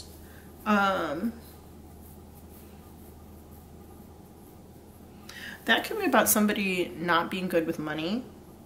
That could be about somebody misusing their time or their resources, or not wanting to put time or resources towards something that would be good for them to learn or to know or to do. And with this cheetah person here, they may have like to rush through everything. I'm also getting that maybe somebody was like really fast, like maybe driving too fast or biking too fast or something like that. Maybe one of them is like a really fast walker or a really fast runner. She's a runner, she's a track star. Didn't really like to take their time on certain things. That could also be applied to relationships. Maybe they didn't like to take their time in relationships and rush into relationships too fast. I just keep being drawn to this blank space. But I'm being told not to draw any more cards, so I don't know what that's about. This empty heart and this light bulb here. It's kind of sad. It's like, it's not really that sad, but it is a little bit. Only because of the connotation of an empty heart. Like, the actual feelings that I'm getting from this empty heart are not sad at all. I'm getting that it inspires this pioneer person to move beyond and think outside the box and try new things and all that kind of stuff. The angel person could be very inspiring to the pioneer person. As a friend, they could have been very, very inspiring to them.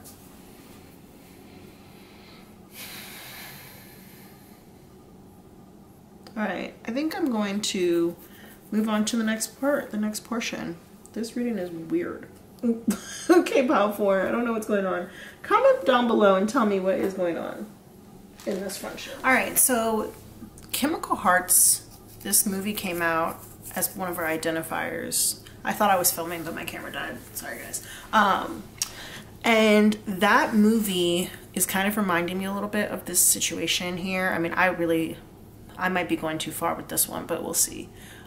So in that movie, and these are not spoilers because a lot happens in the movie, but in that movie, this girl moves to like a new school district and she starts going to a new school, and she joins the school newspaper, and the boy on the newspaper, he develops this crush on her, this like really big crush on her.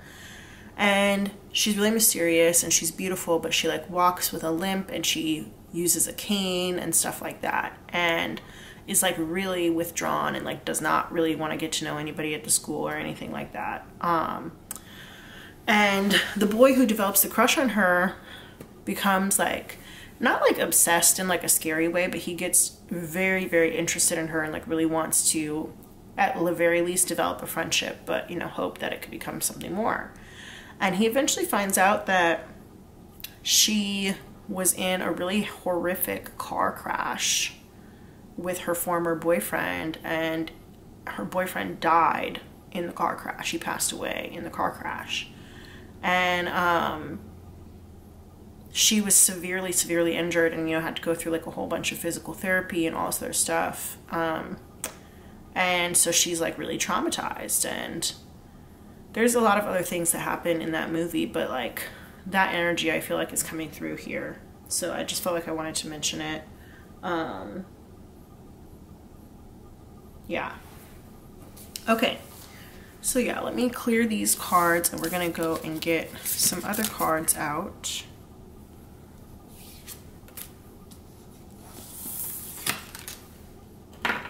will give us more information, because I really don't know that that situation that I just named is going to resonate for every person who views this pile, but there may be some sort of something you can learn from it. So we're going to be using the Abandoned Oracle right now to get some information here.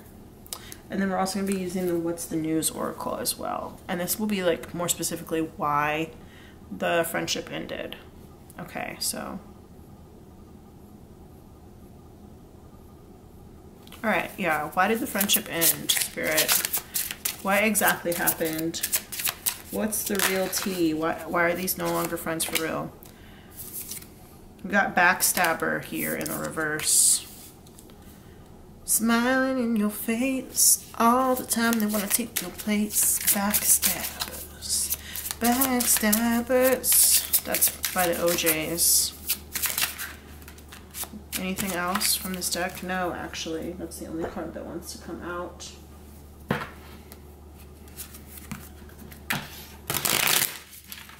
All right, Spirit, what's the tea? What's the real news?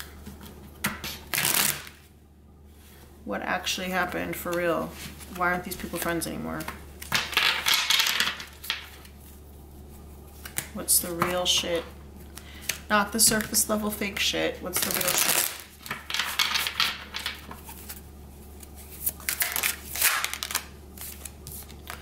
Immune to attacks, can't affect you. I think it's funny that that came out after the backstabbing came out, because it's like somebody tried to backstab the other one and failed. It's a failed backstabbing. Smiling in your face all the time, they want to take your place. Which way does this go? Lit the fuck up. That's the next card here. Backstabbers. Backstabbers. And I actually have a white candle lit right now. Right here. I don't know if you guys can see there's white, but it looks exactly like that white candle right there. That's crazy. All right, what happened between these two people, between the Pioneer person and the Angel person? What happened to them? Why aren't they friends no more? Why aren't they friends anymore? Privileged flaunter.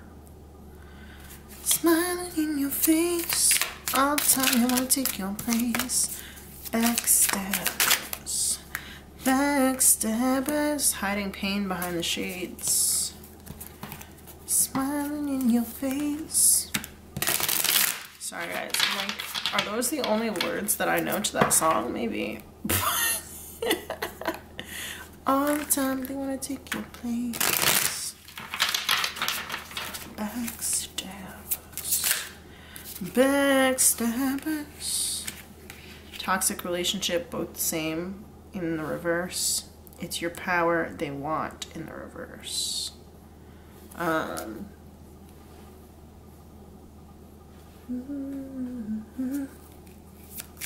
Anything else? Predicted it. That came out in pile 3. And you know what's funny is that this energy also kind of came out in pile 3, at least this one did. This energy kind of came out in pile 3. The privileged flaunter. I had that.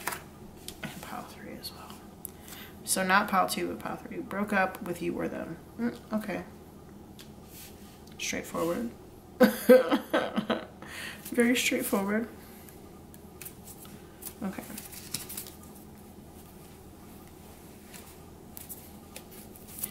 There we go. I knew something else wanted to come out. Got fired, lost a job. This is it. It is what it is. And then anything else, last clarifications here. We have pregnant, morning sickness in reverse, interesting, and needing help in reverse. Smiling in your face all the time, they want to take your place. Backstabbers. Backstabbers. Okay. That song's not gonna be stuck in my head forever. It's gonna be stuck in my head forever. Forever. Isn't that from My Girl? That might be from My Girl. No, that's from The Sandlot. Okay, anyway. we've got like kiddie movies coming through here, like movies about the childhood experience, like My Girl and The Sandlot. All right, so it seems like you gotta stop being friends because one person tried to lie on the other person, tried to do some sort of backstabbing that failed. When it says lit the fuck up, that makes me immediately think of liar, liar, pants on fire, especially since we have like this mouth here with the flames. But that also could have been that like they maybe like there could have been like a screaming match or some sort of like yelling, like actual like very public fight that could have happened between the two of you as well, or not as well, but just in general that could have happened. There could have been somebody who either had more money in this situation or maybe had more status or something like that than the other one. And if that's the case, I think that it kind of got to the less privileged one or the less statused one and caused some issues. I think that for a long time, the person who was less privileged or less statused was kind of pretending like it didn't bother them. But really, they were bothered. They were extremely bothered. They wanted the same type of power that the other person had. This could be an interracial friendship. I did kind of allude to that before, saying that one person could be darker, one person could be lighter. And it doesn't have to be, but it could be. And one person might have wanted the other person's power. The relationship could have gotten very toxic as a result, and you guys broke up. One person could have been more wealthy than the other, and it's not saying that either person was actually wealthy, but especially with like got fired, lost a job here, it just might be that like one person was employed and the other person was not employed. Was like wanting to be employed and was not employed, you know, needed financial stability and didn't have it. And also, I think that there could have been a situation here where one person needed the other person's help with something and didn't get it. That situation kind of reminds me of Pile 3, but this feels like it's a very different type of situation than Pile 3, that the help was needed. Or maybe it was like somebody offered their help and the other person didn't need the help and they resented them for offering the help. Or in terms of the backstabbing, it could have been that like somebody might have put the other person on blast and did it in the name of quote unquote trying to help the blasted person, and the blasted person was like, fuck you, I didn't ask you to do that, I didn't need your help, I never even asked you for help, and you're over here, you know, doing things, putting my business out in the streets, and I never even asked you to do that. That was literally none of your business, why are you doing it? I'm kind of getting that vibe. That's the kind of vibe that I'm getting right now. With these cards here in the reverse, these three, the toxic relationship, both the same card, it makes me think that you're not both the same. It makes me think that you're both actually very different from each other, but that the relationship was still toxic anyway. And I said that before, that like even if you guys were very different, you kind of had like an understanding of your relationship that nobody else did. And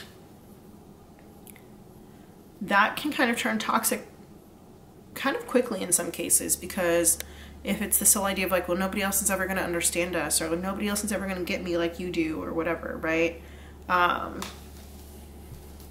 That can become problematic because it really closes you off to, you know, forming other connections, making other friendships. And I do kind of feel like people, especially in those types of situations, can get really territorial and really jealous. And we do have like the green here, the green hand, that makes me think of green with envy. And then also, this is it. It is what it is. It's like, look at how these hands are holding on to each other. These hands are like holding on to each other. And with that being here in the reverse, it's like possessive. There's a lot of possessiveness going on in this friendship. And I feel like one person, like somebody just couldn't take it anymore. Couldn't take it. There even could have been a situation where if one of the people in this friendship got into like a romantic relationship or an outside relationship or whatever, then the other person maybe resented that person's partner. Yeah.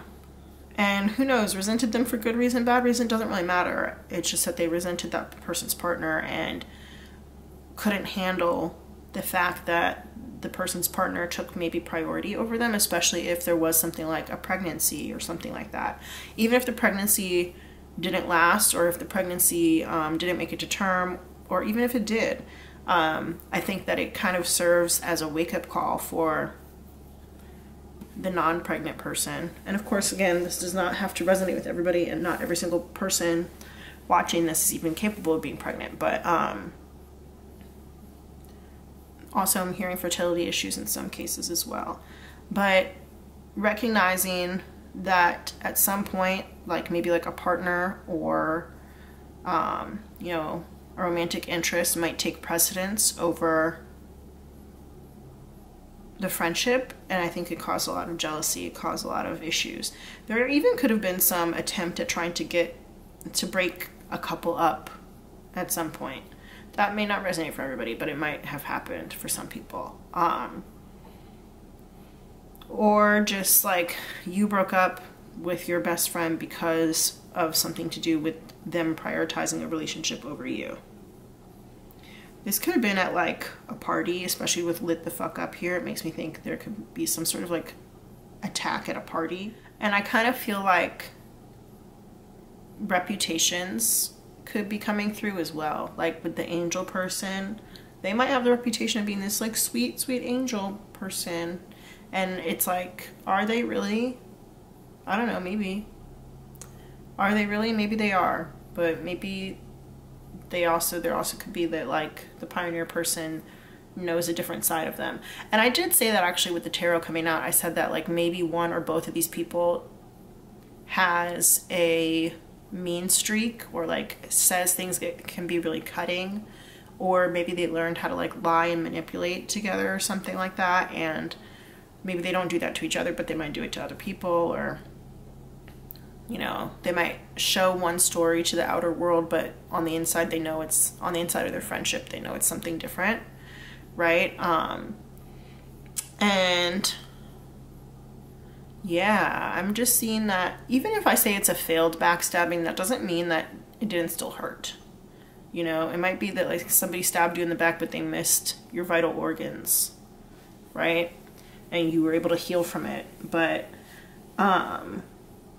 yeah, this could have been like, you know, you're at a party and somebody says some fucked up shit to you and you needed help from your friend, and your friend didn't do anything. Your friend didn't speak up for you or whatever, right? That's just one example.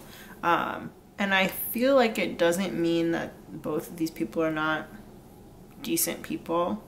I think it can be the idea of being caught in a toxic relationship can really make you change the way that you operate, the way that you see things, the way that you approach your other relationships, you know?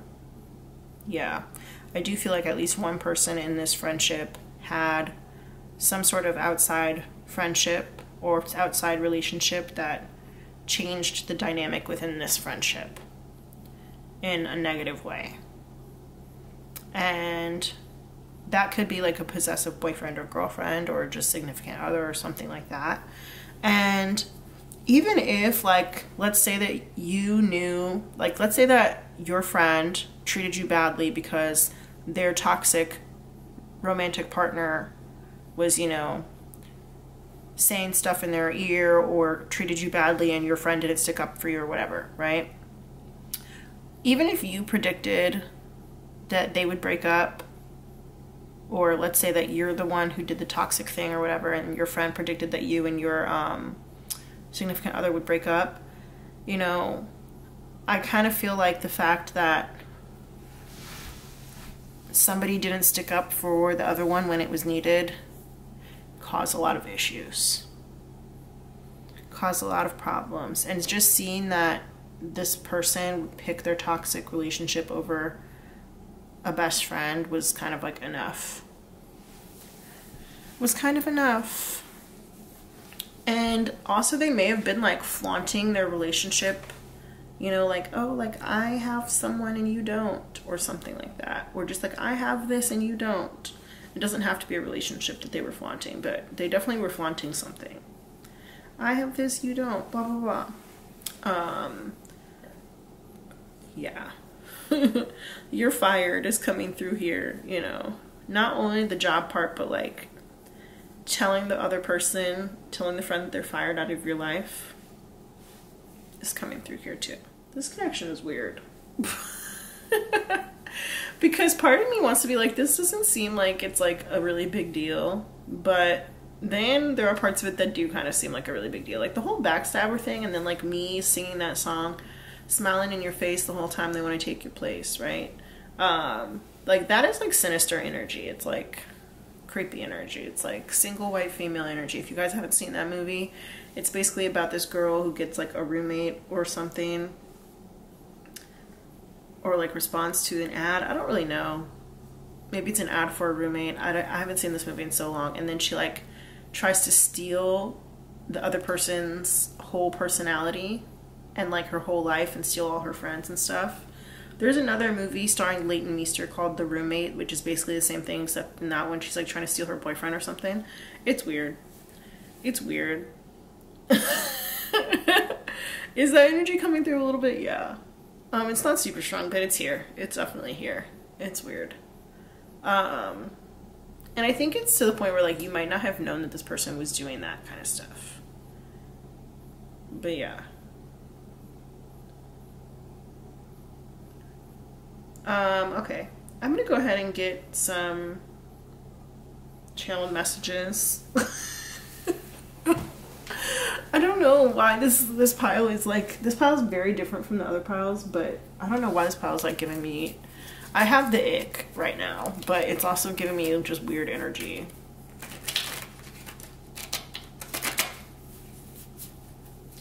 Smiling in your face all the time, I took your place. Backstabbers. Backstabbers.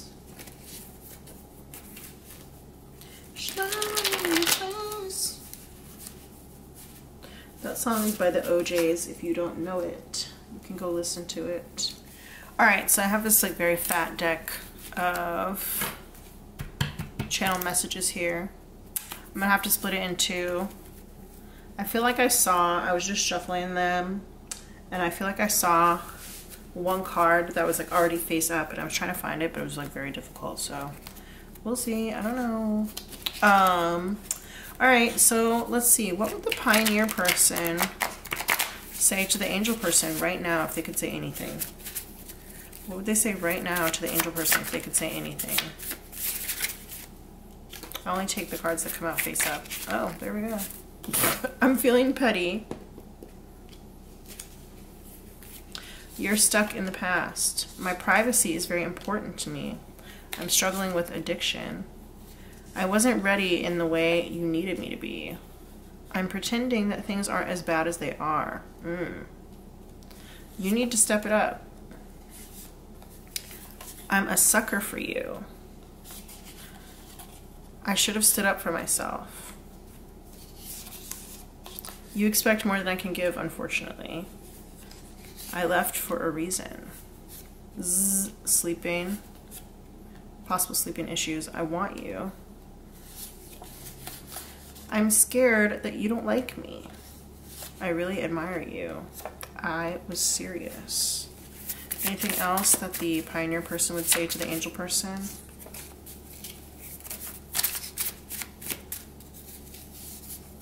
Was this the one? I have a reputation to maintain. Does this go with it?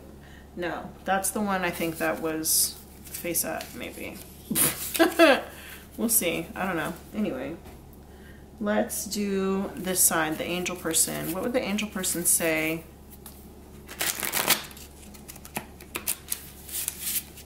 to the pioneer person.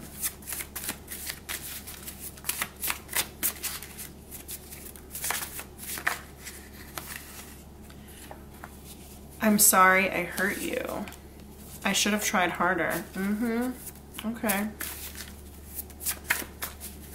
Anything else? You don't deserve what I've given you. I need more time. I can't deal with the drama. Anything else that the angel person would say to the pioneer person?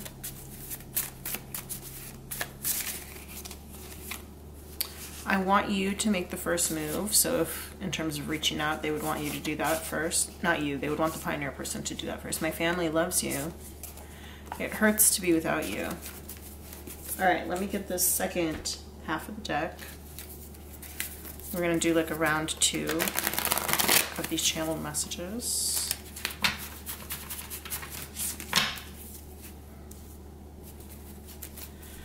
What would the angel person say to the pioneer person right now if they could? We've got, I want consistency. I've made my peace with the situation. I'm in love. So yeah, they might have been the one in that relationship. Maybe they're still in it. Maybe they're in a new one. I don't really know.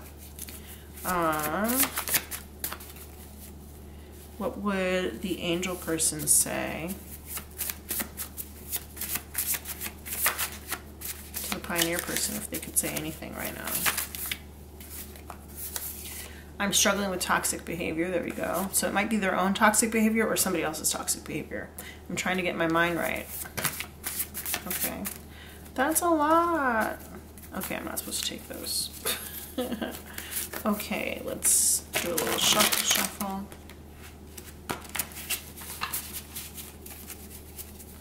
Any last words, any last things that the angel person would say to the pioneer person if they could say anything? We've got, this is serious to me. And then we've got, ghosting you was the right decision. All right, what would the pioneer person say to the angel person if they could say anything? I lied to you about something important. You deserve better than I can give. Anything else? I don't like who and how I am. Any last words? It's too hard.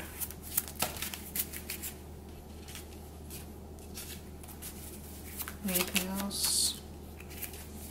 I love myself too much to be with you. I don't regret it. I don't really think about you anymore. I miss you a lot. Interesting how those two came out together. I'm so happy for you. Sarcastic. So that could be in response to the I'm in love. I'm so happy for you. I'm so happy for you. Any last words? All right. Let's go ahead and get some advice. So advice for the people watching this, getting closure from this relationship, from this friendship. What kind of advice will you offer from Spirit?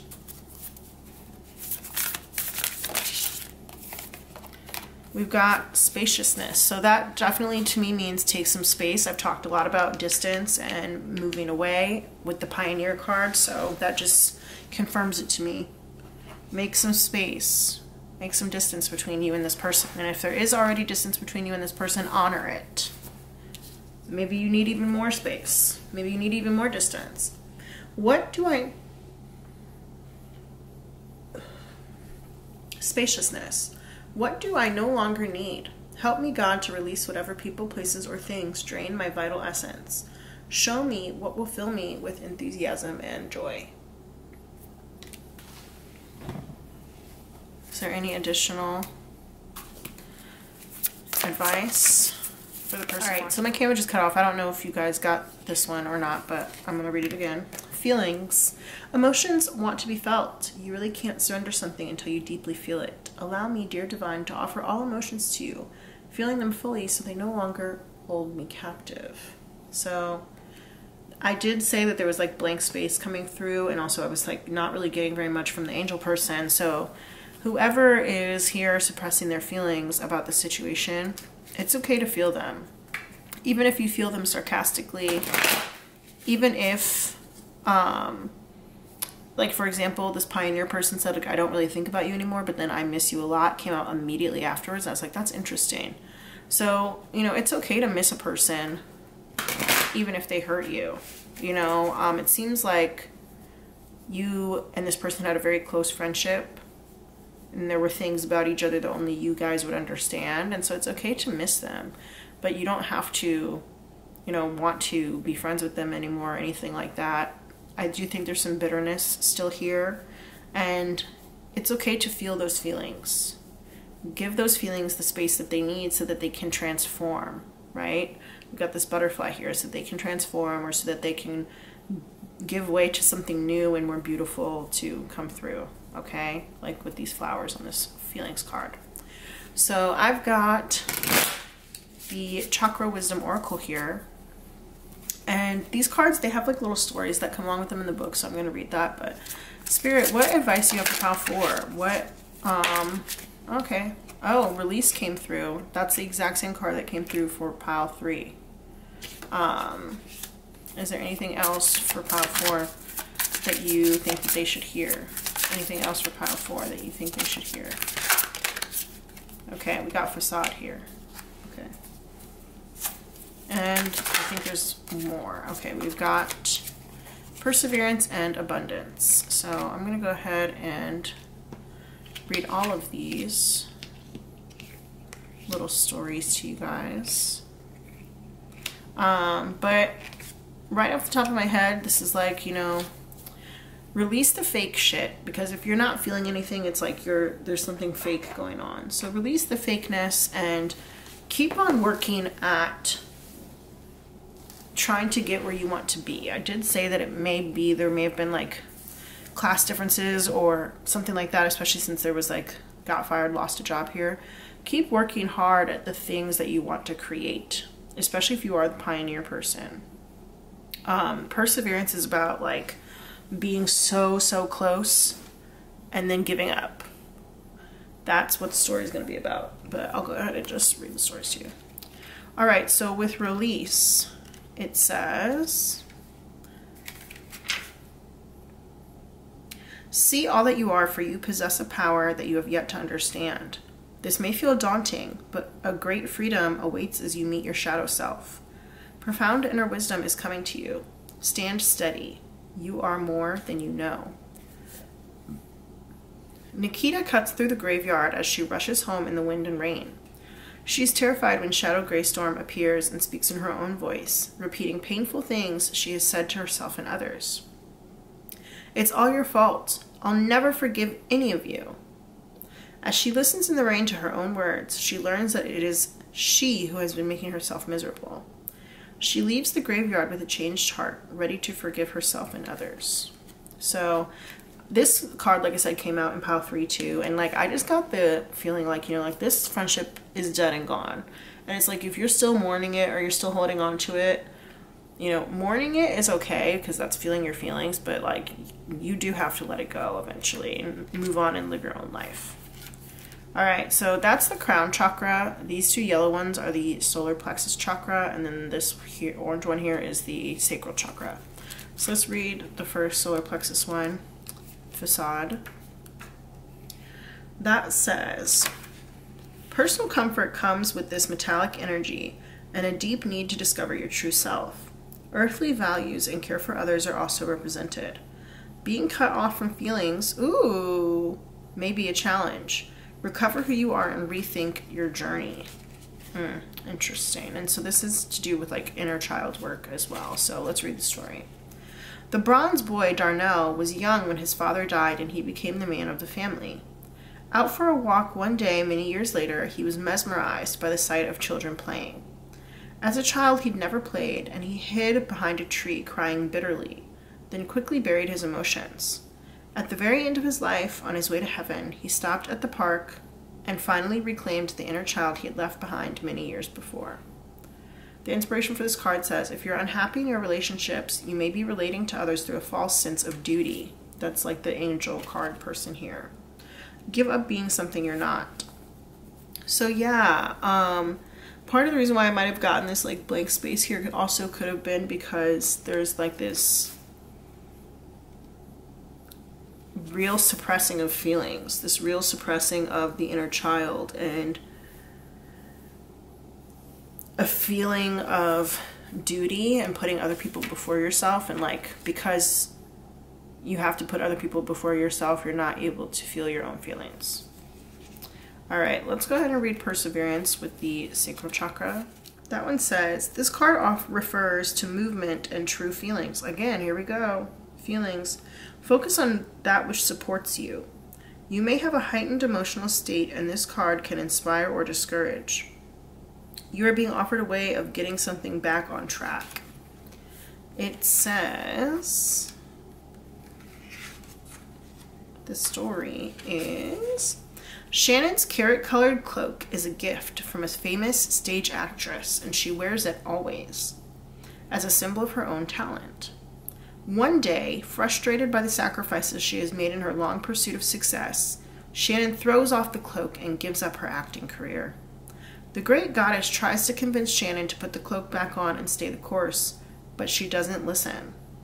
Just around the corner, had she persevered, was great success. The inspiration behind this card is, when we do our chosen work, we are serving the highest order. If we stop, we upset the universal balance. What you work toward will materialize. You may not see it, but it lies ahead.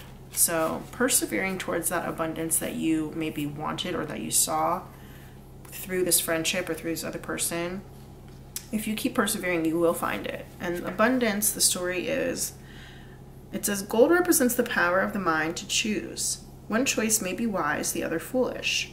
Choosing well may involve temporary sacrifice in order to gain your desires. Remember that you can always make a new choice. Inside a magical treasure chest, gold coins swap stories. One gold coin tells how a man foolishly dropped her down a drain, then cried instead of trying to get her out. Later, an enterprising little girl used string and chewing gum to fish her out. The coins remember how this girl saved them, along with many others, and eventually bought a house. As all coins desire to be well spent, they agree that she was indeed a wise person. So this says, think about your relationship with money. Are you the wise girl or the foolhardy man? Money is naturally attracted towards appreciation and gratitude. Be wary of using your financial situation as an excuse to avoid doing something. Are your thoughts and actions around money empowering or disempowering you? The key ideas here are abundance through gratitude, releasing regret, and being good with money. So speaking of that, I am actually selling an abundance journal. The link is down below. It is a companion resource for your financial literacy journey. It has a lot of information in there and a lot of space for you to really track your financial health and to learn new things. So if you're interested in becoming more financially literate and more abundant, go ahead and take a look at that link in the description box. Shameless self-plug time is over, and so is this reading. I'm gonna go ahead and leave it here. Make sure you like the video and don't forget to subscribe to my channel. But I hope that this gave you the clarity and the closure that you need from this friendship with your ex-friend. I know that it can be hard sometimes to feel your feelings, especially when something maybe happened a long time ago, or like when more serious things happened on top of this or around this or after this. But there are some unresolved feelings that you do need to work through with regards to this this friendship and this ex-friend. So don't be afraid to do that, and if you need to journal about it, go ahead and journal about it. But yeah, thank you so much for sticking with me. If you stayed till the end, go ahead and drop a little carrot emoji. Is there a carrot emoji? I don't know. I just said that because of the carrot colored cloak. But either way, if there's not a carrot emoji, do a little vegetable of some kind to let me know that you made it to the end. I love you, and I will see you guys in the next one. Bye.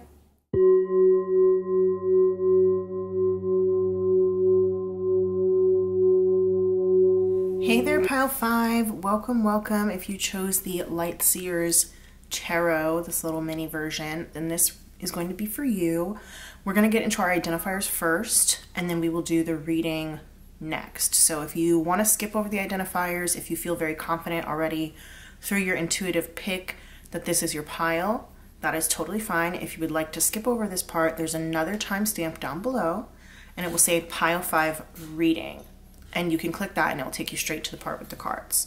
So right now, for those of you who would like to do the identifiers portion, we're gonna go ahead and grab our little lip bowl and we're gonna get out some confirmation identifiers for you. So the way that these work is basically, there's a whole bunch of stuff on these little slips in here. And if anything comes out, even just one that is really resonant for you, super significant to you somehow, like in your past, or I guess even in the present, or if it's come up in the past couple of weeks, even just in passing in your life, then that can confirm that this reading is in fact for you. All right, let's see, Spirit, who's in pile 5 who chose the Light Seers Tarot for this reading, The Truth About Your Friendship, Ex-Friends? Who are my pile 5 people? While I'm doing this, go ahead and hit the thumbs up button. It helps to spread the video so that anybody who needs to see this message can find it more easily. And if you'd like to subscribe to my channel, I would love to have you, and it will make us more connected so my readings will be more specific to you. Is there anybody else in pile 5, Spirit? Anybody else in pile 5?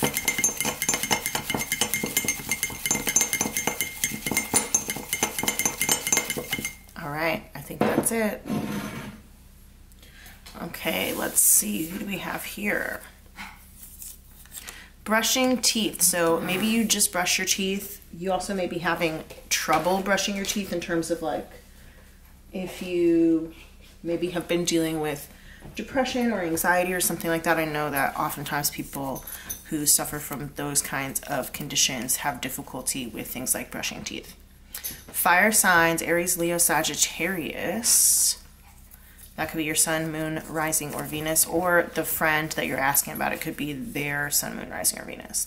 Set It Off, Queen Latifah. That is a movie. Queen Latifah is one of the stars of that movie, along with Jada Pinkett Smith, Kimberly Elise, and a couple other people I'm not remembering right now. Misfits, that's a TV show. It's a British TV show about people who get superpowers. Poppy Seed, Bagel.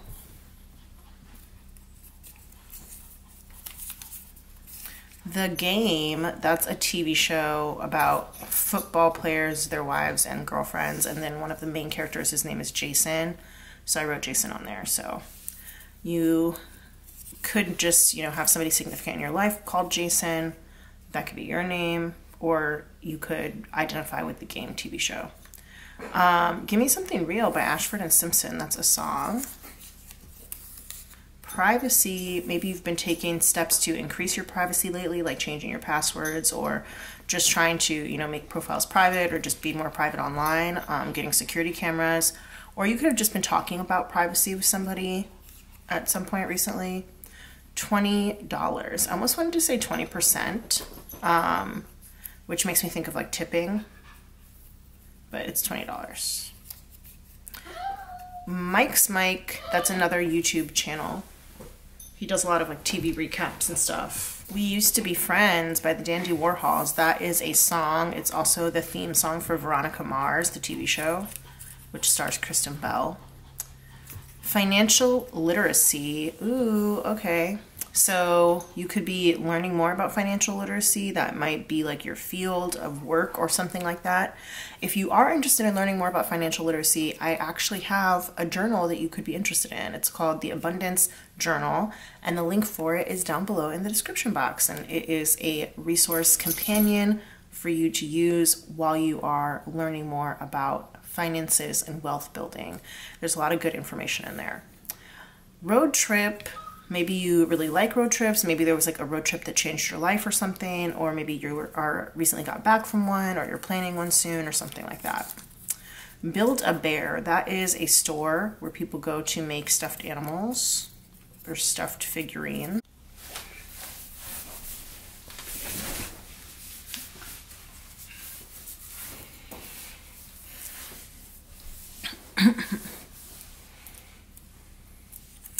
All right, up next we have E equals MC squared. That is an equation often attributed to Einstein. Energy equals mass times the speed of light squared. Sean Paul, he is a Jamaican musician. Right now the song that is coming to me is We Be Burnin'. We be burning, not concerning what nobody wanna say. Legalize it, time to recognize it. The View from Saturday, E.L. Konigsberg. That's a book. It's like a young adult's book about some like middle school kids on a like trivia team or decathlon team or something like that. Pranks. Punked. So maybe you really enjoy pranks. Maybe somebody pranked you recently. And Punked is or was a TV show where Ashton Kutcher would go around pranking celebrities. What Would You Do by City High. That's a song. What would you do if your son was at home crying all alone on the bedroom floor because he's hungry and the only way to feed him is to sleep with a man for a little bit of money and his dad is gone somewhere smoking rocks now, in and out of lockdown, I ain't got a job now. So to you this is just a good time, but for me this is what I call life. I don't know why I had to sing that whole thing, but I did, so it is what it is. Keep Your Head Up by Tupac. It's also a song. That could be a confirmation for somebody. My little notification's going off. Doug, the TV show, that was on Nickelodeon. That was the one with the theme song that was like do do do do do do do do do do. Okay, number 3. So that could be the month of March. That is Pisces and Aries energy. That could also be like 3 people in your family, 3 kids in your family. You live on the 3rd floor, 3rd apartment, 3rd street, something like that. You might be seeing 333 a lot.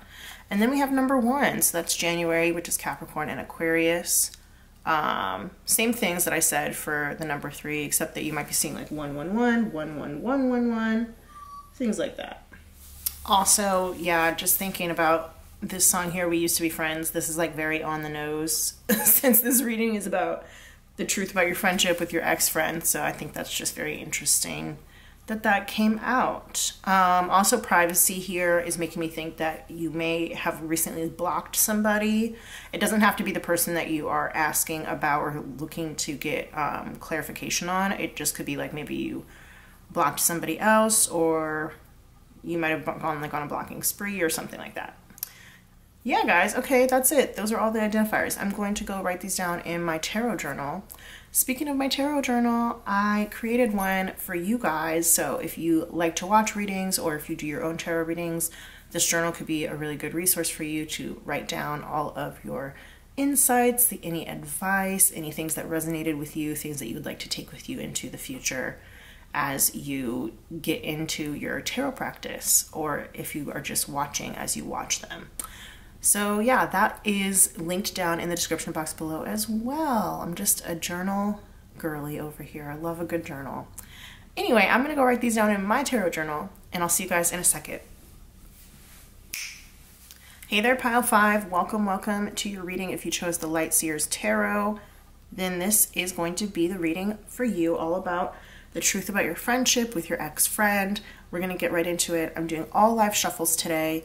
Please make sure you like this video, give it a thumbs up. It really does help the video out so that it can spread further, find the people who need to see it. And if you would like to subscribe to my channel, I would love to have you as one of my subscribers. So please subscribe. Let's go ahead and get into it. I'm going to do a format of person A, person B, and then we're going to have kind of, the first part will be about the actual friendship itself. And then we're going to kind of switch things up a little bit and see like what was the straw that broke the camel's back, what was the actual thing that happened that was like the real reason. It might not even have been a specific incident. Sorry, I'm like tripping over my words right now. It might not have even been a specific incident. It might have just been, you know, could have been some things built up. Who knows? We will find out exactly what it is, like the real truth behind why you guys are not friends anymore. And then we're going to get into some channeled messages, and then we'll do some advice as well for you, the viewer, on, moving forward, gaining closure, gaining clarity. and all of those kinds of things. So make sure you watch till the end. Let's see. Let's get started. We're going to use these archetypes cards here to figure out who these two people are. Who are the two people in this friendship or in this former friendship? You may identify with only one side. You might identify with both sides. It's up to you. You definitely are more than welcome to let me know in the comments which side you identified more with, if that applies to you. And you know, friends do tend to kind of rub off on each other, so I wouldn't be surprised if you did identify with both sides at some point, but you absolutely don't have to. All right, Spirit. So for pile 5 in this reading, the truth about your friendship, your ex-friend, the people who chose the Light Seers Tarot, I want to know who person A is in this friendship, in this situation. Who's person A? We've got Servant. Interesting. This says, light attribute, delight in serving others with a free and loving heart. Shadow attribute is using the lack of money as an excuse not to move forward with life. All right, so we're going to put person A right over here. All right, Spirit, let's find out who's person B in this friendship. Tell us about person B in this friendship for pile 5.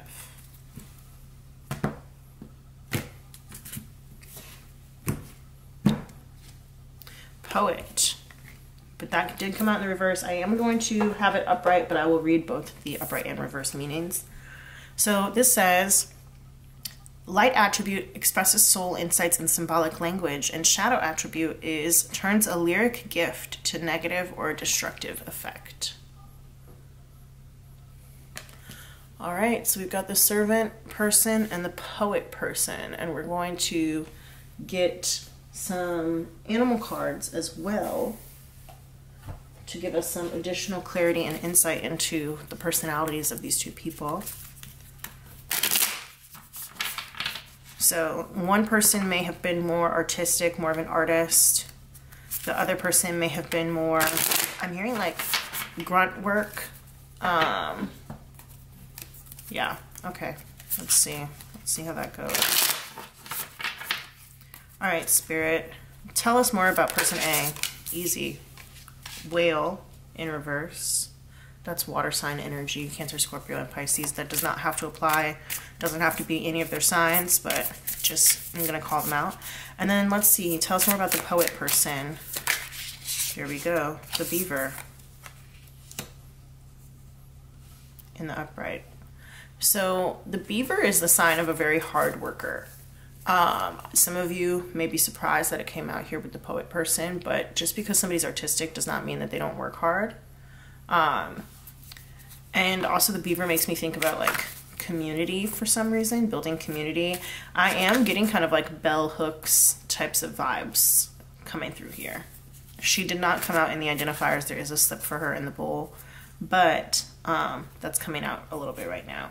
Whereas with the whale, especially being in reverse, I feel like that is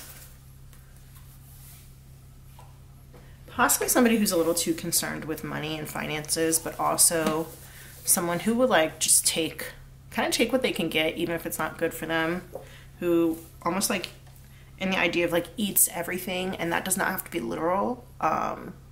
Not body shaming or diet shaming anybody here on this channel. More just like, you know how when a whale opens its mouth and like pulls in everything around it in the water, there's not a lot of discernment there. You know, they don't have a lot of discernment. So it's like this person may, you know, just take whatever opportunities are offered to them without having discernment about it. And it could be out of necessity, but it doesn't have to be out of necessity.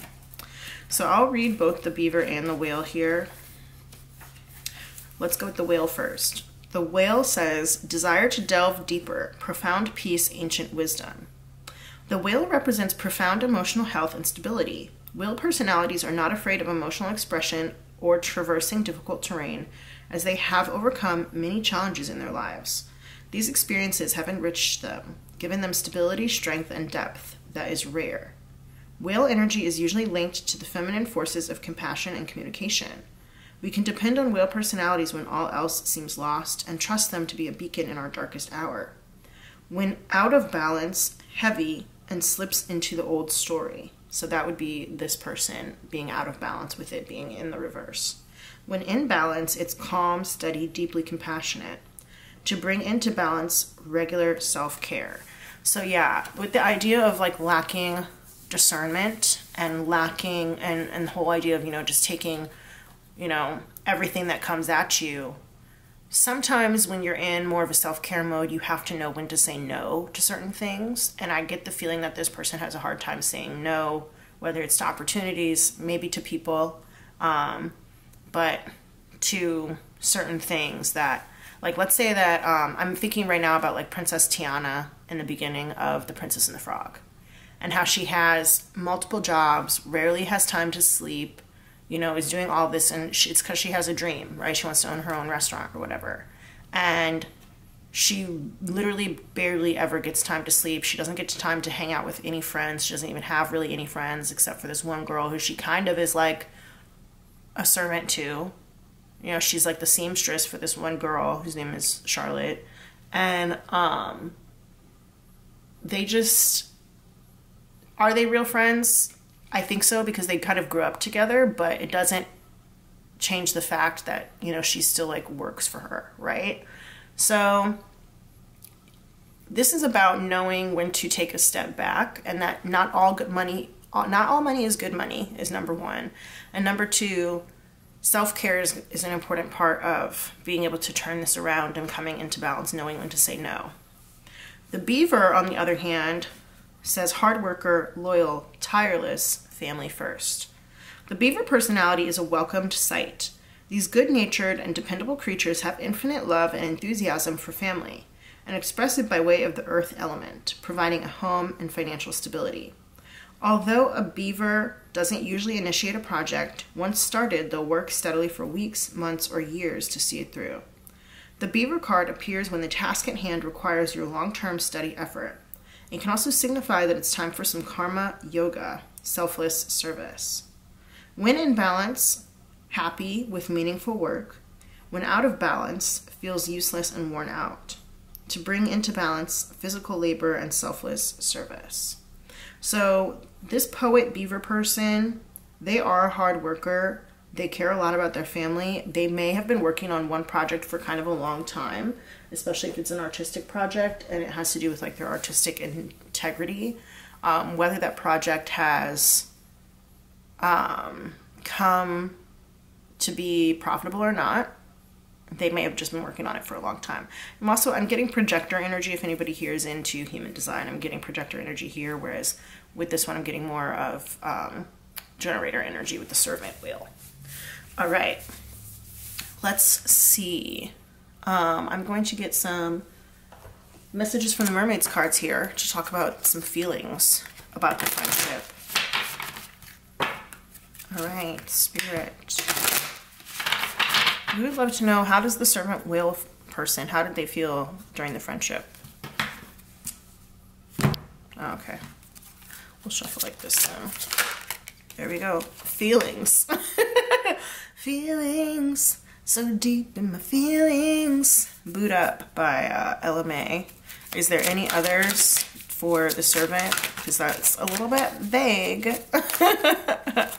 Okay, this is a lot of them. I may not put them all on the on here, but we've got miracles, waiting in reverse, contentment, contemplation in reverse, trust in reverse. So I'm just going to take feelings as mixed emotions. They have a lot of mixed emotions when it comes to the poet person and to the friendship.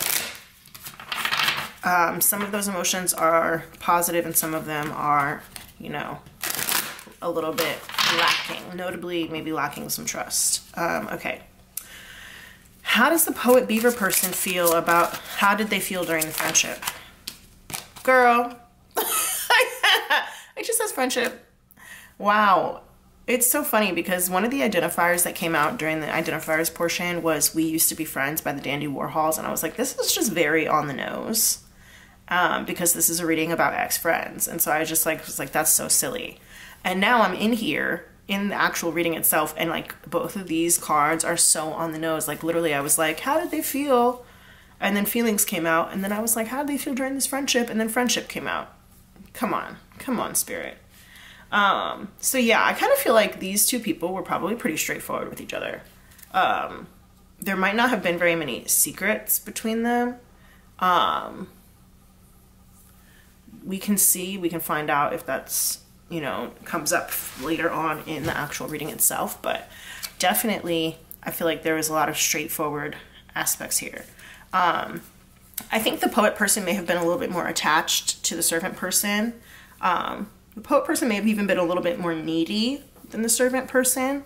And I say that because, you know, with friendship, we've got these two mermaids here, whereas in the feelings one, it's just this one mermaid. So I do think that the servant person was probably much more self-sufficient than the poet beaver person, especially with the beaver being like family first and, like I said, community, needing community and things like that. Okay, let's go ahead and get the tarot out, and we're going to find out more about the actual friendship. I want to say like during the time when it was at its, you know, before things turned bad, or just, you know, before you guys decided not to stop being friends. Let's say that. What was the friendship like? We want to know. What was the friendship like? Feelings, so deep in my feelings. So yeah, boot up is coming through right now for some reason. Boot up. Which way does this go? Okay. So we've got the Ten of Wands here in the reverse. Okay, some more cards just came out. The Eight of Wands in the reverse. Page of Swords in reverse. Seven of Wands. The two of you guys could have worked together at some point is something that I'm getting right now. The Lovers in reverse. Boot up. And when I say boot up, so it also makes me think a little bit of like boot up, like put on your boots, like lace up your boots. I don't know what that's about, but okay. Anything else? Tell us more about this friendship spirit, if there's more to tell. We've got Two of Swords in reverse. Boot up. Anxiety. I will never get over you. Sorry, guys. My voice is not on point today. I will never get over you. It's time for something new. It may hide like you do. The Magician. It's crazy. All these cards are in reverse except for the Seven of Wands. There's only one. Any more? Anything else wants to come out? Judgment. Yeah. Okay. I'm going to go ahead and put these cards to the side for now. So yeah, what I'm getting pretty heavily. These cards are so tiny. If anybody wants to get me the life-size version instead of the pocket version, you are more than welcome to. Anyway, I am just feeling like there's a lot of like defensive energy in this reading. The fact that literally every single card except for the Seven of Wands here is in reverse is like actually a little bit crazy. It just is like constantly feeling like, I want to say on edge, but I guess that's the words, constantly feeling on edge. I was going to say like the Seven of Wands in itself does not necessarily indicate like on edge, but I do think that like the Judgment card in the reverse, the Two of Swords in the reverse does. Two of Swords in the reverse is a lot about not seeing eye to eye on certain things and maybe having disagreements, having differences of opinion. And with the Four of Wands being in reverse next to it, that also could be about, you know, just having fun together but not connecting fully, you know? I think it's one of those things where it's like we agree to disagree or let bygones be bygones, but it's like forgiving and not forgetting, or the energy is like always just a little bit off, just a little bit off. And also it could be that like possibly using fun times against you. I don't really understand. And when I say you, I don't necessarily mean you, the viewer. But like maybe sometime somebody would use like some fun times against another person somehow. The only way that I can think of that being, I mean, there are probably tons of examples, but the one that I can think of right now is like, you know, like let's say that you like invite somebody to a party, and then while you're like at the party, you're like, oh yeah, you know, like, shouldn't you be going home? You know, you have to work tomorrow, or something weird. I don't know. It's like something weird. I don't know. Yeah. I feel like you guys had all of the makings of a good friendship here, but you didn't know how to use them properly. And there could have been a lot of judgment in this relationship. And kind of like if you had maybe communicated a little bit better and learned how to communicate with each other more effectively, then you could have had a really good friendship. But I think there could have been a lot of miscommunications, a lot of problems in that kind of respect. And even with the example that I just gave about like the whole, you know, inviting somebody to a party and then saying something like kind of weird, it might be like, I was like, oh yeah, like, you know, don't you have to work tomorrow? Maybe you shouldn't be here or whatever. And then it's like, maybe the person saying that didn't mean it in like a negative way, just like trying to remind the other person that like, you know, they have to work in the morning or something. But then, you know, the way that the other person took it, or maybe like the tone that they said it in, something's like, it just seems like something's off, you know? And I feel like there is a little bit of mistrust in this relationship, especially since I did have like trust come out in the reverse when I talked about feelings, or when I pulled extra cards for feelings. Now I kind of wish that I had left those on the table, but it's okay. It's fine. Contemplation came out in reverse too, and I kind of feel like the servant person spends a lot of time like thinking about the things or the situations that happen in the friendship and trying to figure out like, well, what did this person mean when they did that or when they said that or whatever. And I kind of feel like the beaver poet person maybe didn't usually have bad intentions. I won't say didn't always have bad or never had bad intentions, but didn't usually have bad intentions. I think that sometimes, you know, things kind of just come out wrong or are taken wrong or whatever. With the Ten of Wands being here in reverse, I do feel like the two of you lessened each other's burdens somehow. There's that song that I'm thinking about right now, The Weight by, it's literally, the band is called The Band. And the song goes, take a load off Annie, take a load for free, take a load off Annie, and put the load right on me, right? So it's just about, and now also thinking about Lean on Me by Ben E. King. And I kind of feel like the two of you guys had a kind of relationship where you did feel like you could lean on each other, or if somebody was slacking, the other person would be able to pick up the slack, which also is making me think that this could be like potentially a working relationship in some way, shape, or form. But that does not have to resonate with everybody. And it's interesting that we have like the Ten of Wands, the Eight of Wands, and then we have the Seven of Wands here. Because it's like a decreasing of the weight. It's a decreasing of the load. And even with the Page of Swords being here kind of in the middle, which can speak to either miscommunication or like taking bad notes maybe, or spying or gossiping, or just kind of like negative communication in general.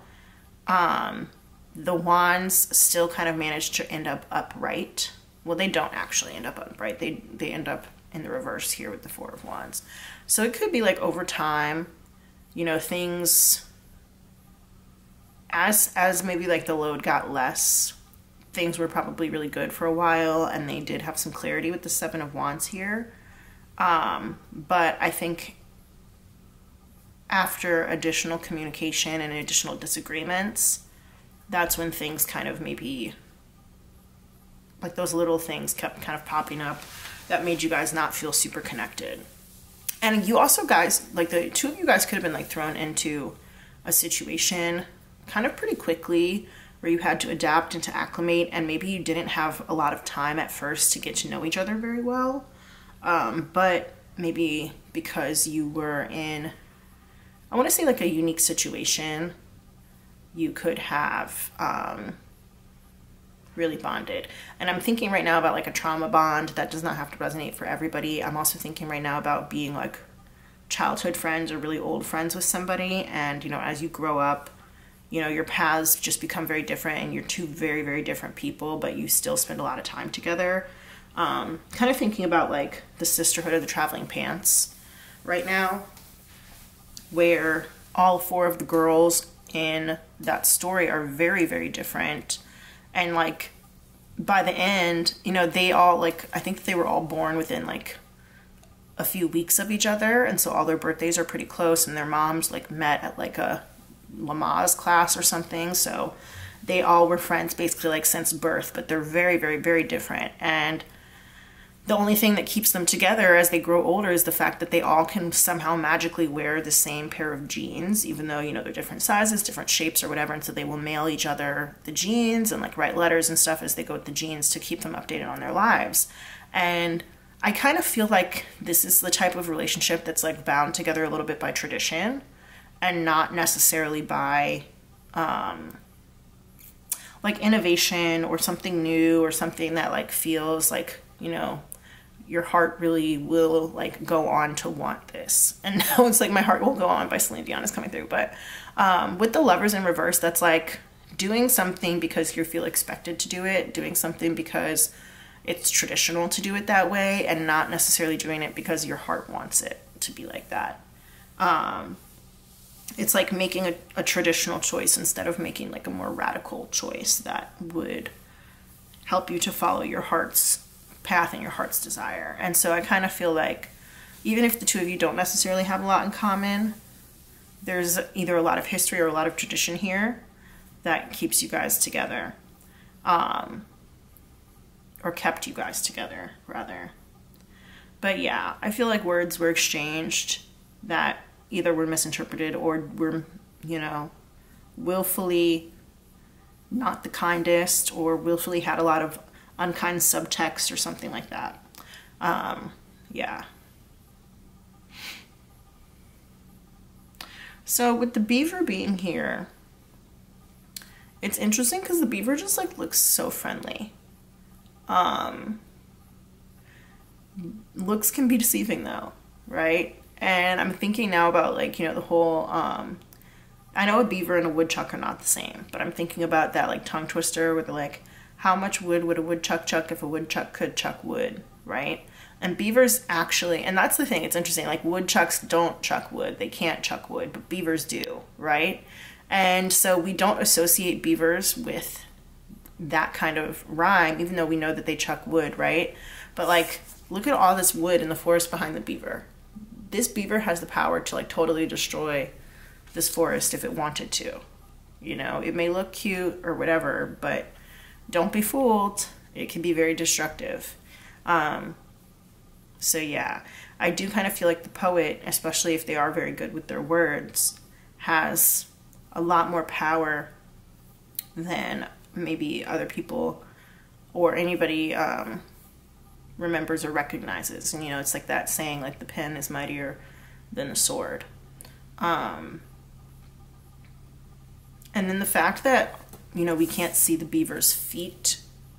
We don't know where it's going. We don't know what moves it's making. There's something here about being kept in the dark. And also maybe being a little bit sneaky, especially with this magician here in the reverse, manipulative, sneaky energy. That could go for either of these people. It doesn't necessarily have to go with the poet beaver person. That's just information that I'm getting.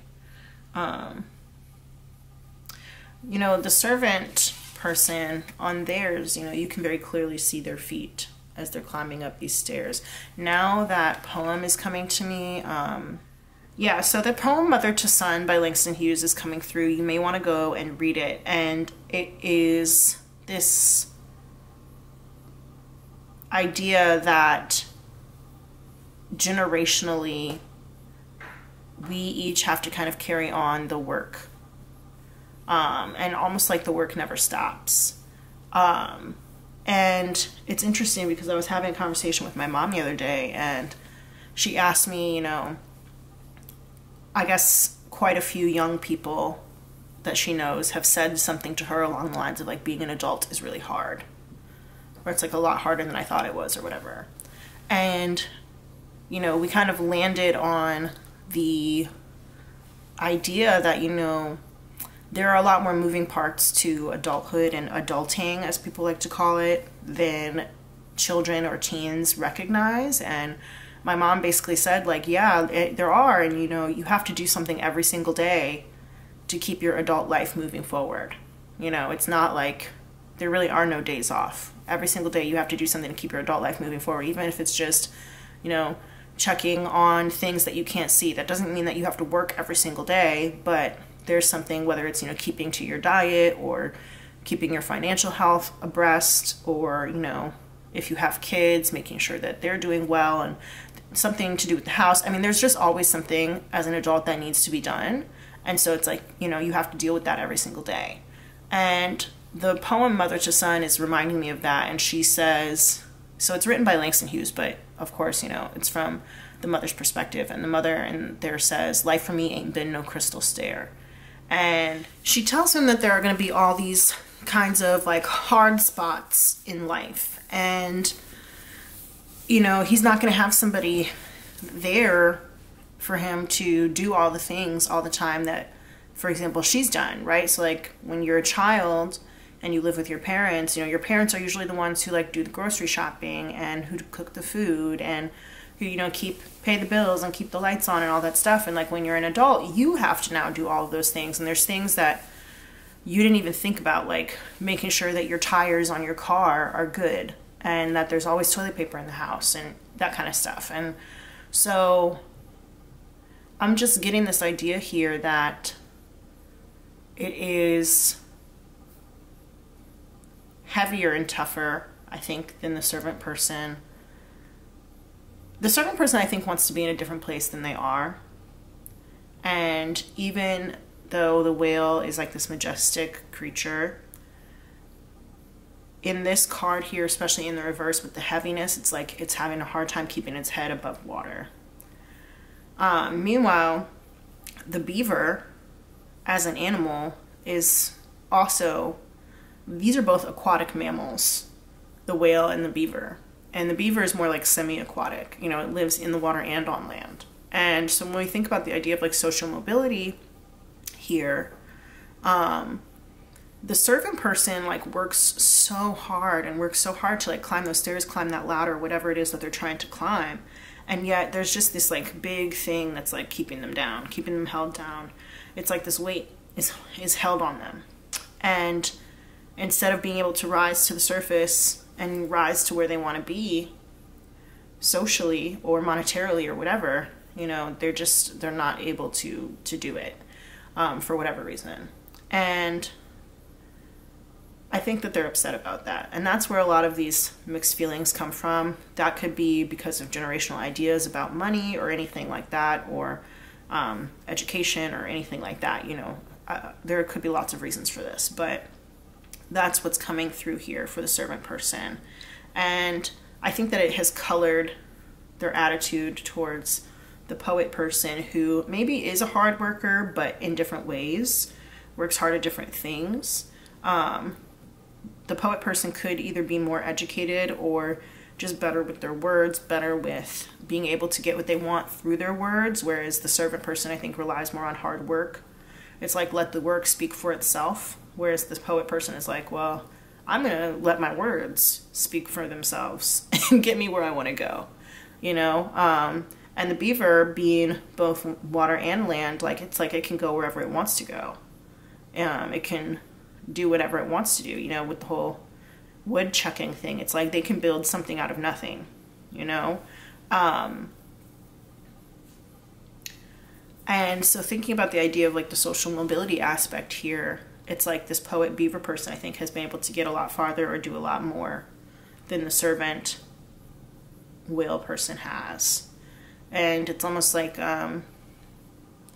transcending spaces, possibly even code switching to some degree, but transcending spaces for sure. You know, like the beaver is able to get out of the water, go on land and do whatever it wants to on land, work up there in a way that the whale will never be able to. It just can't. Even though the whale itself is majestic, there's something keeping it and holding it down. So, yeah, and we also sometimes, especially as we get older, speaking of like adulting and adult life, there are a lot of limitations placed upon people based on the amount of money that they make or the amount of money that they save or whatever it is that they can do with their money, the amount of debt that they have. And a lot of people don't like to admit that. A lot of people don't like to even think about it. But, you know, as you get older, money and class really does play a very large role in friendships, you know, especially when, like, let's say your friends want to, like, go out all the time and you're not able to afford being able to go out with them. And so then you start having to, you know, turn down invitations and saying no, and then people stop inviting you to places or whatever, right? Or like your friend wants to go on a trip and you can't afford to go on the trip or whatever, right? There's all kinds of things there that really can get in the way. And I think that the poet person really just wanted to be friends and want to just focus on the friendship, whereas the servant person probably couldn't get past or couldn't keep the economic aspect out of their mind. And let's say that these two people were co-workers. Again, that does not have to resonate for everybody, just using it as an example. This would be like if the servant person did a whole bunch of work, did all this like grunt work. Okay, I've got two examples actually. And they're both from like TV and movies. So the first one is from, what is that movie called? It stars Leslie Bibb. And I want to say it's called like Ms. Perfect or something. Hold on. It's called Miss Nobody. Okay, so in this movie, Leslie Bibb plays like a receptionist or whatever at this like big firm, and this executive or like junior executive job opens up, and her other receptionist friend is like, I'm gonna apply for it. You should apply for it too. And they were like, you know, on the same level. And Leslie Bibb, her character, she and her mom, they like turn in her resume, but they had done some like lying and stuff on the resume or whatever, and she ends up getting the job over her friend, right? And then a whole bunch of stuff happens. It's like I don't want to say it's a silly movie, but it's one of those things where like something that did not need to be a disaster turns into a total disaster and a really bad chain of events. But she ends up getting the job, and then like her friend is really resentful towards her for it. And her friend is still stuck doing all the grunt work. Meanwhile, she got the job because she was able to, you know, turn some lies into something interesting on paper. Just like, you know, maybe like a poet is able to use their words to get where they want to go. The second example that I was thinking of is in the Sex and the City reboot called And Just Like That on HBO. Miranda has decided to kind of like start not like a totally new career. She's still being a lawyer, but she wants to be like a human rights lawyer now. And so she is going back to school to like study more human rights stuff. And then she gets this internship, and, you know, she was a corporate lawyer for like 30 plus years in the show. And so she gets this internship, and as soon as she gets the internship, you know, she meets the other interns, and they all tell her how they like all just do research, and, you know, they do all this grunt work and nobody, you know, cares about them or their opinions or whatever. And then like the very first day, Miranda is being like asked for her opinion on things and gets to come to like high profile meetings and take notes, and is being hand selected to like take over this other employee's work while the other employee is on maternity leave and all these things, right? And it's just like the other interns are now like so mad and so jealous because they're like, we've been here for like 2 years and you just got here today and they're already giving you all this stuff, and we've been here for 2 years and we can't get them to pay a single shred of attention to us. And, you know, Miranda has a really good resume, and that also could be like one of the things here, you know, just being able to be really good with how you present yourself. I think that the poet beaver person has more of a knack for that than the servant person does. And so the poet beaver person may have had access to more opportunities than the servant whale person has. And so I do think there's some jealousy here. I don't think it's super deep jealousy, but there is some jealousy here. And there also, I think, are just different perspectives on how to get ahead in life between the two people here.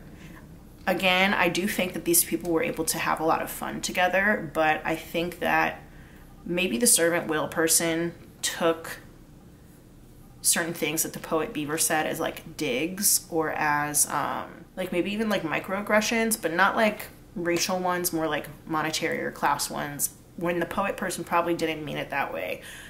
I don't think that they ever meant it that way. Did they ever mean it that way? I don't think so. But I think it's just a certain class consciousness maybe that the servant whale person had that the poet beaver person did not have, or wasn't always super aware of. So yeah, okay. Let's move on to the next part of the reading. There also could have been a time, or maybe multiple times in the friendship, where like one person had to defend the other. Like maybe one person was like getting in trouble or something, and the other person really like came to their rescue, came to their defense, and it really endeared both people to each other. You know, like, oh, I've never, seen somebody stick up for me like that before. Thank you so much. I really appreciate you. Like, let's hang out, and then kind of finding out that you guys maybe don't have a lot in common or something like that, or that you have a lot of differences of opinion, but just really feeling like this person would stick up for you if push came to shove. And if that's the case, then, it felt like a good ally to have around, at least for the time being, All right, let's see like what the tea is. Let's see what happened and why the friendship dissolved. We're going to be using the Abandoned Oracle and also the What's the News Oracle. All right, Spirit. Okay. It's always just like, here you go. So quick, so fast. In a hurry. The Spider in reverse. So somebody lacking creativity. Blessings. Poison.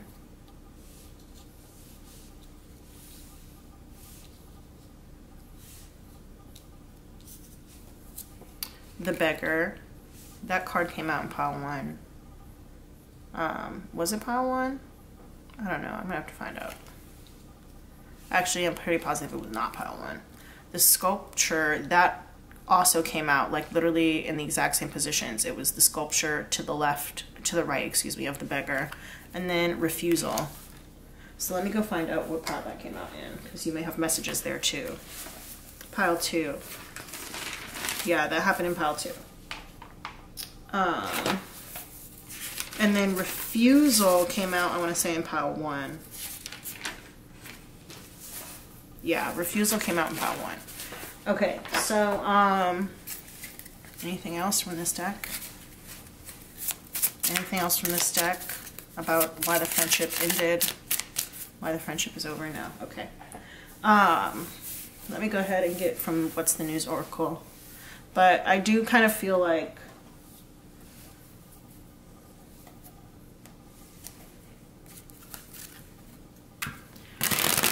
someone's lack of creativity or lack of creative thinking, I think, ended up being a problem here for the other person. It's like when somebody thinks too traditionally, and we did have the Lovers in reverse. When someone thinks too traditionally, it's almost really just like, it can really dampen the hopes and dreams of others around you if you're thinking kind of like too traditionally. And it's almost like it is like a poison, it's like people are trying to think outside the box here, and you are just like staying so far inside the box. Like, come on, bro, and this is going back to a different conversation that I have with my mom sometimes. There are so many ways now that people can make money. There are so many ways now that, people can live that don't involve being in like a 9-to-5 job or being in an office or whatever, working in the fast food industry or anything. You know, if you are creative enough and you have enough time to do the research and the resources to do the research, then, you know, you can always go and find ways to like create the life of your dreams and create the life that you want. Especially with the internet, there's so much information on the internet out there, especially even just like on YouTube, right? A lot of people talk about like going to YouTube University and learning how to do XYZ. And if somebody doesn't want to recognize that those things are possible, then it can be really hard to talk to them when like you have these like bigger dreams or these more creative dreams or whatever, because they're like, well, why don't you just go do this traditional thing? And then the other person's like, I don't want to do this traditional thing. You know, I want to do the thing I want to do, and I'm going to figure out how to do it, right?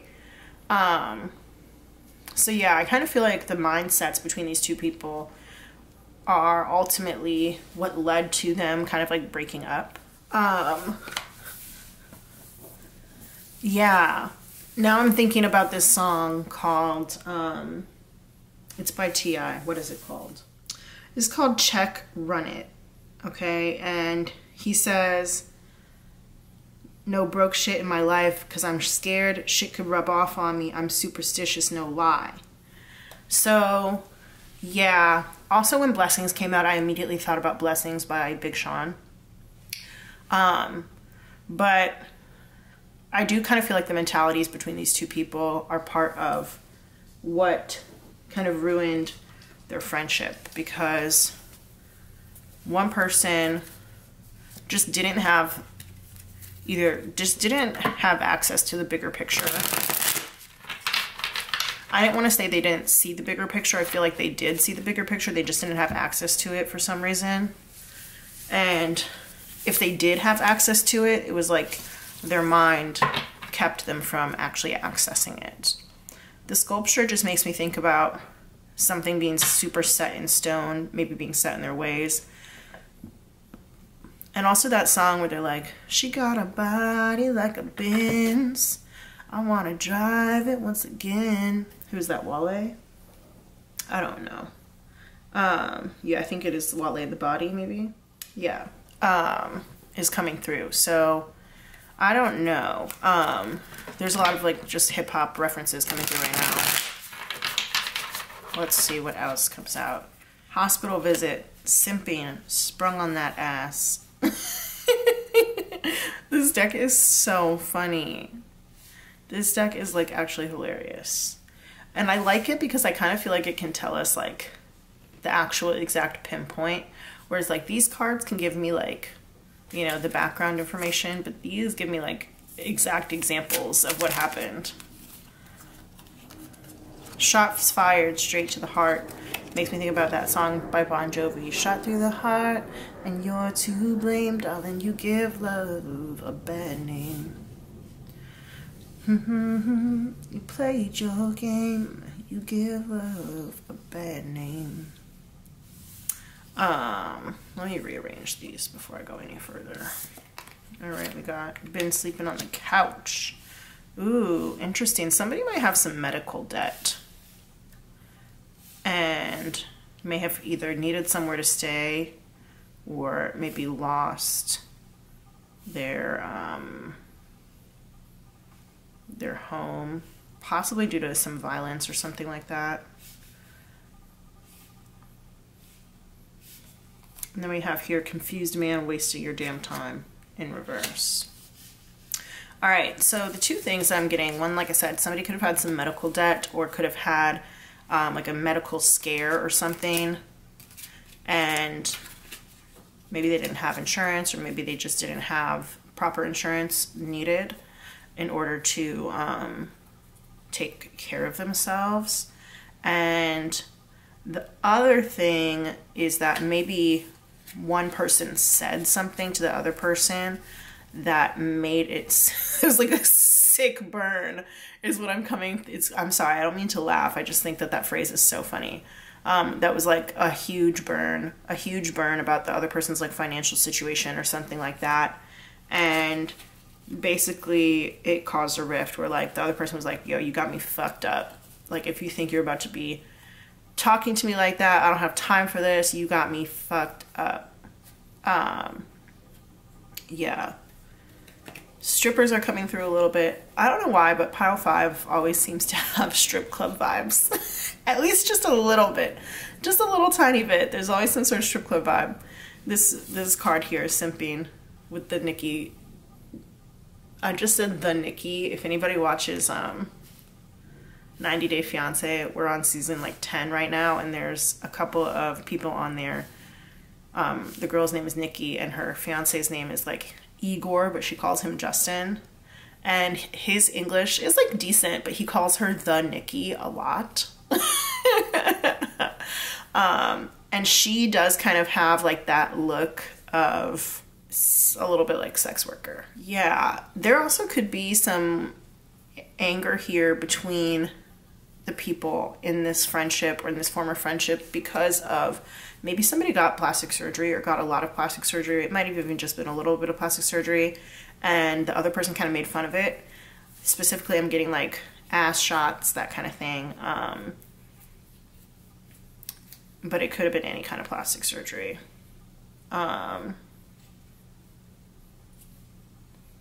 They might have done it thinking that it would help, you know, elevate them in some way. I don't know if it, but if it's like maybe they did it and they really didn't have the money for it. And so it's like if you spent, you know, like your last dollars getting plastic surgery because you thought it would like help you get a sugar daddy or something like that. These are just examples. I do not want anybody coming for me in the comments. These are just examples of certain things that I'm seeing in the cards, okay? Yeah, I do feel like someone thought that whatever they were doing was like a good idea, but other people did not see the logic behind it, didn't get it, didn't understand it, especially if it ended up being like a financial hardship. Like there could have also been a situation where one person had to go stay at the other person's house and like stay on their couch for a while. Also thinking now about Miranda from And Just Like That / Sex and the City, in that same exact example where she's the intern at the human rights campaign or whatever, she and Steve are like officially, sorry, no spoilers, I guess spoilers, whatever. She and Steve are not doing well. And so she is sleeping at her law professor's house on the couch, or like in a little tiny bedroom. So she's like, you know, been kicked out of her house. So yeah, I mean, there are all kinds of little things here, but I kind of just feel like one person was used to being there for the other person in the other person's time of need. And with the other person being kind of needy, they are making some confusing decisions despite the fact that they are needy. Like, you know, it's like, okay, well, if you don't have that much money, why are you spending all your money that you do have on things that you can't afford or frivolous things instead of trying to save it to, you know, get yourself back on your feet or whatever, right? So those could be like some of the judgments that are being made on these in this friendship. And with judgment having come out in the reverse in the tarot part, I do feel like those judgments were really corrosive. They were really detrimental. Like they slowly ate away, or maybe even quickly ate away at the goodwill that these two people had built for each other, you know? With the 10 of Wands that came out in the tarot, that definitely could also indicate, you know, moving, like physically moving. So possibly moving in together or moving in with someone and it not going very well is a possibility here. And I'm also getting the idea here of like no good deed goes unpunished as well, especially with the blessings and the poison next to each other. I'm also wondering if there was an incident that involved somebody's significant other. I don't know exactly what it would be, but it kind of seems like that's here. And it's like maybe nothing really happened. Maybe there just were some feelings or whatever, some secret feelings or something like that. Somebody also might have asked the other person's significant other for money or for support in some way. I don't know that they got the money. I don't know that they received it or the support that they were looking for, but maybe they asked for it. Okay. All right, I think it's time to do some channel messages now. So I've got my little fat channel messages deck. It's very thick. It's a thick boy. We're going to split it into two, and we'll do like 2 rounds of the channel messages here. So I'm going to do channel messages from each person to the other one. Okay. So yeah, let's see. Let's start with the servant whale person, what they would say to the poet beaver person.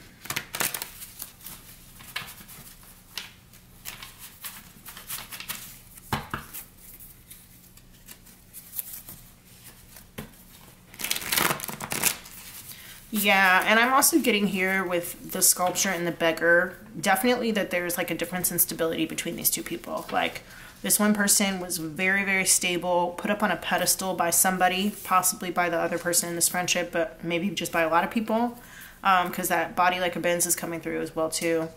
And then the beggar person, very unstable, you know.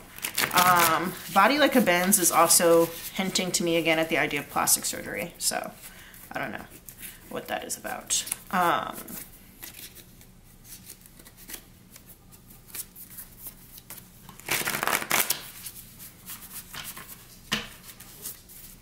All right, if the servant person could say anything to the poet person, what would they say? The servant person, servant whale person could say anything to the poet beaver person, what would they say? I love to see you smile.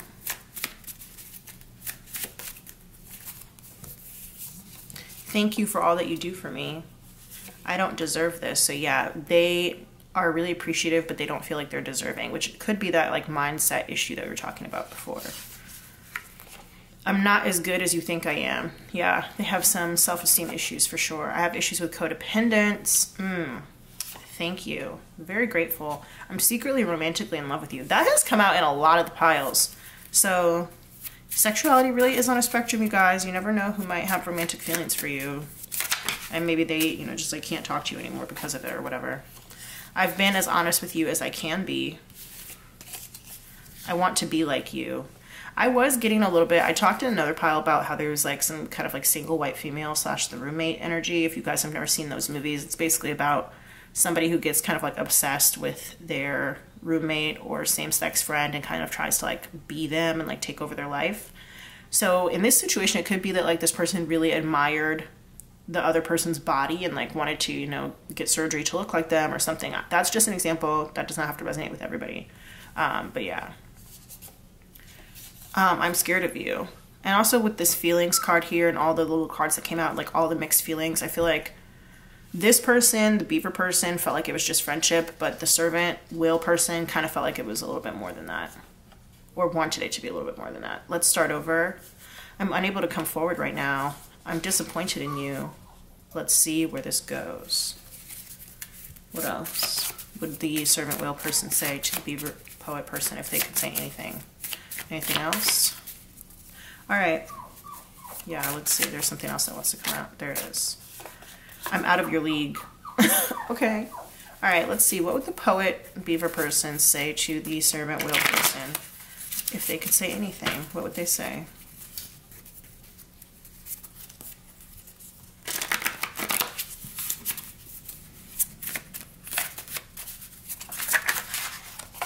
I'm sorry.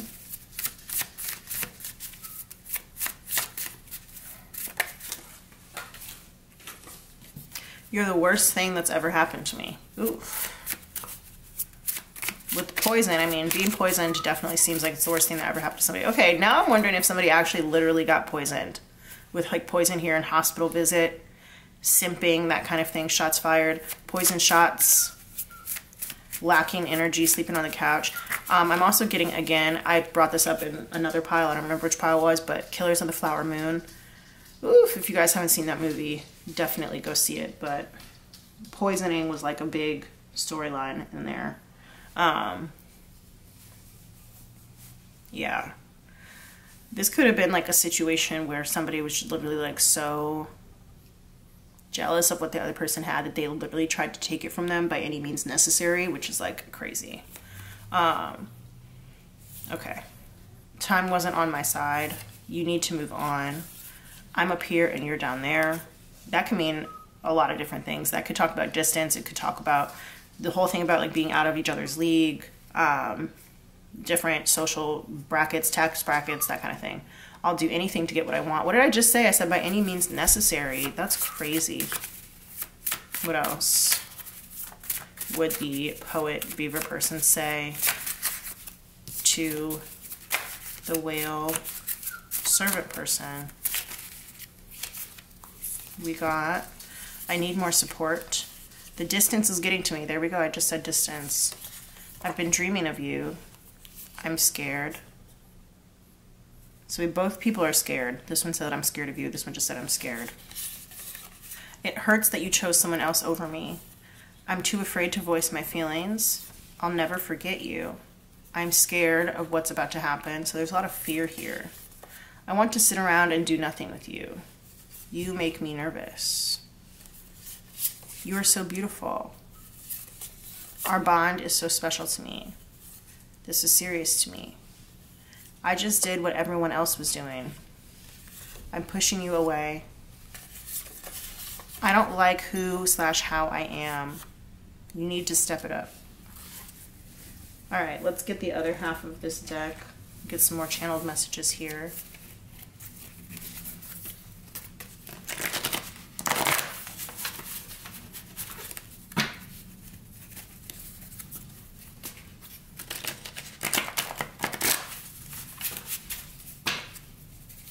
All right, what else would the servant whale person say to the poet beaver person if they could say anything right now?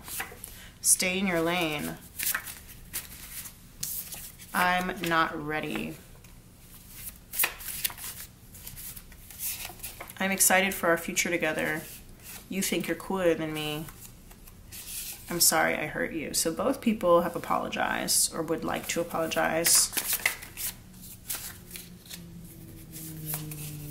There are more important things. I want to live with you. I want a future with you. All right, let's go to the beaver person and see what they would say. I want you to forgive me. You give me butterflies. Life's been better since I left you, which that kind of thing has come out twice where they said like, you're the worst thing that's ever happened to me. Life's been better since I left you, but they definitely are like still missing the other person. I want what you have. My privacy is very important to me. I can't believe you left me. All right, let's leave the channeled messages there. Is there anything else that either of them wants to say? All right, I'll do the one more for the beaver. Let's see what else. I'm having financial problems. I'm worried you don't feel the same way. I have so much fun with you. I'm feeling petty. Let's get some advice for you, the viewer.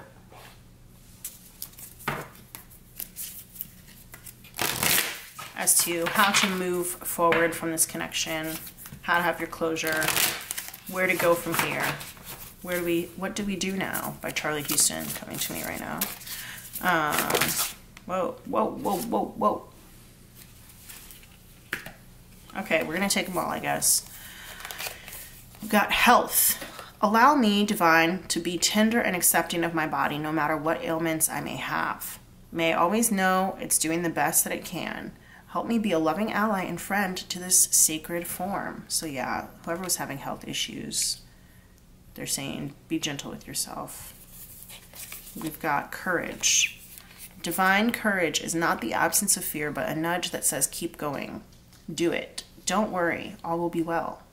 You have to get quiet enough to hear it. Dear divine, may I feel your courage and your will.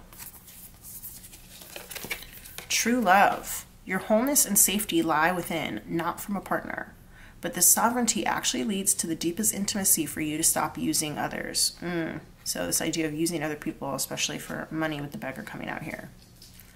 Let me stand on my own feet, dear Lord, and know true love. Compassion. As you pray each day for greater compassion, a new self is born, drawing new people and experiences. Dear Lord, help me feel ever deepening self-acceptance. May I see myself as you see me. Confidence. Divine confidence is completely different from the bravado of the ego. You make space for something larger to take hold. Please fill me with your confidence, O love. Grant me courage I never knew I had. Last but not least, we have enjoyment.